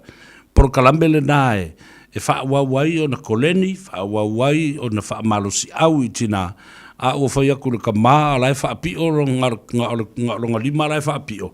Ia, alul tina la toua e suele me e whawhangaila no whanauma. Manga, a wā ngā le mele nā. Talu mai ia le awari ia na whai le mele a o le wha o lima I tina ma ave tina wha nofo e sea. Ia, ma ua whai ei por kalame le nā. Ina ia tū tō tasi le tina. Look after ia te ia ma vai o ia lava wha pena fo ia le manuia o lana whanau. O le tāua na o isi por kalame ia la u whaarongolongo tu ia I le. Toifua ta ina o le soifua. A lai pui ngau tā I tanu malala ia le tama. Tau leila wa Savea, o le tūlanga le leil na e peo na a apa tua le tō manga mo e popo ngāti e so soani mai a le tele o lātou pāanga mai fafo. E alo fa mai so soani mai leo se le ni na ia mwhai e por kalame e una I e latina. Ia mwhai au na tūlanga whai lele a whai wa whale tonu tama a wale whalangolango iai. A lai maua ia me iona lima. E mwhai e ona whai le ainga. Ia tina sa o asia I por tau sanga o mawai. E no nofo ia le isa o le lātou ngaluenga. A e sila I e Savea. O te iloa ina e o le whingatā o le anga I ai wa lai o na mātou le tau sotai. Ai, o le tūlanga sila I ai. O le tina mua lea. O ngaluenga tama. E whai uma le tina lea. To tō le sweet potato. To tō ka pisi. O kangi. O ka e se whanua wha. Patulanga I mea ia. A online na ave market na o muri e amo mata I tausanga o mawai. A online na ave market o kangi akola po ai ave ai fuo o fala au ina ia fala au faisua. E supply for your hotels ma fale ainga. Pela tulanga na o facility kwa nesi isi tina ai fai mai. Na o walua wapala ile polo ketisa au mai el tato malo. E ala mai tatou malo a palai lole iai. Ia e maua mai lole sosoani. Sosoani ana a mai lo whaonga tau whai e whale fwoi e tuwa tonu la au. Ia ma whai e tonga ka pisi o lettuce o green pepper. Mea na. E awa o whala au na whai suam whai mea aina. E mana mia tale whale inga whai e wala le whai o siau mengi. Ia o whalai stir fry whai beef stir fry. Ia, ole tupe tele o whakolele tina oi o whamai oi. Ole tupe le whaal matau a inga. Ole I umai ar kamaikiki mai le a unga, sau malanga me kokia, a ole isa ngalwenga e whaingalwenga I. E whaingalwenga I am I oi. Ole tūlanga lana o te iloa, ole te le, ole sao tina, le a tina, e ole tata o tunu u Savea. Dia lava. Olo no winga, ole te wabai atu. Wa fo I wale whātaua isi tina, ma isi a inga, ia fua whaile leanga. A o whaatau iei me o tamai pot plants fo I rea. Wa halu la au la e whai ele whaatoanga. Ia aisi ai. Ioi. O le tūlanga na le whai. O le iei taimi nei e ma e o whai le tilo iei pe a mawhau whau atu. E moi aso ia. E pe o tama asa ngai e whai mea uma. Ia e peita. Ia o tina ele malo lo tina el mele ye su I la langa fala la langa I tonga ya ai to e fai fa to anga ya fai le tonga la au e o ai la au ia fa matango fiai ya malala to tale ni foi le o te wi no falsa ya matua I sau I luma ya e tele a nga por kalame ia lo amai le la lo baba ai tuai le mafa la le sau le mafi le timing nei a te tilo fo I lua na nafima a talatua na nafi le na uva ai I talamua ia pe ona tawa ina le whailoa mai a tātou le ola o le tu mainga o por kalame ta itasia le ofisa o whatoanga matanga renga lea ina ia mawhai ona una ia o tātou tangata awana I tulang whele le aloa lua umale le fia whaise mea le nei ia le tilo atu ia ia matanga I mei whaitata watunu o le tulanga na le ia le sau al matanga renga lea o whatoanga ia le fionga la ule mali e toa ia malana foi malona au waa ia o le una ia o whaitoanga awane ia tulang whele Alo fa mai wale se manga yang ngofu ale le sikausanga akoa. Ia. O le si vanga ta wule na o le sa mata matatu. Ile talo mua tapa tapao. Na fi anga le alu anga yuta ya le sa alu itua oi o male wala ya nga i le fanga ma fale a se la. Oka le mata ngo fie. O fuo wala au aina faisua o le talo o le ta mu. Ja, o lava le kumala. Le red sweet potato. O le tulangan na Savea, o le la umai tau ia i le whainga e le mtanga luenga leo talo mua le wai e le taimil nei. Tulanga foi le peila o le whasita inga taptapao, le na area e la ititi, e tau mawhai. Ia mawhai o na whai le la tau talo mua e whaingo fie le whewa inga. O ale mea sa ia, sa sau atoa le itu atoa le nei tasi le me e whai e le talo mua, e whainga tā ia la le whala wa inga. Ia ai pe o lewa titiro atu pe wa a lua pe tolu na itu malo, ia wha putu i se itu malo e tasi, ia whai la tau tala mua. Whainga fie i tangata mo whewa inga, le whala wa inga, whai leo, a le ma na ia whalina. Ia, upe i sa kau wanga le whainga o kara mua, Ioi, le mana o le si maenga e toi lalo la tau tala mua, le si maenga ina ia e whaina le wha ati na e lava ia tangata mai pai ona au mai la tau fua fa ele leanga i tono por kalame ia ta tau malo le wa aia ia talon tula e melta tau fenga malo fo o le a o sau ma lia e ale ai mai san tanga renga le ole fa to anga ma fenga faiba ia ya wa aia tu e fai asi sa por kalame tanga renga le mo tato watunu Awa foi.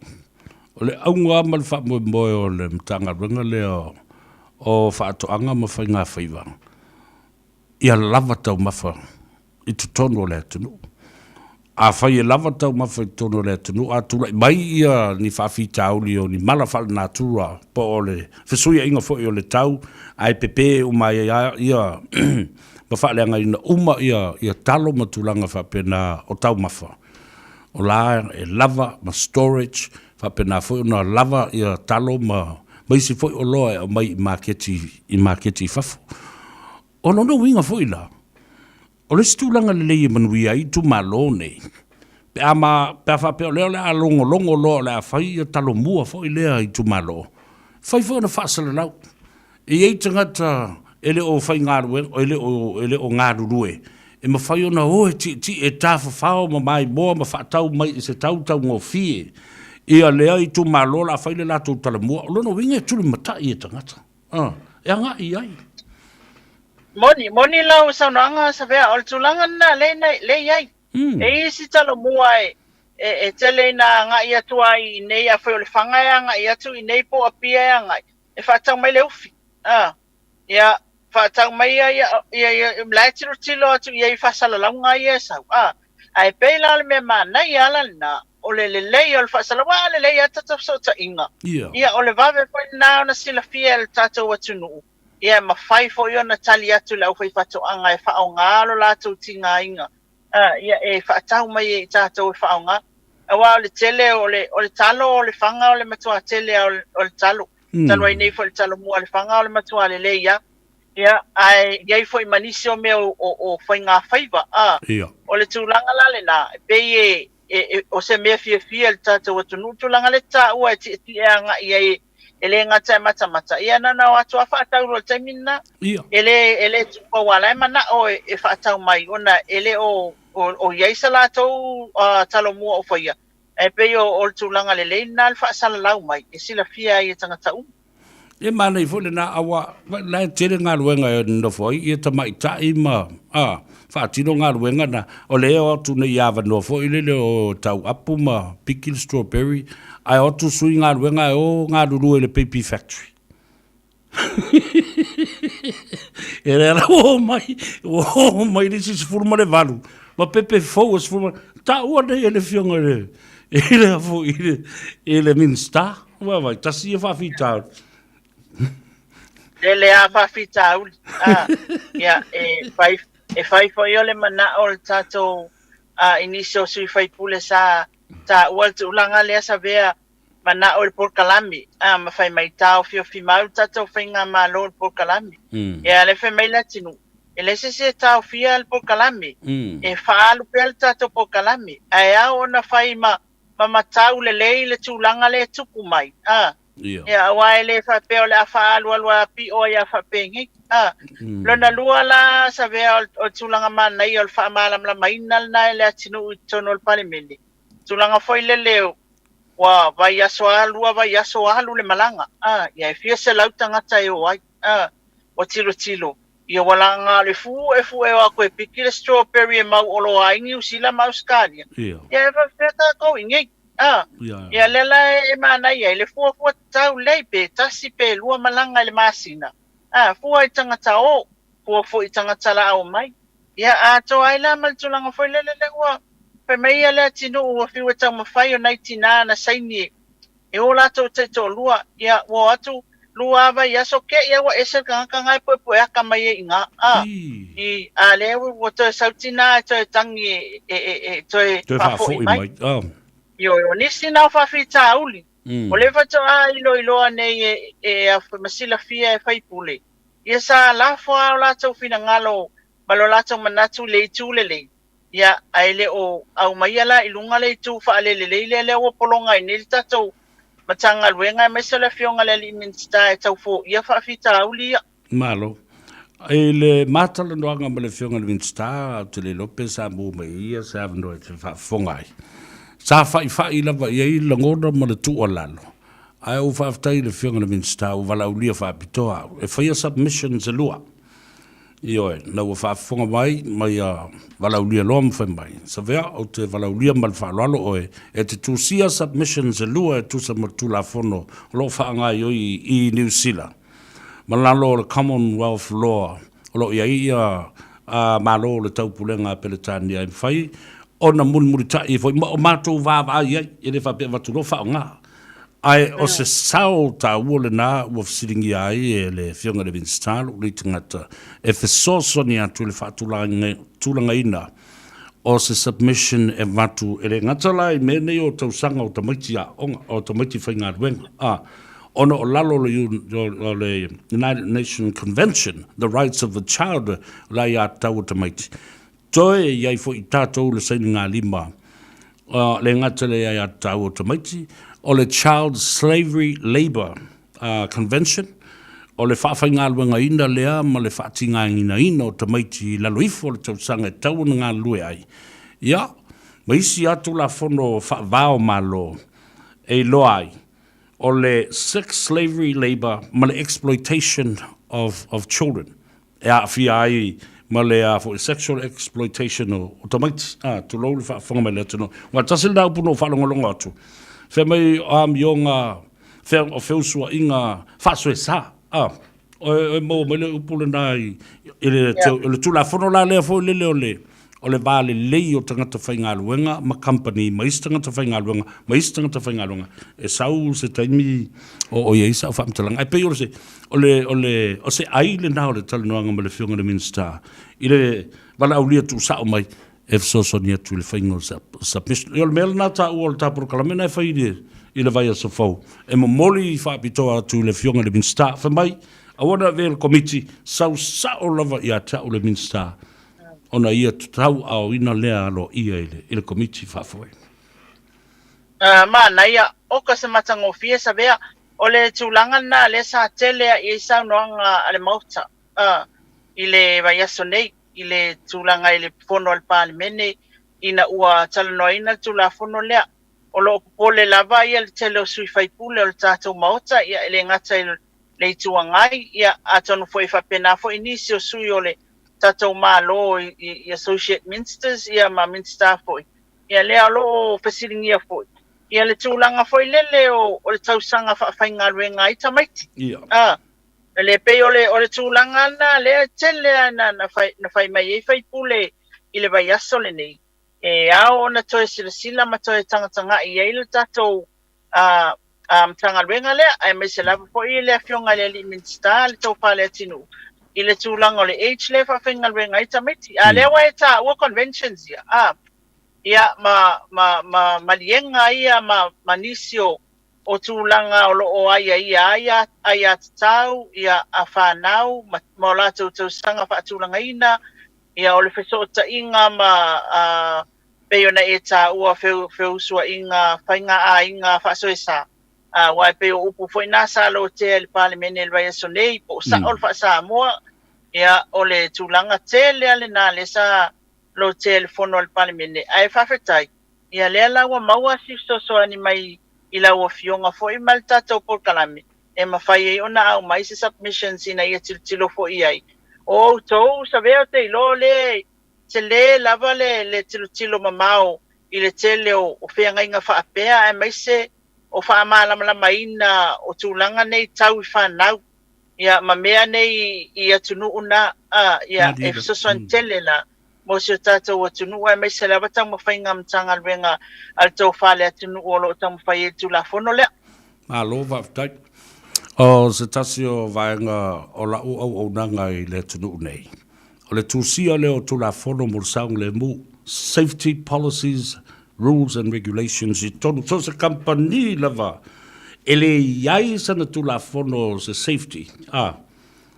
E le mawhaina le stalaina. Yo, e te tau o na iai, ia le safety policy, e le ngata le pui o le tangata whainga alwenga, whatasi ai ma le pui o le company ma mea tō tino.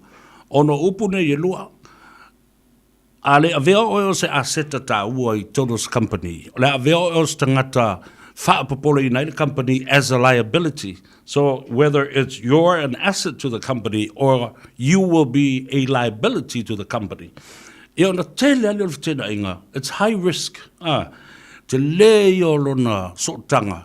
Se ia o lava I le whaawaina, ma le au ili ina o tula fono o kon kalate whawhainga alwenga. Peo so o loo malus angal na o loo ngalua ai. Ia ma whaiona so tai ma company, mai lesi policy, lesi company e whaatustusa. Ese ma company, ma whale whainga alwenga. Ma lato ngā ruenga e whaia. Ese fo I risk. Yo, peo le tā ua le nā o le sosoni atu le whionga le Winstar nei, nā lai ona ia te lia ina tu ina tu sao se submission, ia ma se tu o lalo e tu sa, tus sia o la ngona tus sia. Hauwhi ai tu la fono mea i, yo. Ia, wa maua lale ai o le Tanoa Ava I lasto nai, asa mea. Yo. Ia, o se tala, ana ia le nā fo I le, e look forward iai, o nei loa ila ia lea.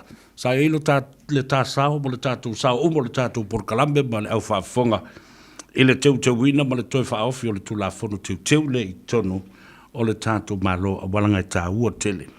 La tā se e mai o le ase tala le tamai le COVID wa lea o te whaalongolongo atu lo whaasala lau fo sa u tā ua nei le whionga le minsta ele le tioa le urungali I Australia na whaatala noa mai ai le tofai ya le ala. Mataue le ala whapea. E o watu le se lau tangata ua mali liu le COVID ai mumusu le malo e whaailoa lea whainu mera halo ia o la lava e ufi wha manungase. O sa o lea la fonga ma lea tua ingo whai le malo ma le matanga ruenga le soifua malo loina. Mese le fionga le minstao o a fo o le soifua malolo ina ma le pale mia o lo au mia li poti ma o tau o lo fea ngai I teimi umo whaatala noa. Ia, antonu pe o te wha e tawana o wha pe atu. E leo sa o ia la fonga ma ia whamtalanga. O na o lo o mulmulta ia lava I tātou I li poti tu ina mai mtanga renga soifua malolo ina. Ia, ma whamatalanga fo I tu ina mai. A whai o, e sa awai le saunoanga abalasi tono le o le palmene. Ia, a whai ala i eisa oi kengi fo mai ei o. Ia, ngala ke au mai ei whamakalanga nga. Ia, mahana i ala. A whai ala i eisa tangata i o. O le au mai a whamatalanga na ia le ala. Ia, ele o alo ia na whamatalanga langa le au mai sa o alpo le li ripoti alo ia. Ia, mai le matanga alwenga. O lo tālia nei, o umale. Pasul valu I tula, lo talia se tato ripoti mai mo le taimile nei le tato COVID. Ai le ripoti muli ai ona sala muntupu ia I lato na papena ona fo ko ile wa afia le virus o COVID. Ile yese isi wa maliu Ia le la ngata mai il tato report ia lo talia peitai. Ia atonu ele o yese fa mauningo ia la fonga Savea. Ona o titira yese me fa pe tupu atonu o yese po lenga foi le I longo fia foi a mai a fa o mai foi o ye foi le a sociali mta mai tai forma. Ia o whatever foi na fina o mai la tau tulanga le pen fa pe e fa maunia ai o lo matou talia lava. Ia fa mauninga o le ia reporti e fa maunia malo ia mai. Ia mai le mtanga rengo so I fo malo loina. Ai na matala no foi male fionga valas. Ia o lo o solonga manuia o le fa upunga le valas ina fai mai. Ia a fa pe e le ao ona e silsila le mai. Ia ma fa fonga le fo.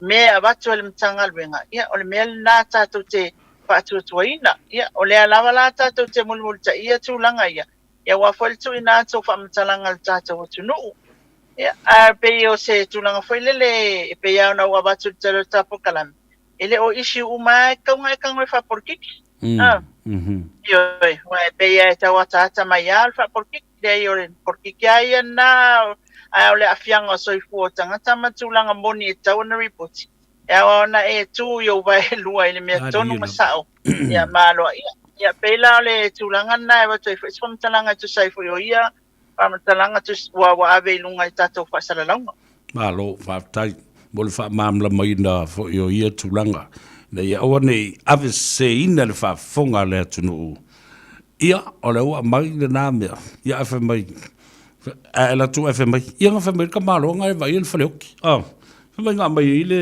ko ruol ka malo le vai. Tau leia o whamatalanga fo ia Savea sa tupu mai misela. Ia. Mea umane sa tupu mai misela.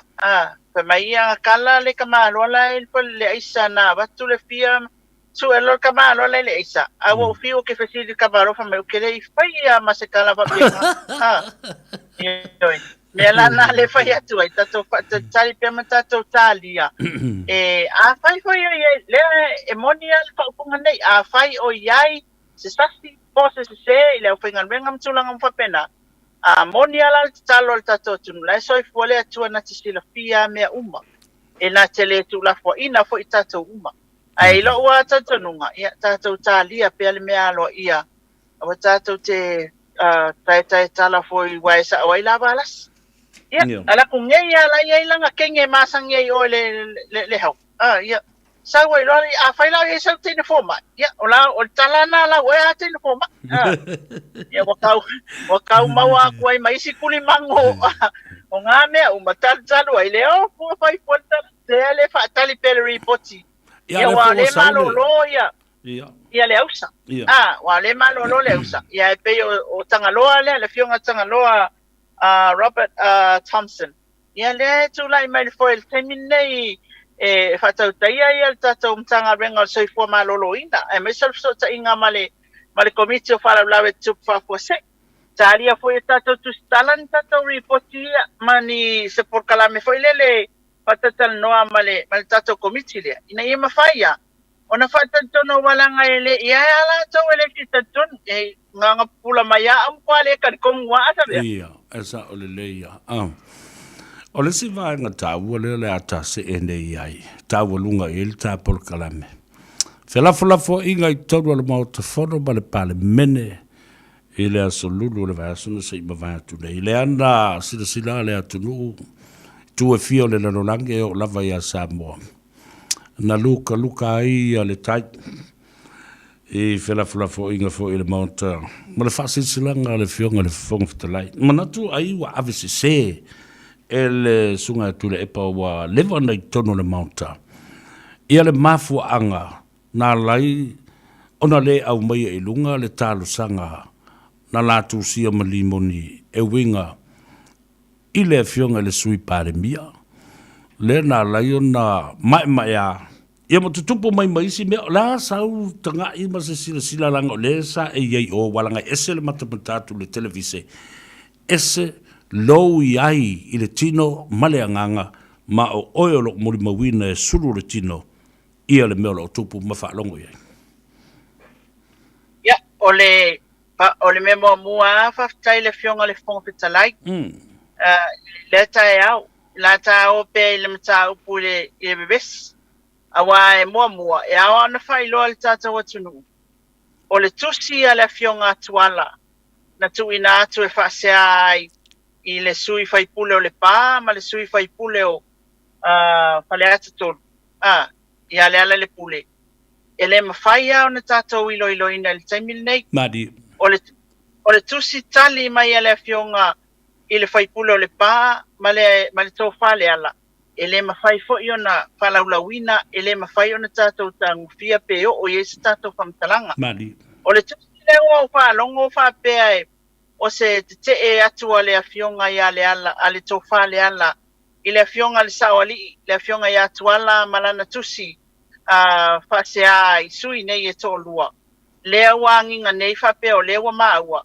e le o fo i se tātou whamtalanga o tusi peto ma le mata upua lea i le wā ili ina o ami o le taupu lea i tono le maota al palemene lea i wafito i tonu nei ma le komiti le na tofi tonu mai a e le fionga le fonga fitalai e matua sa taptapu an tātou tango fia i sea nei whaalua fesasi ai le whaai kunga whai a le komiti a o alo i o lātou whaiva ina ia whai ale mata upule nei a e pau ao lea nao le tae awa leo le solulu le tātou te aon tātou tala noa ai e pe i lau tilo o te whaafitai le fionga le fonga fitalai e ui a olo o iei tūla fono tū mau le mauta e malosi atu. Ia e sa iai ia le tūlanga fo lele na tātou tilo ati iai o le tu atu le ava noa, o le ava fatafata, o le fealo aloa i fo lele fa alo atu. Ia ai e pei au na tā ua le fionga fongtarai.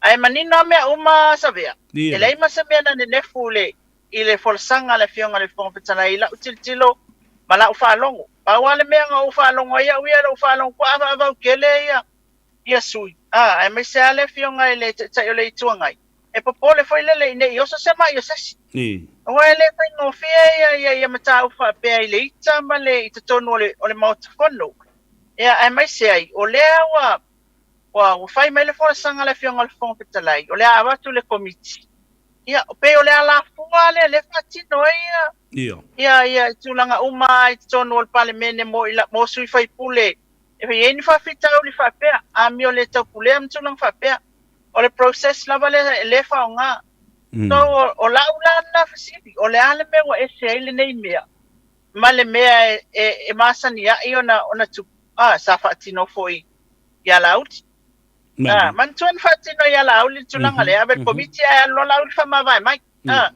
ole tulanga foi le pe eu fa pe se vai ngale le tonu fatino ya la ya e mai sei la ole me le te mountain ole te loni a fa pe ole fa sanga ya te o se fa sea ele ma fa yona e tamo fa au mai so opinion e fa matala mai pe te toi tau tala ina ua umal for sanga le fon fetala i tula fono na le mauta i lo atu ye ai le nanta ya o mea e masani ai fontanga ia o tātou whalangolongo so ofo iei. Whalangolongo so ofo i fontanga ia so mabae i upu tele ato ina. Ai lo walangona malama i almata sa le tawana i se me whapetu. Ia wa afia tele ato ai malisui o le vai maunga. Ia le tūlanga fo i lelewa. Wa e loa masula mana i e tono o le mautafona. Ia wa ati tele e loa. Ya tu mai lo lunga male fionga le tamai tai palimia ya na pe ya sa o le mauta ina watu la ilna fionga tamai tai palimia mfa tu la foi il sa tinol mauta ave fa foi le sui o vai monga ona le tulanga wa watu kumai o te loa pe na fa pe umi pe ya fina unga ia ai tu atu le fionga le tamai tai palimia mfa pe atu le fonfta la fa tu le la e tuturi umale to toru lea to yo e sa fa fa ila lo le uru le mo le wala kuri fa folo o wangi ko fasi awa le mele te mai tawina nei o te lo fo yo le a fa ilonga ina le aso le nei le vai aso le nei ile vai aso tina ile telo fina fong of the lai tu le epa le ala o so mai ma lauli al male toa o ai fo i o sula manaia ai tasi lava le tula i atu le te mai tai shut down the whole process ma tuli lo tangata i fafu wai au to va ai le marosi angale na tasi le tina tula i tula mai ia la fa kongulo ko la fa ngau tulo ia sui ma malu le parlement fafo ma ma fala o vai ma fala lai lu mai o sa fa i o no fo le uru le ngau ko fo i lu Savea, una ilo manatu e foi nei na mai alo le saunanga le fionga ia tuila epa oina betalia iloa ia le sunga tuila epa ma le fonga fetalai ma la laule le fai tu au ma la laule le tulanga foi le ovalo le mafaufa ma ova foi lo le mafaufa na ia lo manatu ia all time for esa tawana ona fa tu se la for na time ia ve fafo ona i lo wana manatu ia fa pe oka ia o le fon fetalai elai ma se me ale fon fetalai o fai mai usa ola esa ala fo la sanga ale fon fetalai tu sai ma tu la fo normal process al mauta e masan ia e pe wa yel tu langa na ia e fe lolo la le ala i lo so manatu la na tu la mai ia la auli lana na ia fetalai ia e pe ole tu langa na e pe wa pa u ko le mama fa sko inga o tawili ili sula mana o le ono fo no fo alfa le tu ale matole filele na matale me pile tala le na ai ole me le te fa tu nei bana tua ole aunga umo nei ma umbia e esali ungal fams nonga ma walunga sa fai e ole manatu tu le epa maleala o le wha le lengal nale na whai le contempt of court na ule eiso la sala e wha maonia morianga e ma whai on adopt ma wha o ngā ina e le whongatalai ma le pale mene e te waina ma ta upulea o le wha le velade o lai lato te whaia ma le mala ma lama le le iai e leo o le tua ngā mea leo la tura i mai e ese tava vai le unga le whaamsinonga te lua whaamaunia le lua soli ngā tula whono ma mafole a i tui ai o le ale iso i lua whaasalanga o atu loi o le mauta whono le fasili ale na mai au lape fo lea ma terms and reference na fasilingia o le fasilingia po ua soli ia tulanga ma malu o amionga tawa loa o le mauta e whaatasina i le palemene o le tali ua solia ua maumala le tali na toe tali lava i le whongaftalai yes has there been breached of terms and reference o le pulenga of parliamentary o le tali o le ioe lala na leu te whatua nei pe a whai e tusa malofina ngalo maina ele me fai le fa nga ina ele pale mene le fai unga na fai le fa masnonga o le lei o se sala ai ona o le tulanga o le fa le lenga ia le lei e fai lava le unga tuto tasi o amionga tawa loa pe a soli i to tonu o le mau te fono ma le pale mene lesi mea o te fia fasili atua i maina wale fai se unga le fa masnonga o ia le fionga le fonftalai ai tofi sa o lava ma le komiti e oi lo ilo le mata upula si sa no i le mata tio le mele na fai le sfali da solulu ya ona talua Savea ona o te musu o te o tonu ai tono longa tono lo teina tulanga le harmony agreement ya le fai unga le alfamasinonga pe tala fea ngai ona toi fa unga pe i nei le harmony agreement i tono le palimene pele ai mea umana la wali uliu ia tō pār komiti lea. E la tō te whātūlanga ina. Wao lea au mai e la ua ia le tūlanga lea. E se wai tūlanga lo whapea mai e. E le eise whamasinonga na whaia. Ia o mea umana e o ia komiti lea. Nei whai atu la sa utala e te ua wawese. Ua le wango whiakali e se ka whakali i le mea lea. Ioi. O te whaptai fo i lau ono sai. Ma lau whamana tupea. Mleanga o le tusi lea. It's still not out on the public domain. Lango le whaatali ia le unga o le whamsnonga lea ma le ililonga a le susuanga le komiti whaaptol palmene. O te whaalalo fo i la, maawa i ai.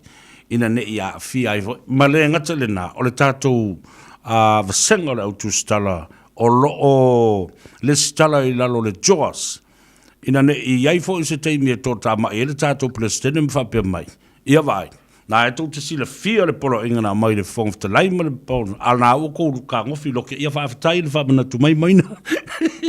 Ia, le apa ina tulanga lea, pe e o lo wana manatu, awa ia la tau lau fasalau po inisio o ala leo ma le tioma TV, wala tau faalu, ina ma la tau tantanoi, ina faali, i wala tau finangalu. Ai lo wa manatu e foi la tau fisili mai atia. Ia nga le fisa kala la ko fa fianga ko le pa liki mai nga kusi yoi sa le ya a tato wolo tula fono e awa na tato tu le tula fono fa penalo wia la ona ai mana ya yo la vai vai nga mai na sabe ol mena la ngol me mana ya le na ese ole harmony agreement le pharmacy nonga ia malitu mai tato parliament e tu e favor committee ia tata lia yo time ya sa wala li poker komiki nga yo time fol na yo wata faali ali mai loa ya ufanga ma pulu nga ko inga faal weka Tanoa Ava man show me all man show it leo te fatua nei lenga o tua patatua mene o tula fono ma fai unga e fai o le afete na i ei vaenga nei e tolu maina le foi fa fonga le tunu la foi fa longo mai minsta o mai o lo malanga mai fa foi la tu siaki auto o fionga le mata o pule nei o le tula fono o le tato tu mleanga i fanua fa pena foi mal fa kersiano o lo ta otto le fa vai papo le tunu le nei o le fa la vela o tu le mai ata to wo le tula fono ma fa unga le tula fono e silingia la ia o te ofo ele anga no o feo ye le va no fo mo le tu mo le anga fa lo tatou te fa manga lo ai tau foi atu ai o so mai le fa kersiano fa mai ia pe auto ele un tangata o le li e mo le lo to mauna ona fai le o le fa le anga no fai le fa kersiano ai fa tau le fifi o le fa msnonga le la au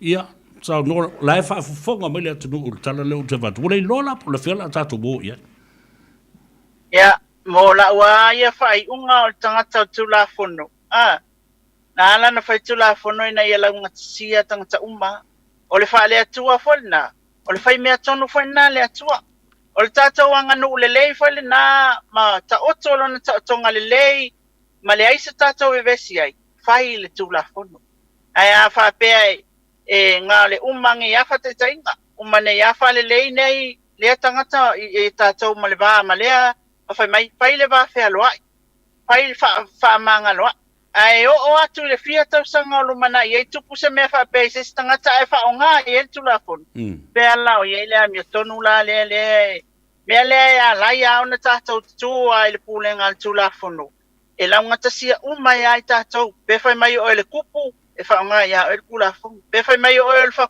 ko anga e fa onga ya te o tula fono e malia foi lo loto i le tali mai al tulafono langa le te au mai le tulafono sfulu ya mose madilo yo ina ya li mata ina il fona nga Israel pa pena foi la tatu e awa ona tatu savalvalia tulanga tulafono lo wala manatu tatu o tulafono Savea madilo e tatu e mamalu al tatu wanga no pe a tatu fa ai poi po fa tasia fo ya mal tulafono langa ya ka nga umangi yang fa manga lokni ko yo akaya ko fai fo ya o tula hala na le tu fa ya uia e awa ona tatu tasi pe tula fono alo fa tai tavu le mele na ia faingo fi tangata ona fai le fai unga le awari tatu fa longo tele le tatu tu mleanga i fanua e fo ai e fa fi tauri awa foi tatu te fa longo tele lo tatu taltunga fa kersiano e fa o ai le ta o le taua o le tiutel famsno o mela le fai le o tato mai de tu mleanga i fanua tu mal to yo tu atu to nei ya paleni le fola ya ta oto i lango lei ya malang tonu wa tato tausi le vānu nofu O le ale si ni taua mo ni tūlanga whapenai ma sa ele totu. O mai ia whai au, le au whai ngā luenga, ta talo mo se wha maanga longa. Ona tu watu lo le I limo le wha msinonga. E whaia le I unga le wha msinonga. Pe tongi le wha pui pui, pe salatupe, le alawa le whai unga le wha msinonga whai ai. Ua tātou aloa ia le unga ale wha msinonga. Ia pe o se toi vai ngā tūle nai soani le tātou atu no ui le mata upule nei wai pe al me fo le vai so ko inga mamakai o kai sa o tātou no male ai wa tu le me sa o tau na fai ai fai le me le le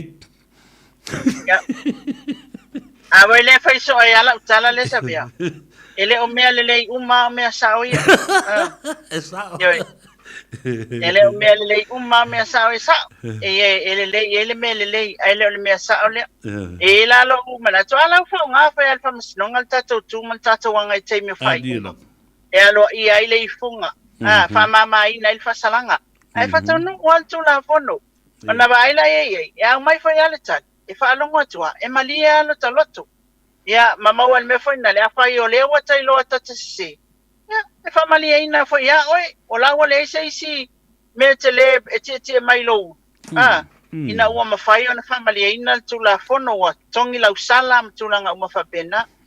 E lima ta ita ina tato o tunu ele te fo I tu mai tato vai nga whai o fast. Ia mal tato malo e peo na sauno so o ele fionga tu mai ta ipane mia. Tato wola wale pulenga tu la fono wa e pea o le mea le na laia o na whamalo sia le nganga o fie me na ia se mai o na watilo atua.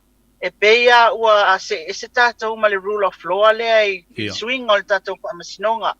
Ia man tātou tu la fono ia, ai peio ia na nofo file mu o se tātou atunu. O te lofo ila. O le tūlanga le au na tātou sawalvalia, ia mawhai e pei fo I o atunu I fafo. Ia. Sa au wawai atu I le whatu e senga sula mana ia tau ili lunga le Facebook. Ai e wawa ai le fia se lau tangata ma upu rea na lau mai ai. Ia, le lau tala. Ia, talo whai ai. Wau, lai wha le tu malo. Whonga le fio anga ma malu fo I tulanga wha lupe o le. Ia, a silsila fo I ai. O I tonu ai le nu uma le fio anga lea. Na ola I la uli. Ioi. I tala tuu wa ngafa te tele o le ainga sa male toa. O I sa o lai male toa lauli. Io. Tulou le whaafunga mai tu leo pupuma. Alo le male toa ma le pa ia le te ia li ima. Whonga le ala taua. Ma malu sa leo po. Ia. O le upu le na. Io. O tala sao ma tala moni mea na. Au o tau sila ia i le mea le na whainei. Ele to ina leo sula mana ia. Ia, e te taupea na whai atu I sa utala. Langa e ui na iai so tanga wāwāla lata. Ai, whalongo le mai I o le malu le tunu. O le malai le o le whauta ngātangi a Samoa. O le tangati a e sa ili e le tō whā male moe a wāsa manui o le tunu. Sa u whai atu le teimi ana le la. Maina whaasa o mai au pēr. O le mauta fo I lea. Tu sa lava pa wafai I langi le to tele. O le soifua tautua ma e na ngā lurua e le urua I fono whaavai luna lua ma se o ina tulai mai sa moe tutotas. O a nganga uma e o le taimi e whailoa I ai le fono uso sa moa. E o mai e leilo atu e mata. Ai o loo pi I pou. O loo whaalango lango I le tu o le mauta. O loo whaafofonga ma sila I tauaru manga umo le fono. Male totoa. Tātou te leilo atu. A o tātou nganga, o lātou nganga o tātou matua le tono le mauta lea mauli uma, ma le nganga uma. E sao, o la uwhai tau le na iai ma o le maota. E malu mapa ia, e te tau o na whaalo iai sui mamalu uma. A whawhela na uto watu o tau sui whaipule na uto o mai I tu malo. O le toi ngā tō whare I, ere o I se whale a onga, o se sui fai pule. O lau fa le aonga, o fafo. Ioi, na tapena mai ilau tō whama lau whautanga. Po o le alo wita I whea. Po o le alo wita I whea. Le ale toi ngā mafuanga. Tau fiofi ma maule ngutu. Tūle ngā luenga le whongwhitalai. E whai le whongwhitalai. Lea sau. Fo sau whaapipi I lea vaenga pe talia ina foi. O so ula ngona na nāna wa. Ioi. Sao le alau sao nanga Savea. Ele whapea o te tō e se atu le sao nanga wa. E sao noa mai ia e tu sai fo il tūlanga lea. Mea tonu ana na muso I la auli atu I lalo le tātou maota mua al parliameni. Ioi. O es fultasi no foa sa whao ngae na I to ina maa o le whaabae o le nā whale. Ma mea Savea. E langona I o tatino pe ato e whaamatala mai. Mea sa amata mai E o tātou tua a. O la tō fo I tō wha. Na mafuai o na maua nei tae ao, ma nei aso, ma nei mea o tātou iai. La tō fo I whaatulanganga. Pa la tō manatu sa iai. Na whau mai iai lo tātou atunu. Leo o tātou sapi ai nei ma tātou ai. E lei whai ngōwhie. E pei o le tūlanga na. Tau le ala o saunoanga. O le maota fo E se tātou atunu. Ia o sui whitwhilia mai I tū malo. E matua fili lelei mai le sui aisia. Langa o ile wa poto Samoa I tono le tātou parliameni. Ia e le so ona pisa peso na pa o se mea. Peso na e aise si tonu I. Ona o le tātou maota whaatasi uma. E mamalu le pono I ai le tātou anga nuu mamalu al si o tātou atunu. O le vā o le isi tangata. Le isi tangata I e po le whakerisiano. E mai se ala. Ia o le o saunoa mai le whongpetalai. Ia e pe I tūlanga ia ai Savea. O le atatala noa le lei ai se taimi o I luma I tūlanga uma ia o le awa onga ma o se whaatepa ma o se atati whanga lea mo tupulanga o aso nei whaapea se si le umanga ia makua kungumanga ia wharike kele I oi na I toi ina sao atu malato ato pa ufo ina ia so ala ma le ia suru tutoso ma tūlanga whapena no foi la so ato al falfono lea tau whai le tātou whaavae, tau talanoa ma whau ina ia maus tātou saltonga, am ia tātou lea o tātou ai. So e te tau ala o le tātou puti lei, ma amana ia wai le whapea o whai ilangi le wholanga, o tātou le toi wa aia, o na mou wai le o lātou ngangai peon tāu e Savea. O maalai ai o le whaavae o whale uma ia male malai le la, sa whai o lātou lima. O lo o iai lava I lātou whatasi mai tātou umai mea lava o tātou atunu. Ia o sao na whapi atu I lau saunoanga Savea. Malo, whaftai o walisi tūlanga ngai e whainga tāo na ave lo manatu. O au leulua I li o le matua o le ainga sa as I tu tonu o mo ta ama vai ala. Wa vai tonu nei le vai maunga. Tasi lua ma le tonu. A ta ua vai maunga o vai maunga a tō lava le nā. Wa ta uva lea I le whainga a lea tamari. Ia ai tātou I le nganga o le whamangalo. Ia tātou te le mālama fo I le mafu a ngā leo whātupo lea lava le toinga. For whatever reason, or whatever issue that you take up with Parliament, e le te tau lava. O I la tau na iai te ngata o nusai ma whaalongolo. O hani mea na saulo ma whau. Reconsideration and repositioning yourself before you reacted to the whole scenario. I lau titilo, I lau I tu malo, o lau to lua, o lau whanau, o li sili, o le ainga, o le ale to ainga, wa ai tangata ia te oe ma leu a pese tamai titi toni. Ia le ala menen whai. Na toni wha tamai titi whafu. Ia peo le nganga le nā. Ai, tālu sia awani I toi ei se tulanga whapenei.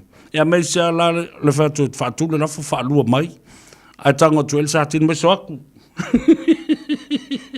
Ewe kao mai, tu ifo maa. Ma le si tu isa mau tu ifo ia e fo I le fionga le ngā matua ia ale e whai mai se tu alalo. Ai whai mai, ku au kala se uma au kala I e whai. O tu whafonga. Wha popolo si me se rungo le si mea. Nā o mea le ti apolo. Na oso mai I lea taimi. Ai ui o lea.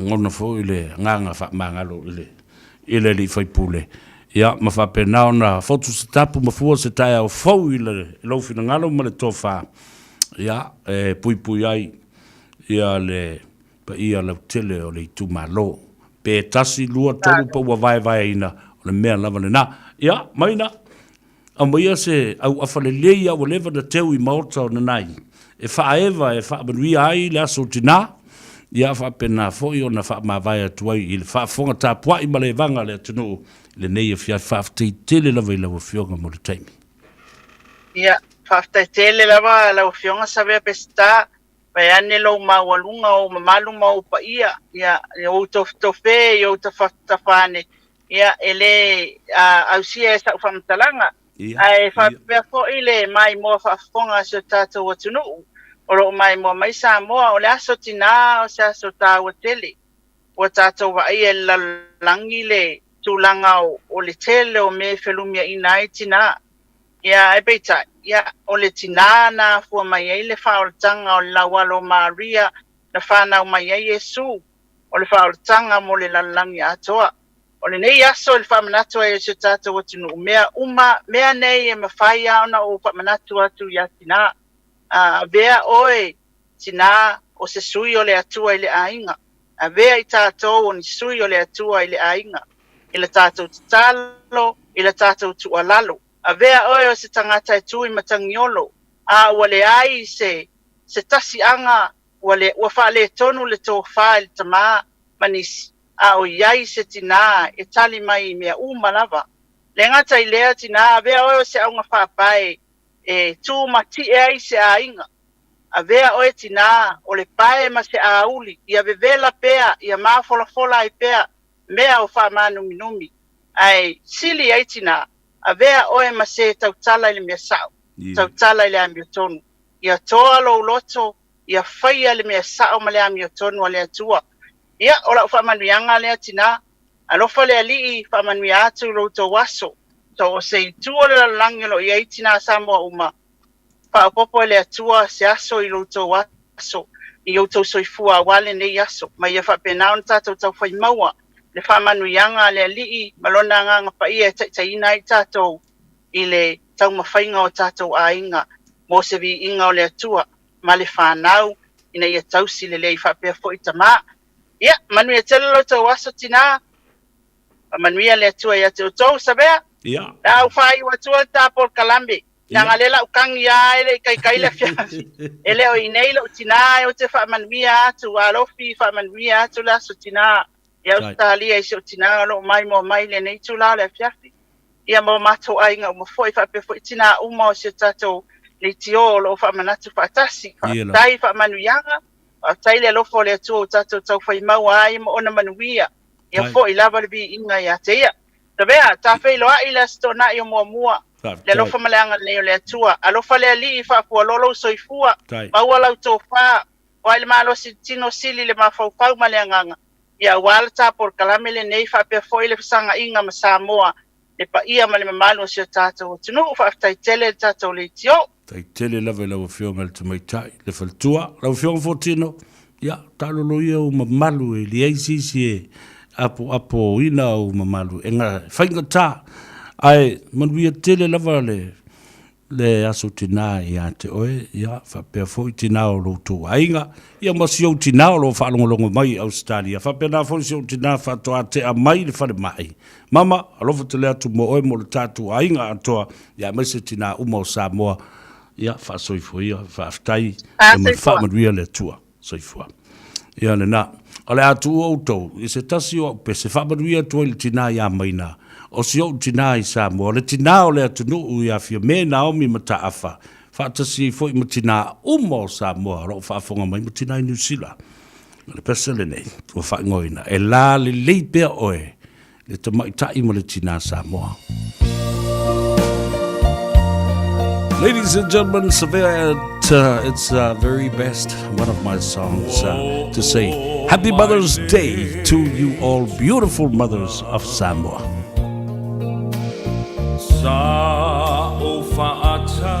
Ia ma le whatina o le tātou le tio, le whionga le whatua, ane Bonifacio.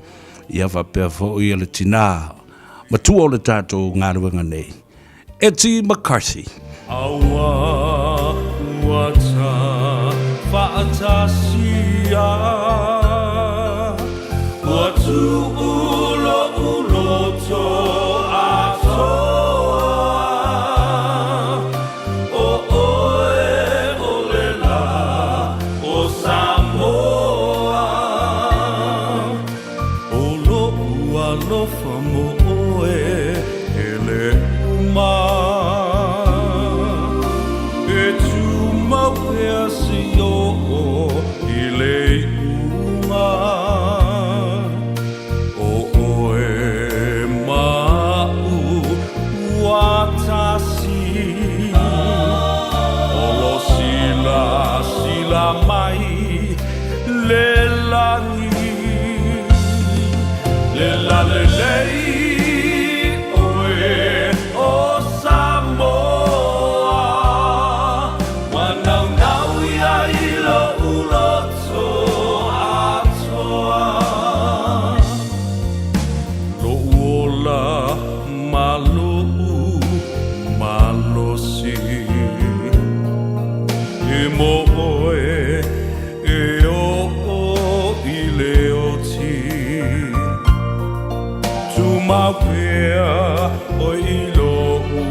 Ea lena, le pasele na Savea e whaamaruia tuai i le aso tina mo autou uma, pa ia mawalunga. O autou le vasenga o tina, ia matamai tai, a tausi a inga. O leo ua luas fulu ma le valuminu te wate i le tu la elima. Manatu foi, le aseu i whanua le whatau tenga i le so, ia, manatu sa whaamalia ina fo i lau whafonga ma lau tāpo inga, ma se fo i lau sila mai mua mai. I se au nanga whatau wā. Ia, pa wia o le pea pe upu masani o le atunu, a ma fo i bea sa taladoina ma whaasoa i ai. Ia, tātou awa o maia, ma fusi ma ave, whaamuina ina ia. O i se tau langa o le tātou ma taisiri i le rangi. Mangalo fo se leo le au nei, ia lau tu ona, Savea pestata ma langi leo rua i alii, se yuli, Al Harrington tu manu vao tanga loa matua la vea, tātou whei loa i le vai asa fau maruia tele le aso tina, le aso te au maruia o tau tama mātutua, tama ia vai pua, ia, a pia fo i le lo le whaafunga anga le atunu i nai tama. Ia, ma le lantou fo i au nanga ma le tautua ma le alolofa i atina, ai, la fo i sina i fotu, whaaftei tele, tu ua o tau se tasi o au pese, e wha mawai atu ai. Le tama sadinga, ua tuta le waa, o le alu le tama sa vai, ma le tama le vai maunga, ia, ai whaasoi fo ia manuia tere lava, ma lolonga ma me whai e iau vai, i le awhiawhinei. Le tātou komiti o tāpenanga mo le ono sfulu tausanga o Samoa, Ya, le alongo atu po vila le tengo le tātou whuntanga ma whabautu I le aso a tai au tātou whelua iai soifua ma Emanuia. E pei lava e le ngata Ae whaatau waa lo manatu I le ana O whaatu wha mai ngalu o le vasa Pe ana whai o sa umiti Tale toi fiala I lo te musu e ala Ai